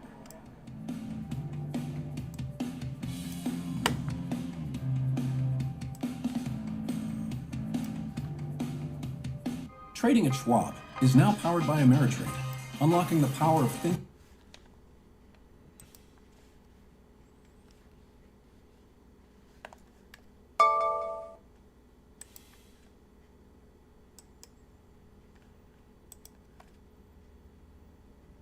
I don't know what to think about Tesla. I don't know, this chart's acting weird.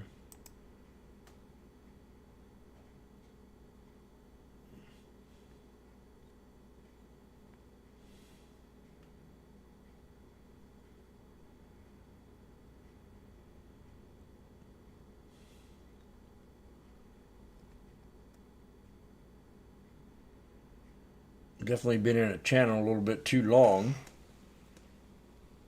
and we have higher lows and higher highs.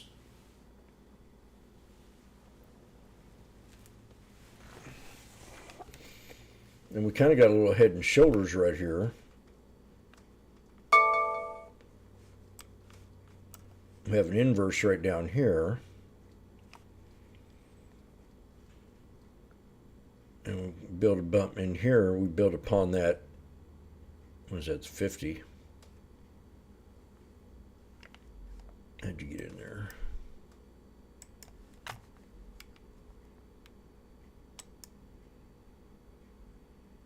$50 SMA.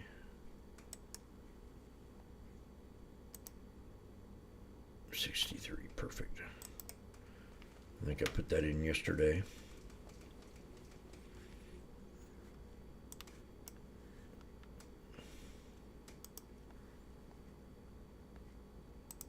The daily. So on the daily we're up to 9.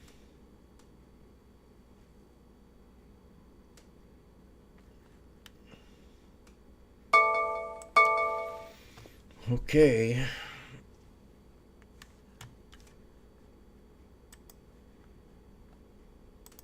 Things are significantly higher year over year, and it sees accelerating demand. Royal Caribbean also seeing higher on-board consumer spending. DoorDash also gaining after Morgan Stanley upgrading the stock to an overweight from an equal weight, boosting the price target to $145. The analyst cites user loyalty and DoorDash expanding into other categories for delivery. Yesterday, DoorDash reached a settlement with California's attorneys general and will pay $375,000 over privacy violation allegations.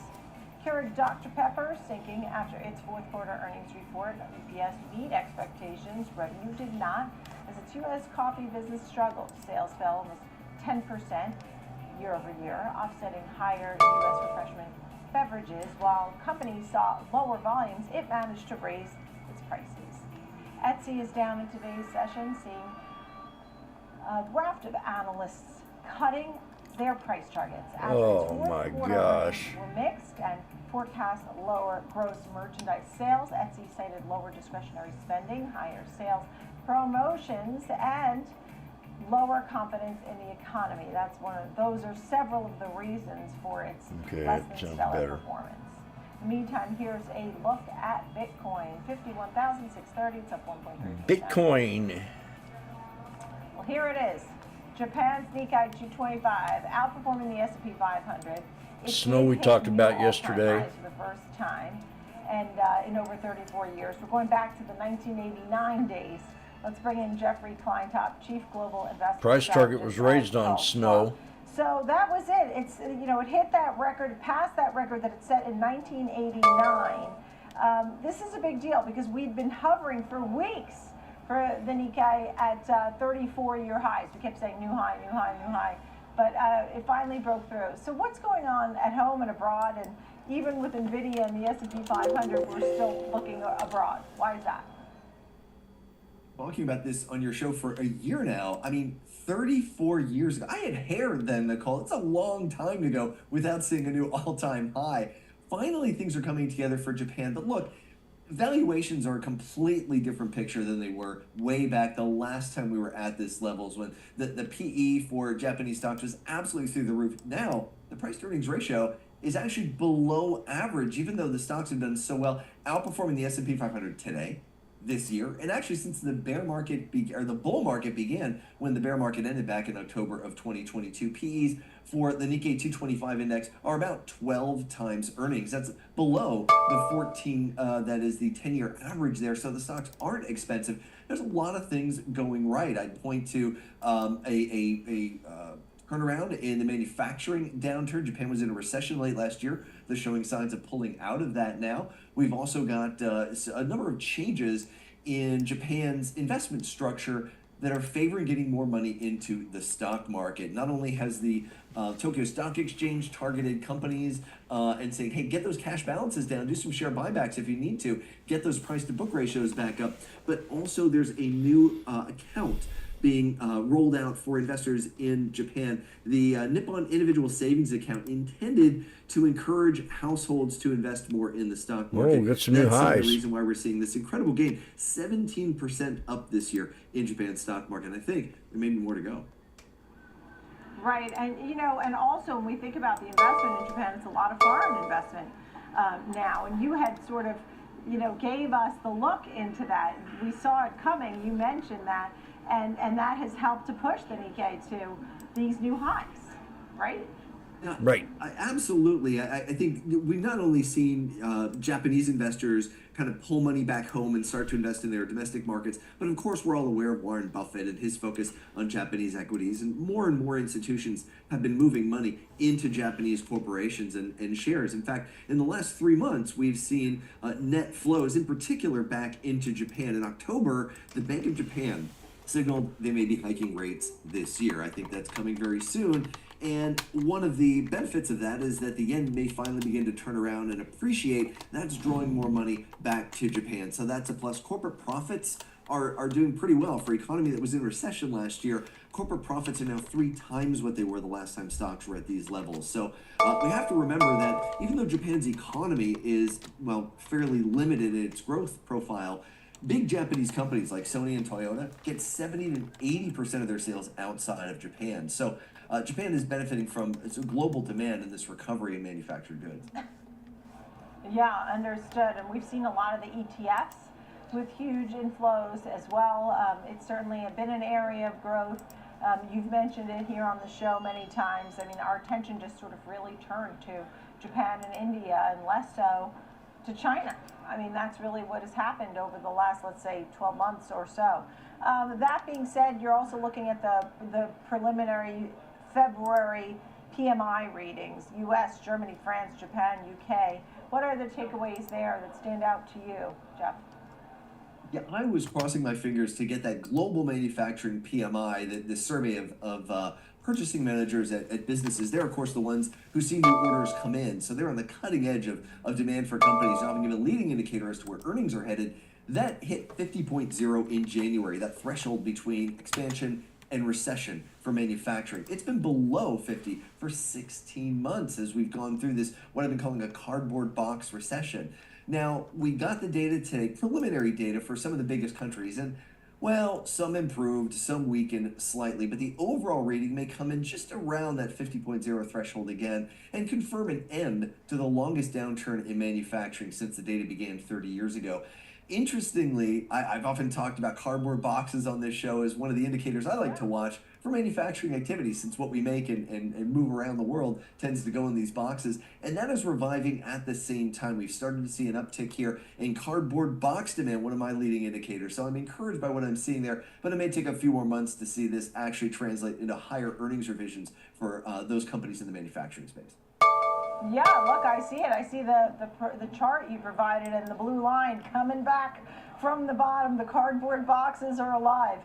The requests for those, it shows there's more manufacturing, there's more cardboard boxes needed. When we think about the sectors here at home and maybe just some of the big manufacturers here at home, what are some of the trends that Good job, franchise. Because I think also supply chain issues may be an issue too, right? Now we're getting a little bit of that now.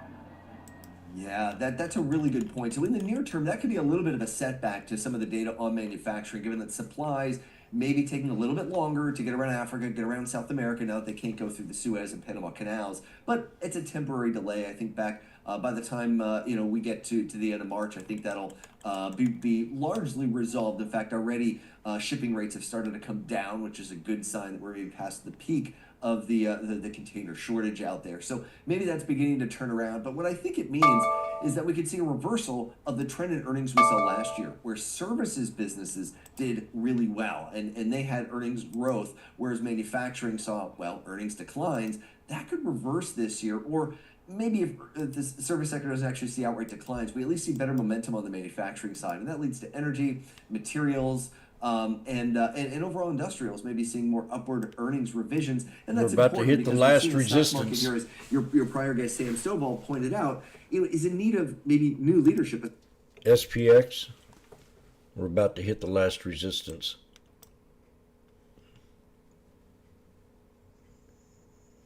It's like $3 more. Yep, I said it. Oh, now it's only 2.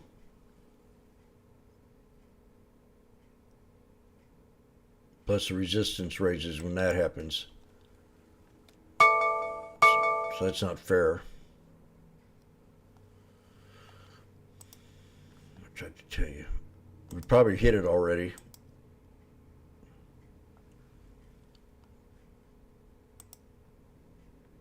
Yep.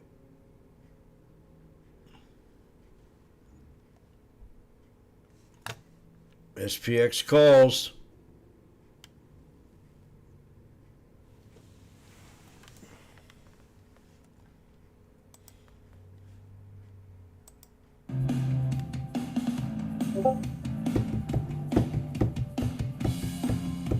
Schwab Bank Investor Checking. Damn. Schwab Bank Investor Checking here.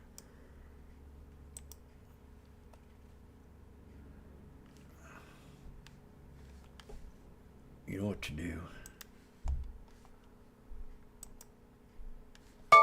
Oh, ouch.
providing something unique and different.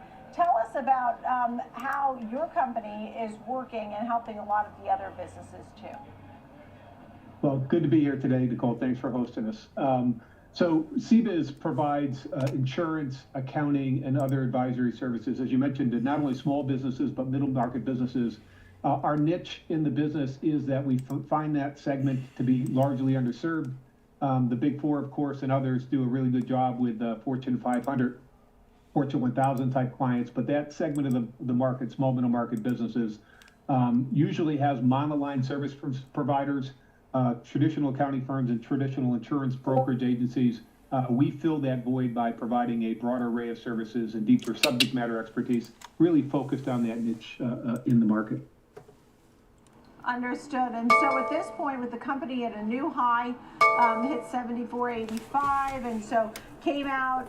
This is going to be right. We've seen a record high close just recently as well.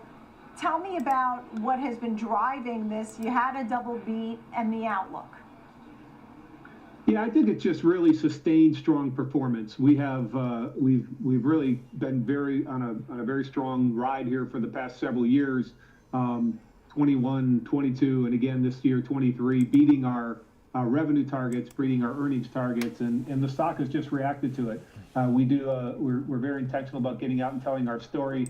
We're not monoline, so many of our competitors are in one of the industries we're in, but not in the breadth of industries. So it really takes us going out and telling that story. And when we do, we see the stock react to it. Right, understood. What are some of the pressures as, you know, the loss widened, you gave revenues on the rise, you gave your guidance. Oh, shit. What have been some of the headwinds that the company has been facing, and does that change in 2024 and 2025 for you? I think actually 2024, as we sit here today compared to last year, I think we're a little bit more optimistic about what we're facing into the future. The types of headwinds that we might face that would impact the business are really just a slower business climate. We largely serve, as I indicated, middle market businesses, largely reliant on the optimism of those business owners and whether they're investing forward. I know I was late, but will you accept my 5094.46?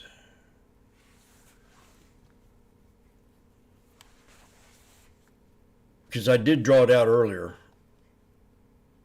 But then if I'd have done that, we would have already broke it.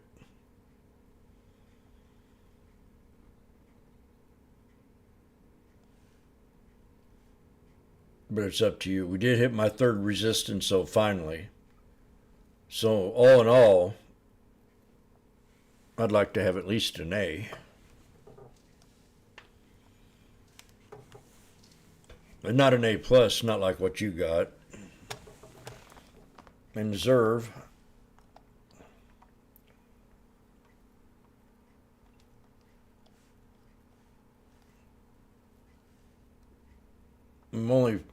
I'm only 7 cents off.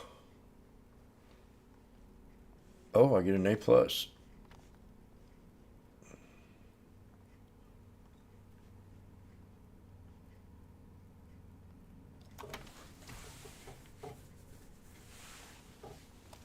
And the day's not over yet.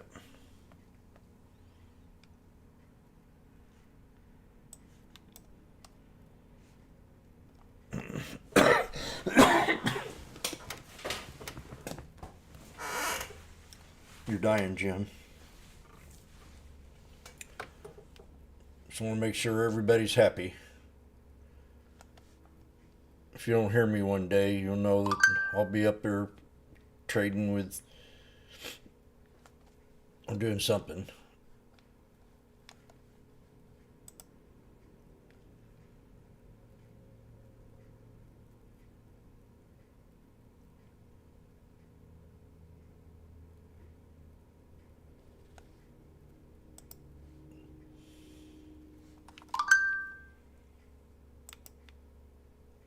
See, right, that they are trying to maneuver, and we see more of that trading during rabbits times than we do during tough times. Tell me a little bit about mergers and acquisitions in your forecast for 2024.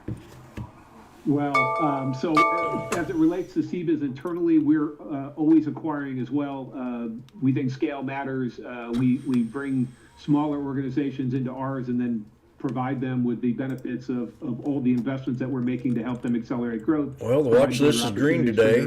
For their workforce. So we am and will continue to be very active acquirers. As we turn to the external market, what we saw last year, and we do a considerable amount of work helping private equity firms and others on the quality of earnings and other matters relating to their acquisitions. We did see that work slow in the first half, but then pick up in the second half. And so as interest rates start to stabilize, we think that will continue. So we think that deal activity should continue to grow into 2024 compared to certainly the first half of 2023. Right. As you see rates, or at least we're at the peak, maybe according to the Fed minutes yesterday, because rising interest rates, labor concerns, global unrest were things that your clients and you were talking about in 2023. Are these still some issues for 2024? Maybe less so, but still. Yeah, less so, as you indicated. Interest rates seem to have stabilized. Labor shortages have eased. Supply chain issues have eased. The one issue that we are hearing today, and we started to hear kind of in the third quarter of 23, and it continues, is really access to credit. So I think credit markets are tightening somewhat. That does have an impact on the confidence levels of the business owners. We'll kind of see how that plays out into 2024. Right, understood. Jerry Grisco, thank you so much, President and CEO at CBIZ. Great to see you. Thank you. Nicole. AVGO just hit resistance on the mega. Still ahead in the second half of our show, we'll break down the very latest on Bitcoin ETFs as Bitcoin's been hovering above this 50,000 mark. What stop is next? EVs in focus, major headwinds, at least for a couple of the names, watching Rivian and Lucid with down arrows today. Our electric vehicle panel will be ready for you. In the meantime, here's a look at winners and losers in the S&P 500.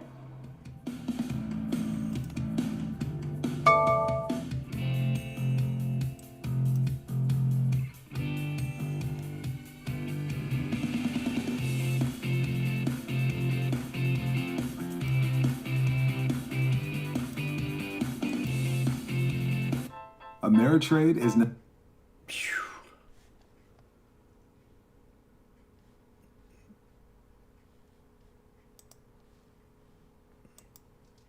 Okay, we've got 26 minutes before power hour. And almost all my watch lists, got a few more red ones on here now. Bank of America just went red on me. And we got Coca-Cola, Humana, aluminum, and that VZO with that one deal with Walmart, VZIO. Kind of going to keep that on watch. Bank of America, and we got DocuSign, Coca-Cola, JetBlue, red. Docu's flat.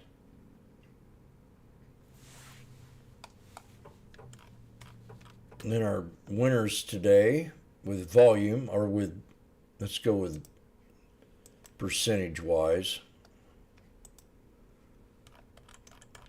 Winners are SMCI, NVIDIA, AMD, TQQQ, AVGO. No, that ain't right. That's percentage wise. Start this all over again. Percentage wise, SMCI. We just have a knife on this? No.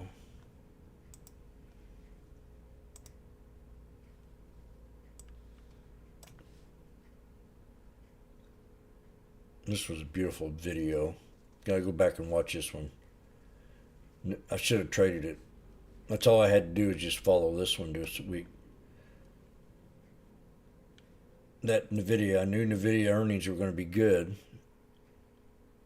Well, everybody was acting. All them fat cats were all bearish. Josh sold 20% of his. They're just all day long. We were talking about how negative they were about NVIDIA, and I said, no, don't be like that. They're setting up the trap. Even Magnificent said something in here, didn't you? Yesterday. That they're setting a trap on us.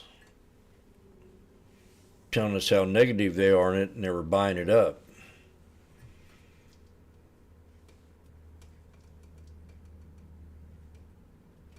Yeah, this is a no smoking room. Who's smoking in here?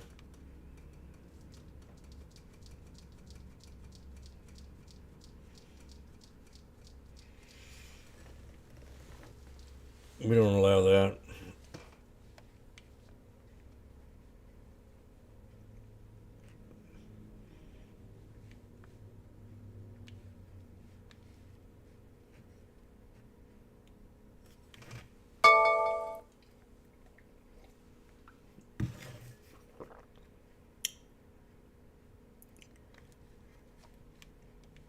We don't allow that.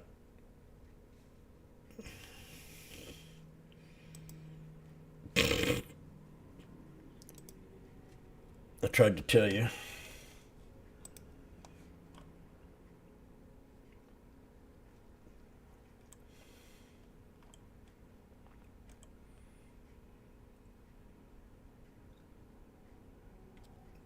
Anybody want to see a picture of me back when I was a hippie?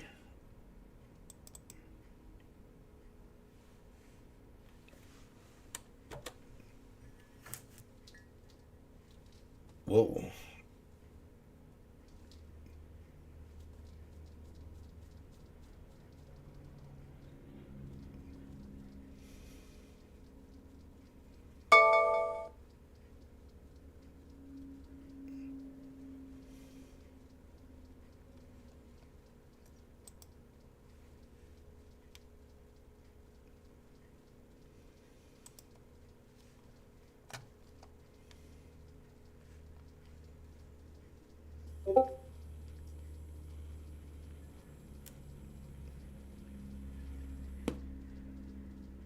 That's ladies' man.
you know, I'd love to hear what some of the others are, but just so people know, the recent high is 53,200 on Bitcoin. The original high was over 69,000.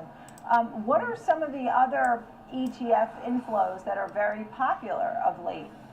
Yeah, well, I think, well, if we just keep it to the Bitcoin for now, it's really interesting because in the world of ETFs, there's a big perception that, you know, obviously low costs really drive assets.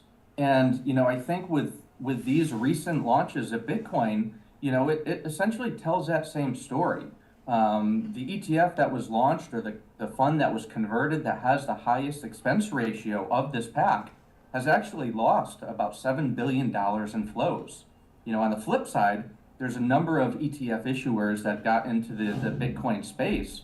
In fact, 6 of the 10 funds out there are currently waiving their management and expense ratios, right? And this is an attempt to drive down costs and get clients on board with their ETFs as soon as possible. On the flip side, those products have actually amassed quite a bit of assets. If you sum up those products, though, they essentially are the equivalent of the iShares product, which has an expense ratio of 12 basis points. So the story here is, you know, certainly when it comes to Bitcoin ETFs, you know, people are concerned about the expenses and the management fees, but it's really going to be interesting over the next 3 to 6 months or even a year, what happens when these fee waivers expire or are not continued, and to see where the assets go from that point on. Right, you talked about the Vanguard model. Tell me a little bit about that, how it's working, and look, you're also noting thousands of ETFs could be launched sooner than later. What are you watching here? Yeah, so, you know, we've been around and focusing on Bitcoin and potentially Ethereum down the road, but there's a much bigger story out there that's not necessarily tied to crypto or spot Bitcoin, and that's essentially the Vanguard share class model. You know, for the better part of 2 decades, Vanguard was using a share class model where they were actually able to create share classes of their mutual funds and ETFs.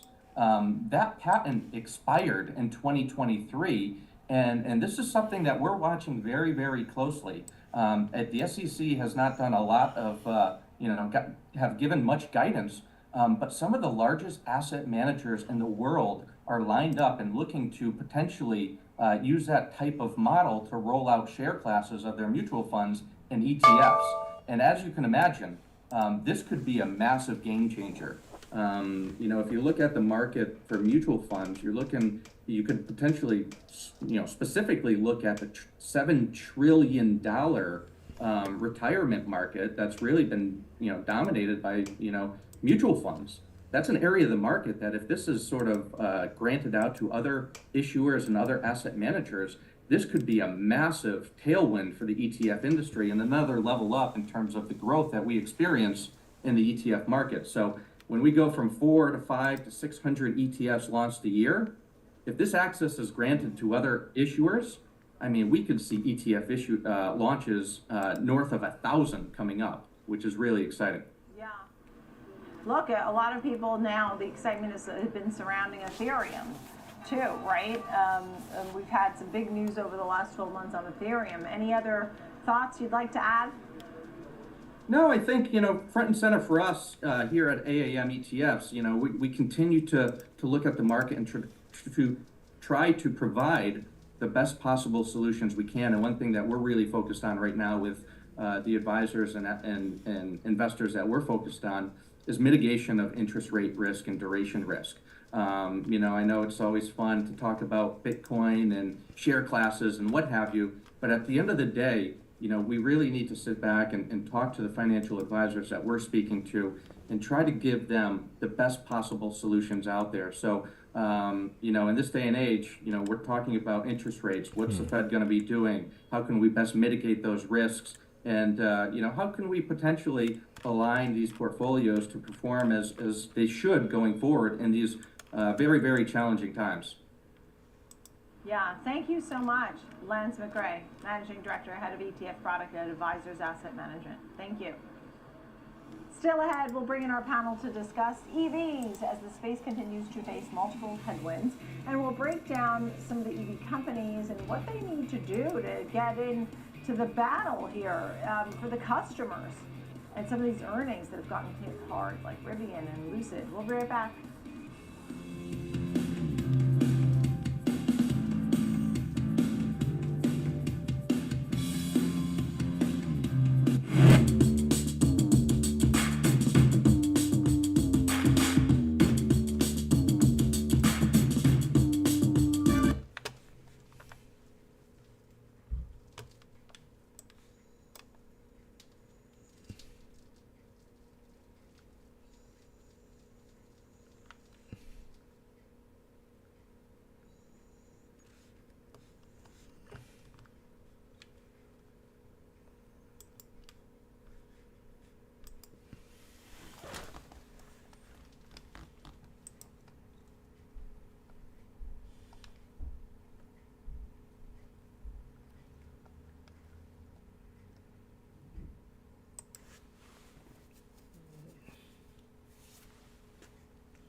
interest rates. And well, while that's true, I think a bigger issue here is the Inflation Reduction Act, which has actually, created better monetary financing conditions for EV makers, but it's also created more competition because now these companies, which as was just said, were focused on early adopters and people who were big fans of EVs. Now they're competing with the likes of GM, Ford, Stellantis, who have much larger production bases and are much better capitalized.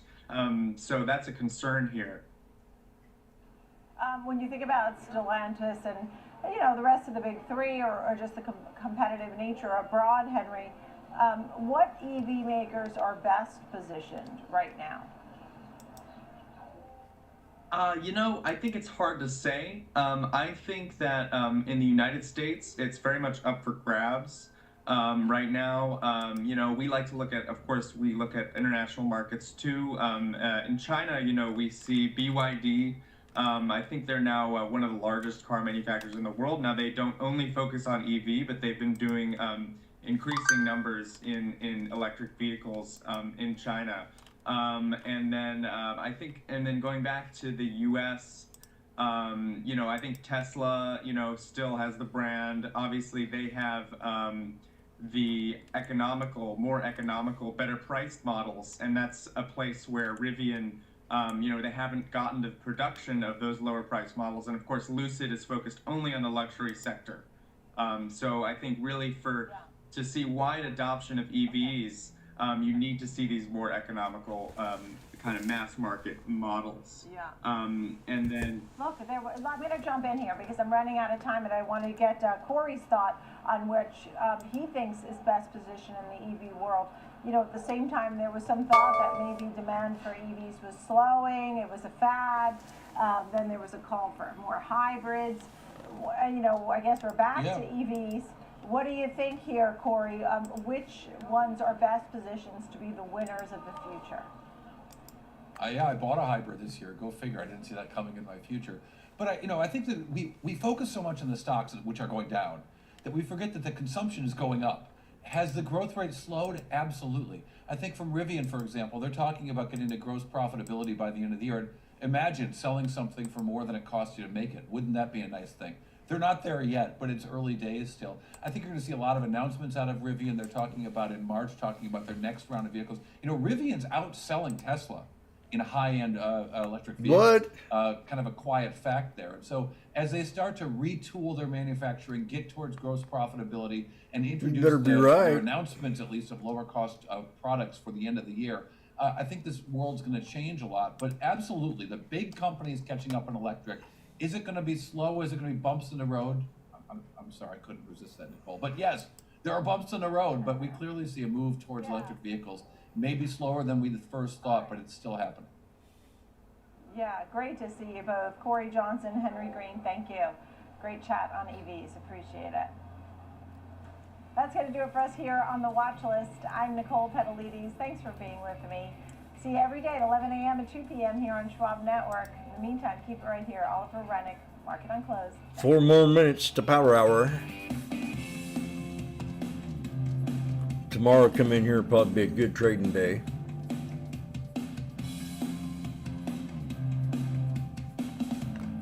A little pullback on SPX now to the 200 at least. Here it comes. Cranking it, yeah. One more candle down. Prepare ye in the name of the Lord. Oh my God. No, that ain't no way. The SP. I just missed out on a good trade. I sat here and had this call ready, this put.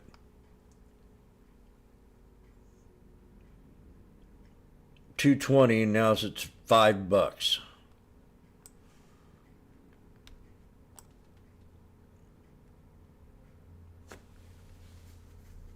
Right when this first candle started turning red, and the 9 crossed the 21. That's the 9 EMA crossing the 21 EMA. See, it's 560. That'd have been a good trade. I knew my time was coming, but I didn't. It's paper trade.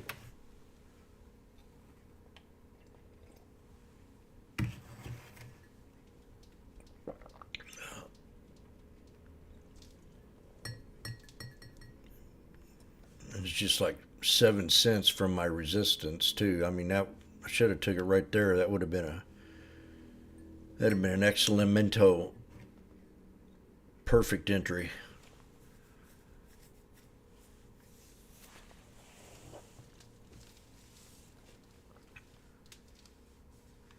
Double top. What are we talking about? Wubbits, tubus, freebie.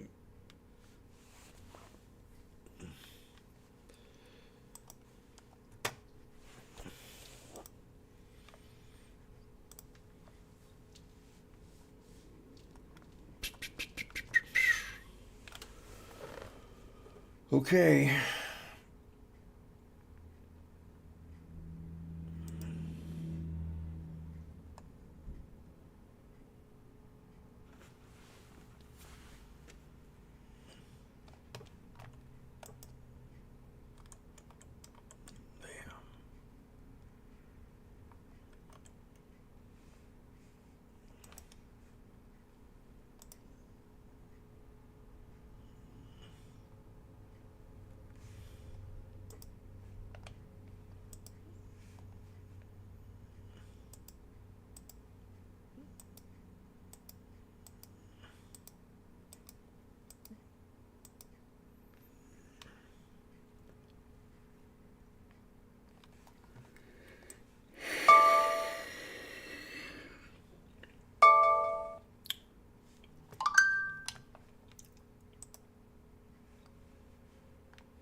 You see these type of gaps up that clear weeks of consolidation, it's as much technical perfection as you could basically ask for. Higher highs, higher lows, the one brief moment of sideways action gives way to a refreshed asset and a brand new momentum that is starting off with a higher high. Pretty amazing stuff. Leapfrogging about 10 days of range trading. So that's pretty much what there is to say about that. Talk a little bit more about what we've learned from the earnings today, but we're going to try and also take a look at a few things that are sliding under the radar. A couple big winners also in this market we'll discuss. Generally, breadth is improving. Looking at the number of companies, NASDAQ listed making highs, NAHGH on your Thinkorswim platform gives you a good look at the companies making highs, and it's getting up there. This is a 3-year look, so it's not where we were, back during the big COVID heydays, but it's at least better than it was a couple months ago when it was a very, very solitary breakout by the AI-linked names as the halo grows around this breakthrough of technology. We're seeing more companies lift off, and that's encouraging. Don't make any mistake, though, mathematically, the concentration of the stock market is deeper than it has ever been, with the exception of the 70s, but the concentration right now is uptrending as opposed to then. So it's really an unparalleled and generally without much historic comparison what we're experiencing right now. It's a higher beta index. It's a swingier index. It's going to be higher variance according to what happens to NVIDIA. So good thing everything went well, because our broad market funds are pumping thanks to a couple companies. Now, what I'm looking for next is whether or not it continues to extend into things that haven't gone to all-time highs. Bitcoin's a good one to watch right now. It's dabbling. It's really looking like it wants to break out. I'm pretty surprised that Bitcoin is as muted today as it is. Generally, it just takes cues from anything that's risk and risk on. It's certainly risk on right now. And it's up 1%. So watch for a potential move there. Wherever it goes should tell us what happens on the margin for those risk assets that haven't been at all-time records but certainly would like to join. Bitcoin represents that camp as clearly as anything I can think of. So a big breakout here in BTC would potentially be a sign that we're ushering another leg higher of risk taking. The 10-year is not getting in the way of anything right now, despite a steady creep higher, possibly because the dollar's been muted the past week.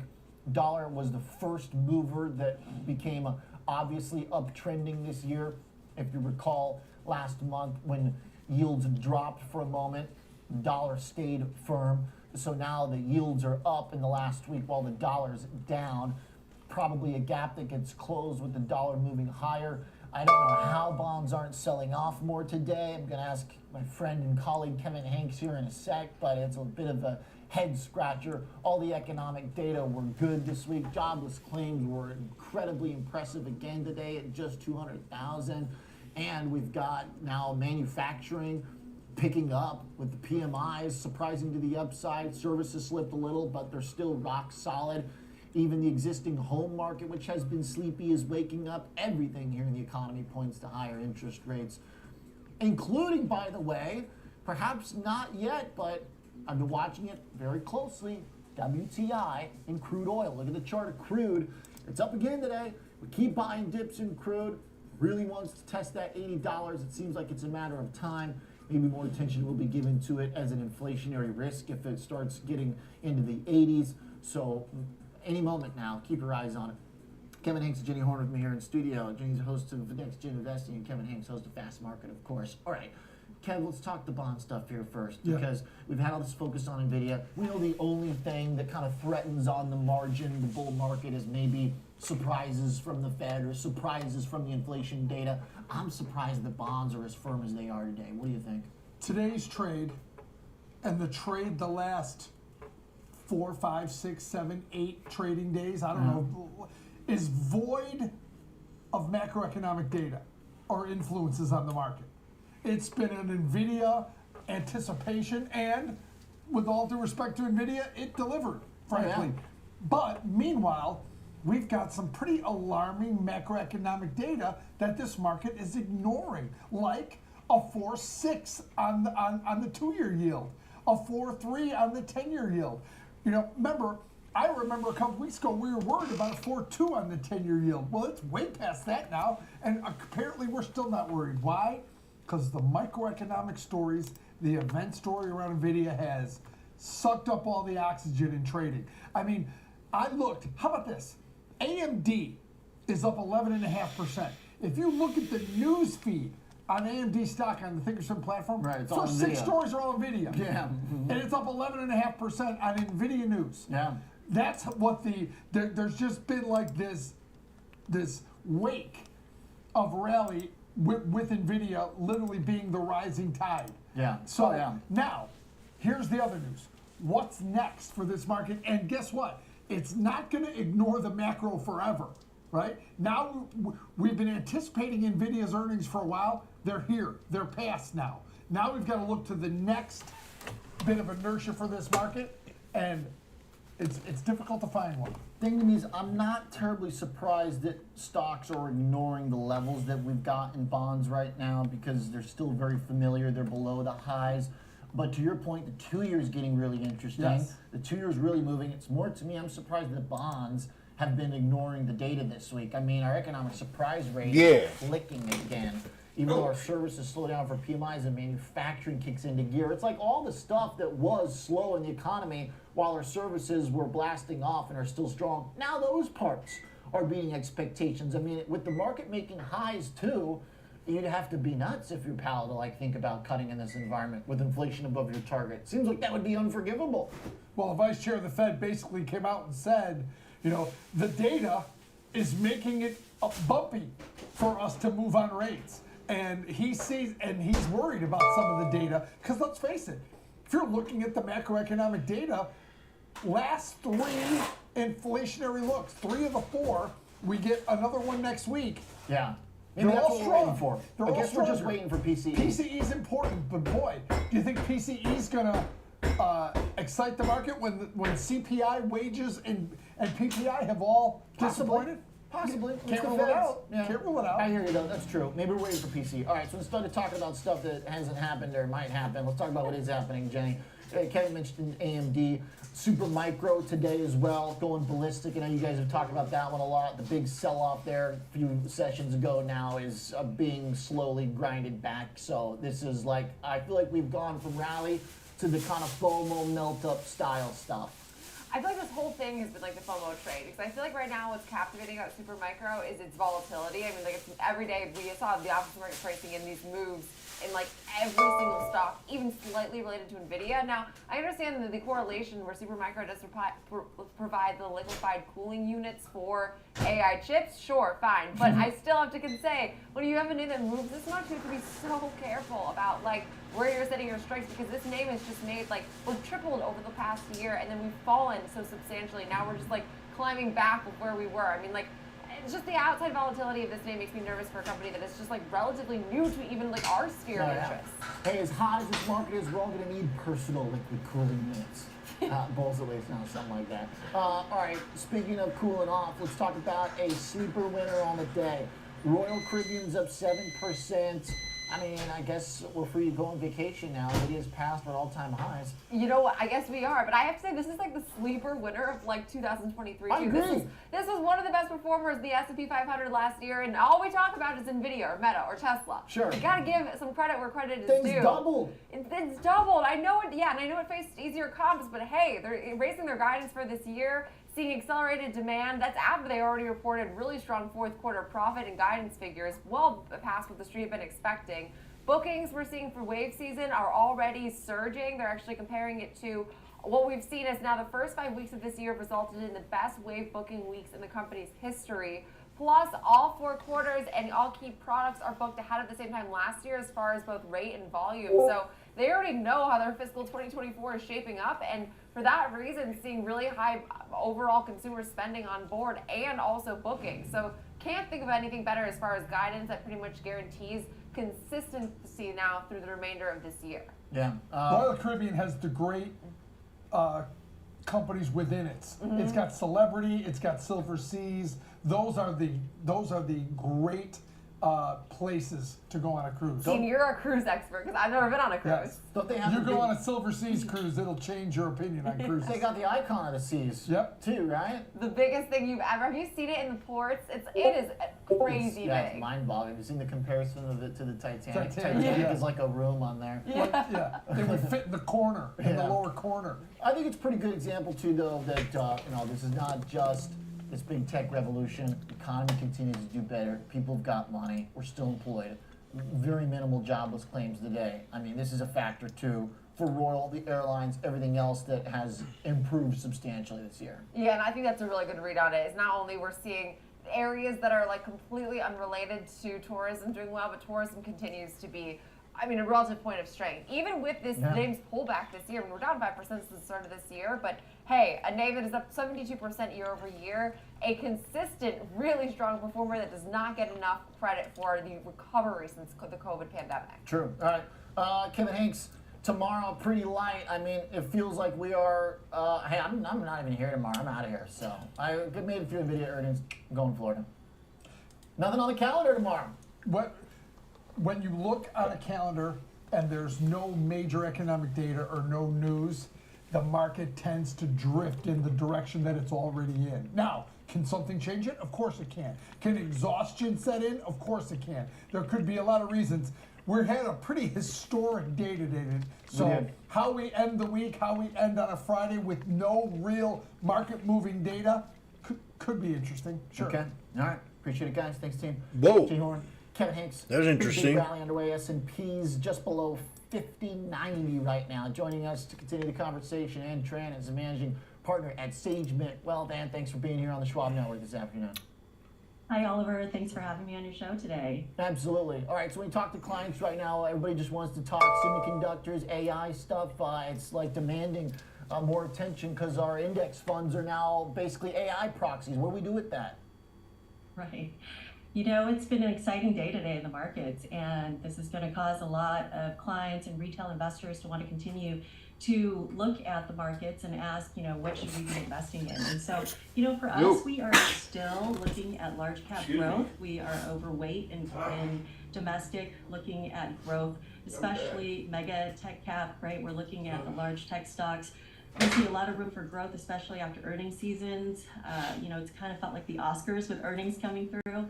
And we see a lot of focus on AI. The enthusiasm for AI continues. We see a need for the AI with our given population and aging population. There's a need for productivity, and with the aging population and lower workers in the workforce, I think this is going to be a play for us to see additional productivity with labor. So there's a lot going on, but today's been an exciting day for the markets. So right now, our index concentration is working for us. Is there a live by the sword, die by the sword risk? Is this just the nature of this AI technology that's kind of makes sense if it's going to have productivity inducing effects that we should see it basically equal the size of the Russell 2000? I mean, NVIDIA's like close to the entire small cap index at this point. I know, and I think it hit 2 trillion today, right? Market Exactly. cap. So, I think with all of this, one of the things that when we are working with our clients, all of this headline, all of these news that cause excitement for clients, we also have to make sure that clients focus on the long-term path, right? What are we looking at? We focus on long-term asset allocation, long-term investing.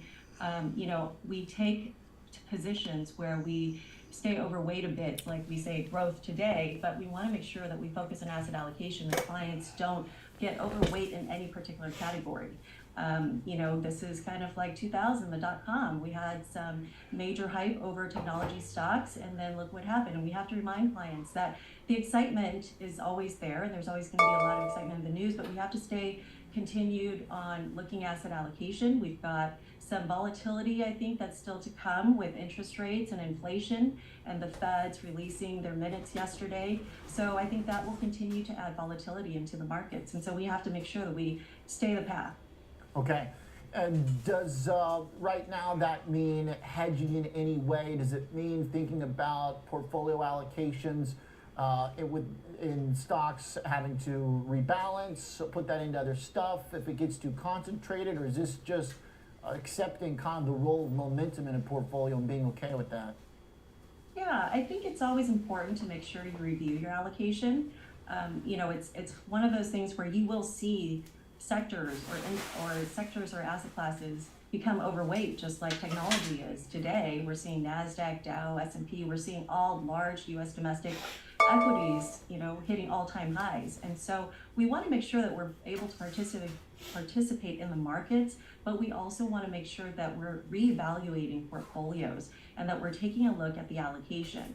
Now, there have been times, I think, in the past year where people have really not looked at international as an allocation. And when we look at asset allocation, there's always a place for international. There's bonds, there's large U.S. domestic, and so now might be a time to look at your allocation and review everything, because the bond market, I think, is going to start performing like bonds again, because they haven't in the past. And then looking at international, we see Japan as they hit an all-time high as well, and also the ECB. We are seeing inflation in Europe go down much quicker than the U.S. And so with that said, the ECB may be reducing rates, and if the Feds continue to wait and hold off on raising rates, then international may be a play as well, and we want to make sure that we have that as a portion in our portfolio. What does that look like in terms of sizing or compared to the U.S. holding? Is the valuation appeal so strong that we should be chipping away at some of the expensive U.S. stuff, taking profits, shift it over to the rest of the world to give them a chance? I wouldn't say I would go that far quite yet. I think we need to definitely consider it and make sure that we have exposure. I think that some might say we're overvalued right now in U.S., although I think that there's still room to grow. So continue to stick to the allocation based on your risk tolerance of what your international exposure should be. And so by doing that, I think that there's always a room, and we should continue to look at that. So, but we're looking at developing countries. We like Japan, we like Europe, we like Germany.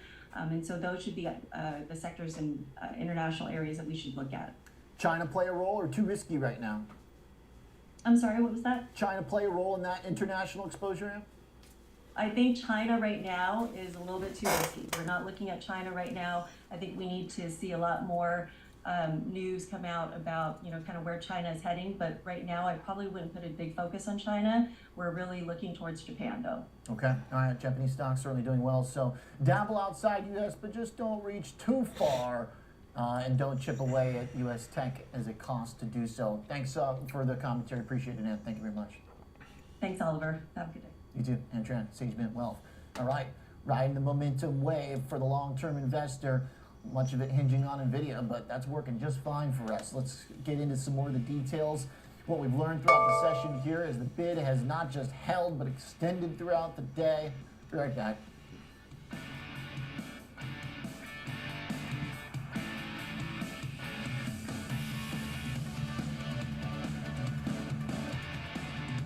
My dad was a hard worker. He used to do side jobs, installing windows,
About small little candles today.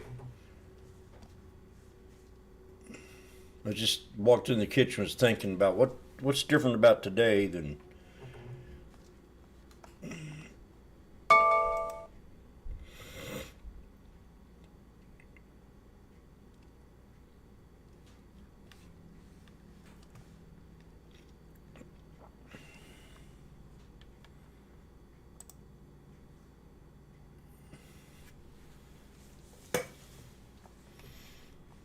IBM. I talked about it yesterday. That dip on IBM, yummy. And Toll Brothers. Yes. It's been in the news. Earnings. Belch. Man, the guy has a guitar in the back. It seems like demand remains really strong. It seems like NVIDIA is going to remain supply constrained throughout the year. They're on a really good product cycle in terms of cadence, with new products now coming out again this year. I think that again increases demand. And the number for me that was interesting was 40% they said was relative to inference dollars. Blues player. There's been a huge debate within the industry about how well positioned GPUs are for what comes after training, which is the market that we're in right now related to AI, and that's inference. And people want to start inferencing these large language models. There's been a huge question as to the role of GPUs. So given that people are buying those for inference, is another positive sign for a real long run for NVIDIA. The numbers, what impressed you the most here? Just the general sales growth? There's another good one I called yesterday. Outlook, what here is, you think, the real... Eli Lilly. Yeah, I mean, margins were crazy. I mean, you don't normally see that of a semiconductor company. They're usually in the 50s. We're talking about that one. I think that was really, really impressive, sort of unprecedented for the space. Mister. I think the guide, again, right, not just this next quarter, but really just where the long term goes, it seems like this growth is not slowing down. Back on Mister, and boom. Doesn't NVIDIA continue to grow over quarter? It's really going to be how much, right? Over quarter, and year over year. So I think the comments around remaining relatively supply constrained, demands remaining significantly strong. Amazon was a good one yesterday. Okay, so coming back to that point, that one for sure. Inference versus the GPUs and what to use them for. Come back to that, because I think that's an important point there about like the competitive aspects and how NVIDIA just it doesn't seem like they're losing any ground on any utility of chips. Yeah, I think that's, again, the meta point around this is just what happens when we move away from training, which is an incredibly compute-intensive environment that we're in with AI, and what happens when we go to inference. And so that's been the real big question, right? You've got AMD well-positioned with inference. These can happen on CPUs. These can happen with dedicated accelerators, the likes that Amazon is making for AWS. Microsoft's making these for Azure. Google has these in their data centers as well. They're custom products designed for inference, to some degree training, but really inference. But NVIDIA's dominance in training, it just can't be understated. The question really comes to what happens after that. Will GPUs be used in inference? Are they the most economical, the most performant, the most energy savings when it comes to that aspect? That's a big debate. But I think the fact that this is happening, that they're selling these things for inference is definitely a big deal. Okay. You were at the Intel Foundry event. What do you make of their approach, and how does it compare when we look to NVIDIA's competitors? I mean, the halo effect here is visible in the chip-making group as a whole. That's one of the things I've had some trouble with. Does it make sense that everybody rallies with them, or are these numbers from NVIDIA telling us that they dominate, and maybe we shouldn't be having like one-to-one market cap increases with their peers? Yeah, I think it's a great point to really look at, because, again, the market that we're in right now relative to NVIDIA is they are just the dominant player when it comes to AI and AI training. And how long that market lasts, is it a year? Is it 2 years? Is it longer? You know, you mentioned the Intel event. Sam Altman was there, and at the end, there was a Q&A between him and Intel CEO Pat Gelsinger, and I think his comments really set the stage that we're in the very, very early stages of AI, where they want to go with OpenAI, and where I think the AI machine learning community wants to go, demands significantly more compute over the long arc of time, which I think just again puts more and more stress on the importance of GPUs. But not everybody is in that cycle with NVIDIA, right? I think you have training in that AMD wants to do. Intel's slightly there from a product standpoint, but I think the big question comes to when those dollars move to inference, it will get more competitive. But this is a TAM expansion, and I think that's why you're seeing a lot of semiconductor companies benefit from this. There is a lot more money coming into buying and building out new infrastructure. On the NVIDIA call yesterday, right, Jensen has moved his number up from infrastructure refresh from $1 trillion to $2 trillion of dollars that need to get refreshed, rebought in data center infrastructure. There's a ton of money there, and it's not all going to go to NVIDIA. The question is, who else will benefit from that lift? And there's only a couple of winners in that environment that we're seeing. Yeah. All right, love the details. I'm curious if you've heard at all any of the commentary around NVIDIA's bookings from sales at its venture companies. They've got these investments into a lot of businesses that are then buying their chips, and one of the concerns I could see rising is that if NVIDIA's got an investment in a company that's buying their chips, that it creates sort of price insensitive demand. Is there any truth to any of this? Have you thought about any of that? Yeah, I mean, I think, again, there's a couple of things, right? NVIDIA wants to sell a complete solution. As much as we talk about them as a semiconductor company, you could really think of them like a platform company that also sells software, a whole host of services. Chips are a part of that story, and so there's a platform play. Clearly, they want to sell networking components. They want to sell everything, soup to nuts throughout infrastructure. Obviously, some of the companies that they're investing in might do that more than others because NVIDIA is giving them, or they're buying all of those products from InfiniBand to others. But it goes way beyond that. That's a very small percentage of where they're seeing their lift in data center. I think this main point is it doesn't matter if those companies or if it's Microsoft with Azure, AWS with Amazon, Google, on-prem of the Fortune 500 or even much larger companies, drastically needing to buy new hardware for AI. That's the big lift. So everybody's going to spend money on semi-components and infrastructure. And so again, it's beyond just who's NVIDIA's investing in. There's so much more going on that's going into there's a shoulder line right there. Okay.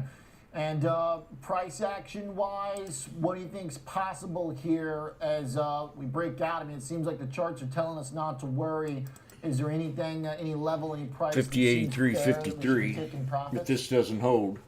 Yeah, I mean, I think the biggest thing for me, studying semiconductor stocks for a long time, this is the first time I think we've seen so many non-institutions, traditional institutions get into the stock. So obviously a lot of retail investors and normal traders coming into this. We don't normally see that, which makes for a little bit more volatility because, again, you don't just have expectations of people who are just looking at the historical fundamentals of a semiconductor company, but are beyond that. My biggest concern broadly with the sector is that there is outsized expectations, meaning that people think these companies may grow more than they will, when we really are up against manufacturing constraints, right? NVIDIA could do better if they could get more supply. So could AMD. So could other companies, right? They're supply constraint and capacity from the TSMCs of the world, and that creates this issue of, regardless of demand, they can only get so much supply. And so my concern is that we get to inflated expectations. If we get to 50, 79, 82, revenue numbers will look really good.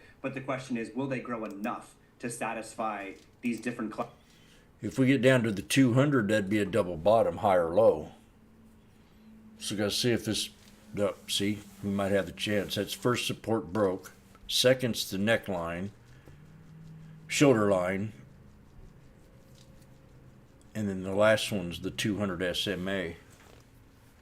Right into close.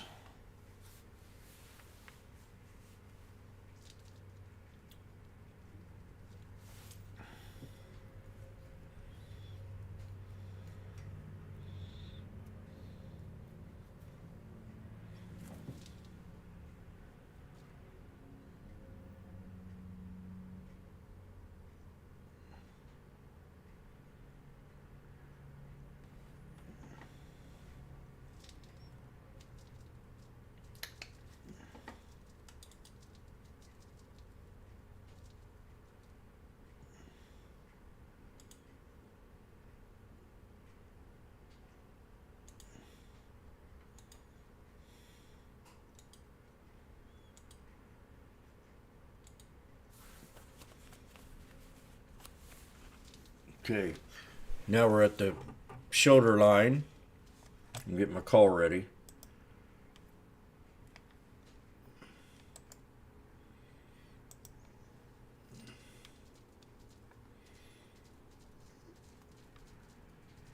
$59.90.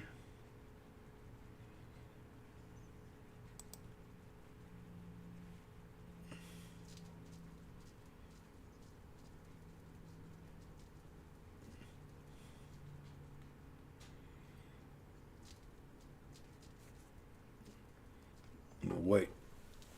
See if it hits the 200.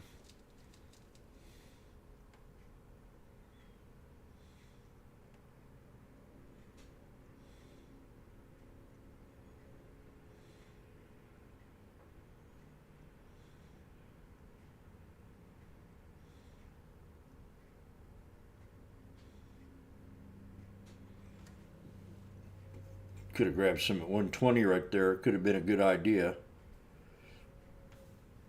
Been in and out of it.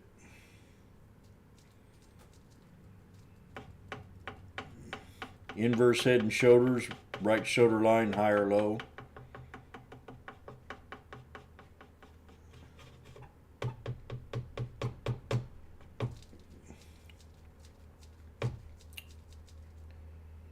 We'll get a knife, I'll get in it.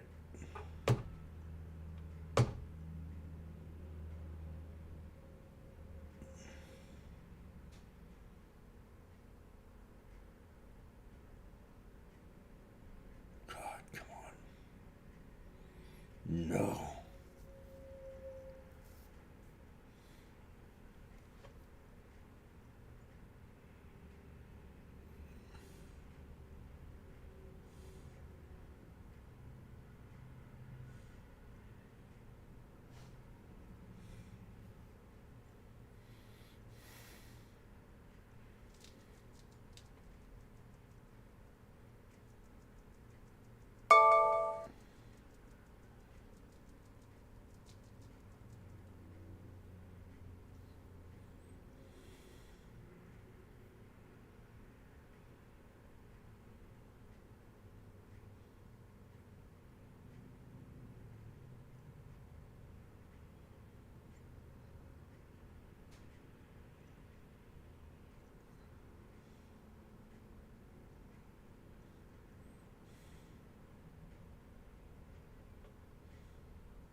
There you go. Missed a good one there.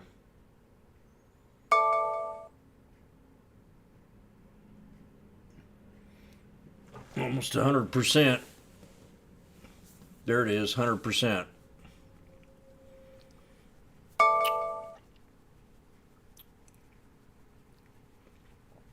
$59.90 from 120 to 230.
$120 to $240.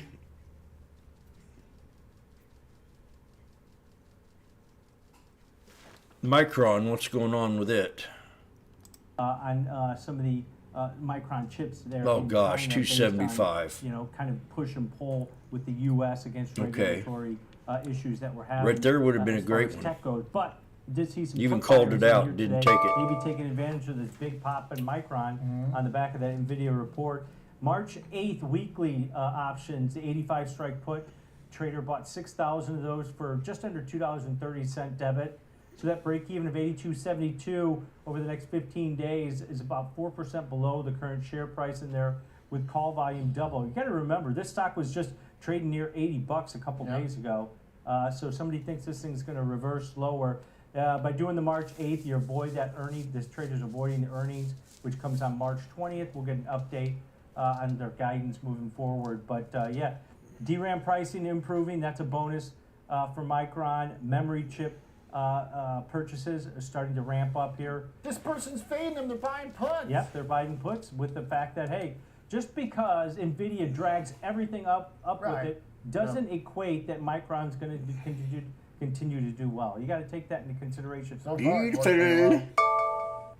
Yeah. But I get it. If you want to go into chips and start fading stuff, probably the least exciting from an innovation standpoint are generally the kind of older memory-focused businesses. But Micron's got some decent growth elements to them. All right. Last trade in United. Let's go over to the travel group here. Yeah. Airlines have been all right. A little bit kind of sleepy. The better trade has been the cruise lines. Cruise lines and the booking companies. Yeah. Few of the casinos too. Booking.com reports after the close. That stock's hitting all-time highs going into that report. And I was just at an airport. I was in a bunch of airports over the last couple weeks, Oliver, and people are traveling. Oh, they're traveling, baby. Yep. And United Airlines announced earlier today that they're going to start resuming flights to Tel Aviv. Remember, people forget that United makes up most of the direct flights from the U.S. to Israel at this point. So if they get that back online, maybe opens up some of the other routes that they have in the Middle East that they had to kind of pull back on since last October. So I think that's why That'd been a cute one right there, 120 pop to today, up 9% so far 360 in February also. And travel, people aren't stopped. So here's one I just called out, and I just seen if I could get it to the 200 or not. But again, it's the inverse head and shoulder. Boom. 120 to 360.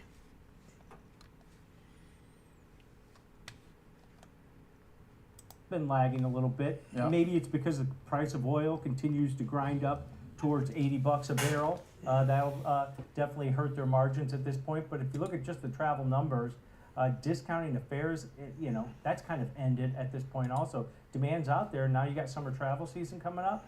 Okay, so buy calls is what this person is thinking. Yeah, buying calls to the upside. Short-term trade, only about 3 weeks. 46 strike, less than $1 away. Yeah. All right, thanks, Tom. Bullish trading United there. Mixed trades in the chip maker world. When we come back, gold's been doing pretty well, hanging in there in the 2000s, but one gold miner's getting smacked after earnings. We'll give you the latest on Newmont, and then we'll do some trading in commodities. Talk gold the future.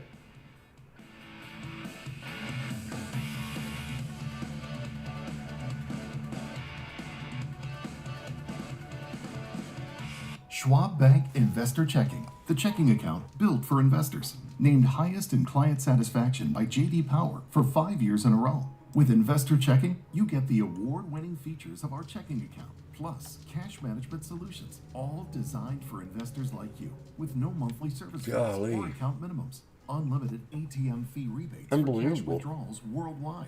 No overdraft fees. And enhanced security features. Sit here, wait all day, and then finally have your big trade.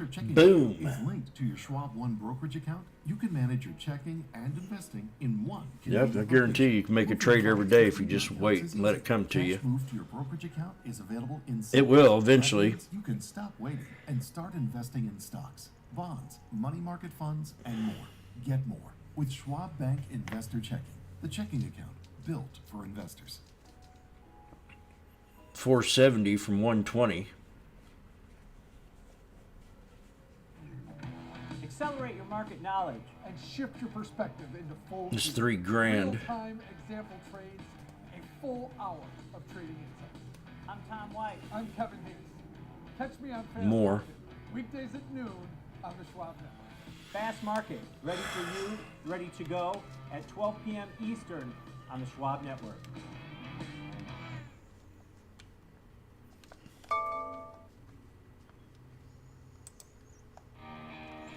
It's time to look forward. Find the next trend. From every click to every tick. There's no fear of missing out on next-gen investing. Available anytime, anywhere, on any device for free. Empower your portfolio with the Schwab I Network. just don't want to hear about your daddy again. He's Alex Coffey. I'm Jenny Horn. Join us for Next Gen Investing. 1 p.m. Eastern, only on the Schwab Network.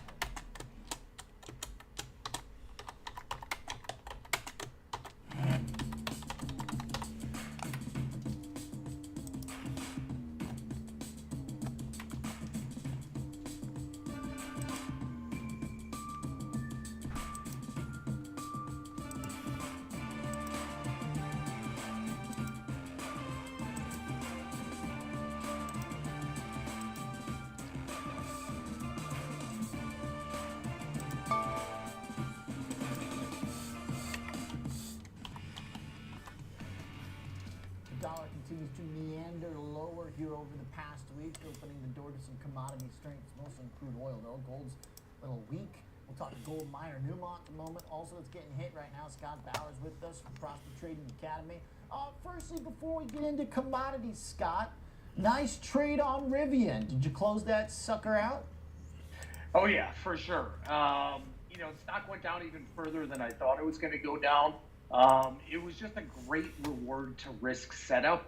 Yes, and, it was. You know, the result, they put out a big stinker. They're still losing 40 grand plus a car. Cut 10% of the workforce. Guidance is brutal. Losing 40 grand a car. That was a good trade. Can you imagine that?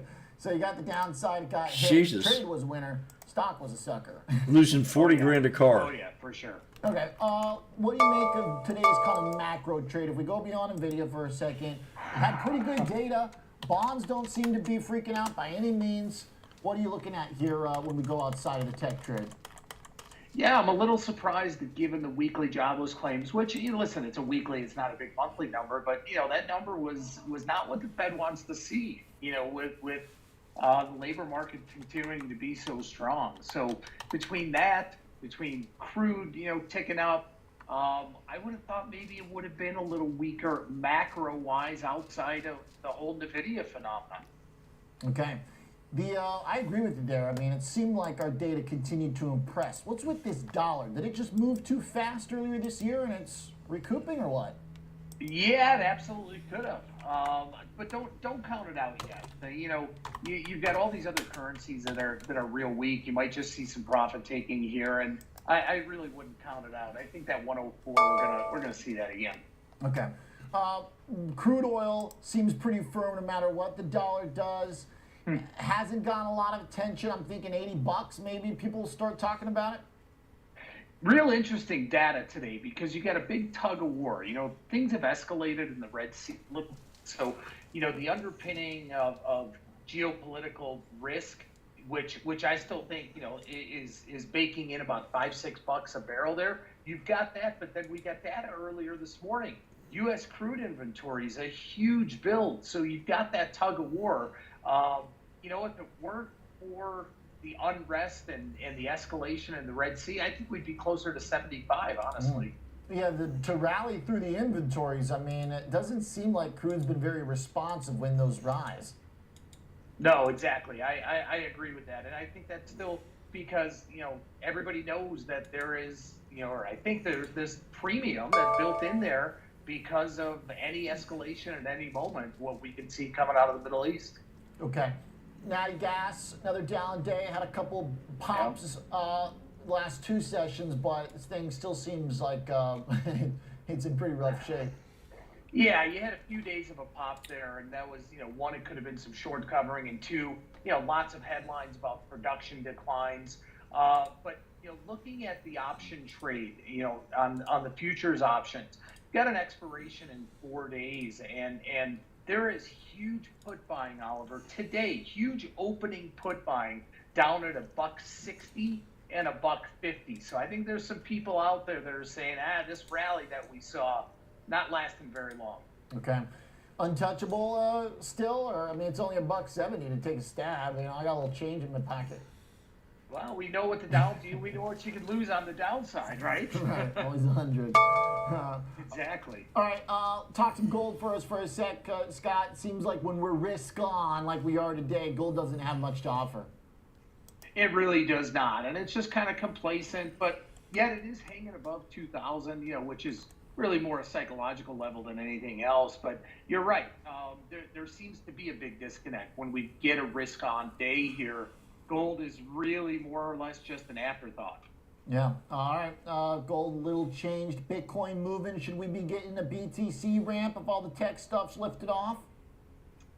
We're getting this ramp, we're getting this bounce off of the sub 51 number, but it's still very closely tied to rates. And if the 10-year is still going to hang around 430 or so, and the Fed officials are coming out and their rhetoric is still, we're still a ways away here, might have a little bit of an issue getting a big rally going. Okay, yeah, well, fair enough. We're kind of stuck here right now, curiously enough, in Bitcoin. All right, thanks, Scott. We'll walk through the commodities basket. Good stuff. Let's talk some commodity businesses.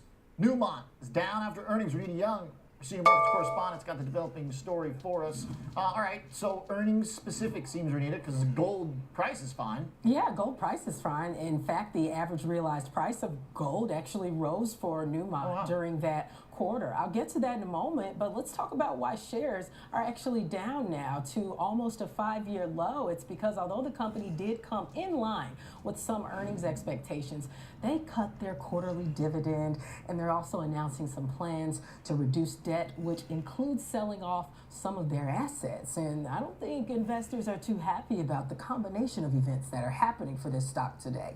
So if we take a look at the numbers, adjusted earnings came in at 50 cents a share. That was in line with expectations, with revenue at $4 billion above expectations, and it grew almost 24% year over year. Free cash flow was negative $304 million, with CapEx at $920 million. The company chose to bring its quarterly dividend down to 25 cents a share from 40 cents a share. And the company did during the quarter produce about 5.5 million gold ounces. That was in line with expectations. That average realized price of gold had actually increased about 14% during the quarter to about $2,004. 10 more minutes left. Wow. So it looks like they're just spending a lot and having to make some cuts investors don't like. But if the gold price is up and maybe they're right to scale it up. Kind of a harsh market reaction, but when you cut the dividend, kind of no matter the reason. Yeah. Well, traders generally hate that. All right, thanks for the explanation. Of course. A few of those numbers, especially a good revenue beat, might look like a pretty darn good quarter for Newmont, but not this time. All right, coming up, big picture discussion with the Schwab team. As we head to the closing bell, stocks well anchored with the S&P above 5080. The NASDAQ above 18 grand and the Dow now pushing 40.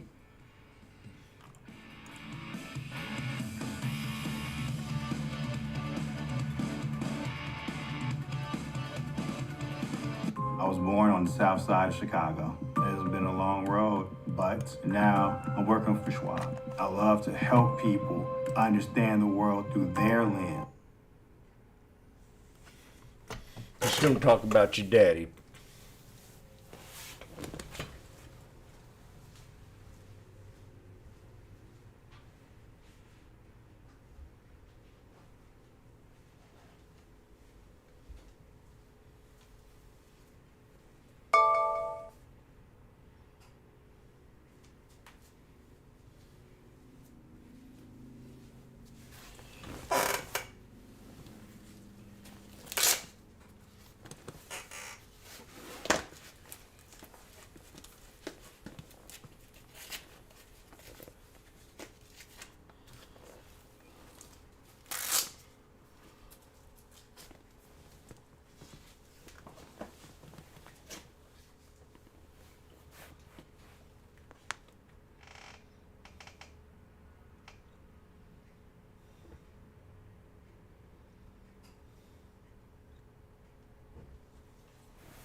following that S&P PMI services that came in a little below expectations. Boom, So now they're back SPX. up.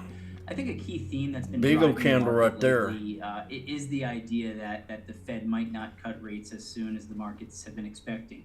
We basically Man, that was got a pretty that one. in the release of the Fed minutes yesterday, and that's consistent with most of the comments that we've heard Sure from was. various Fed officials. We got that today from two officials, and it's like they're almost using the same language, and they're talking about the risk The of cutting too 50-90s, soon. I think 120 this is to the way 3 something that there. The Fed is trying to tell the markets, back up those expectations a little bit. If we go back to the end of last year and into early this year, the markets were pricing in 5 or 6 rate cuts, even though the economy was still chugging along. So I think this is the way that the Fed is kind of pushing back a little bit, especially with those hot inflation readings, that let us wait and see how things are evolving first. And if we don't see inflation or the disinflationary trend continue, maybe those rate cuts get pushed back a little bit, and that supports the case for higher yields right now. Okay.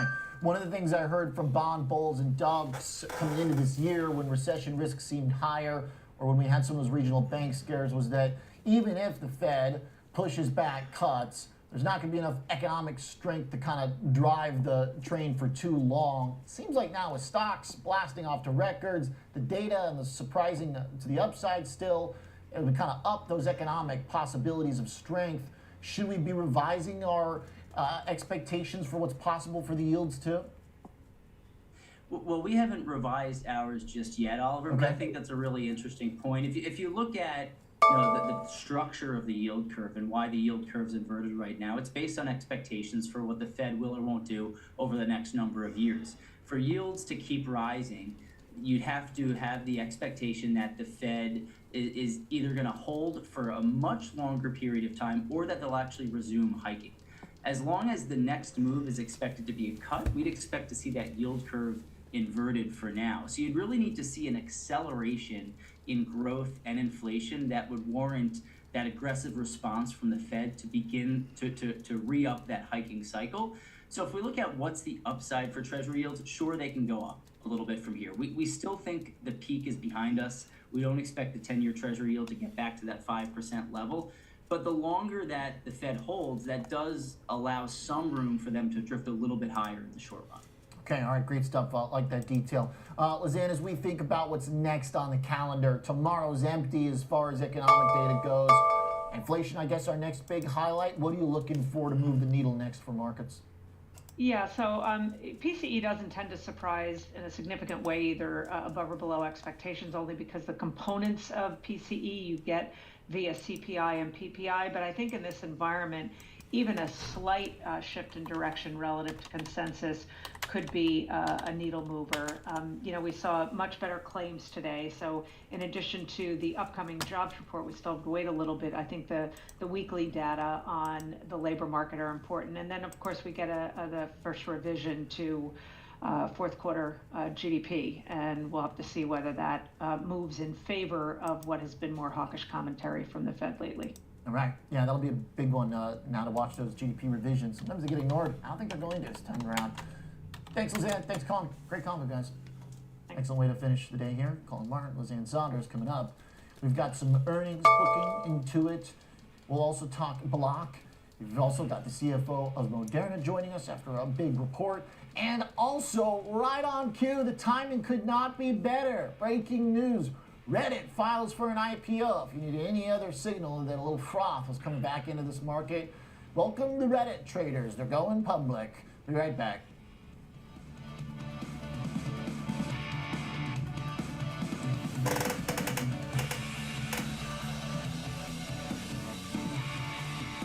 Young lady who was mid-30s, a couple of kids, recently went through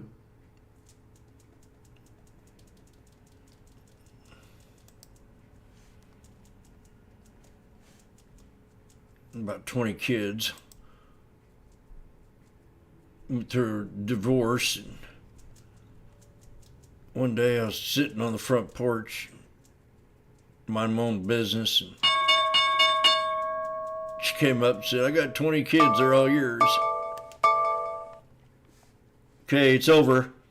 So the point is, we can reconstruct your economy. 34 years, though, to get to a new high. Remember, the S&P is hitting new highs every... Yesterday they were freaking out big time. Now we're talking about new highs.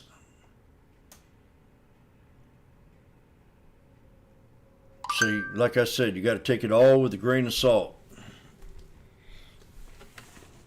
What these people say, and you got to figure out your own little strategy. Yesterday they're all freaking out. Now look at them. They're beside themselves. Said earnings weren't going to be too good for that. They've had too good of a run, and boom, boom, boom on Nvidia, and not to trade it and wait. And Jimmy said, "No, I don't know about this."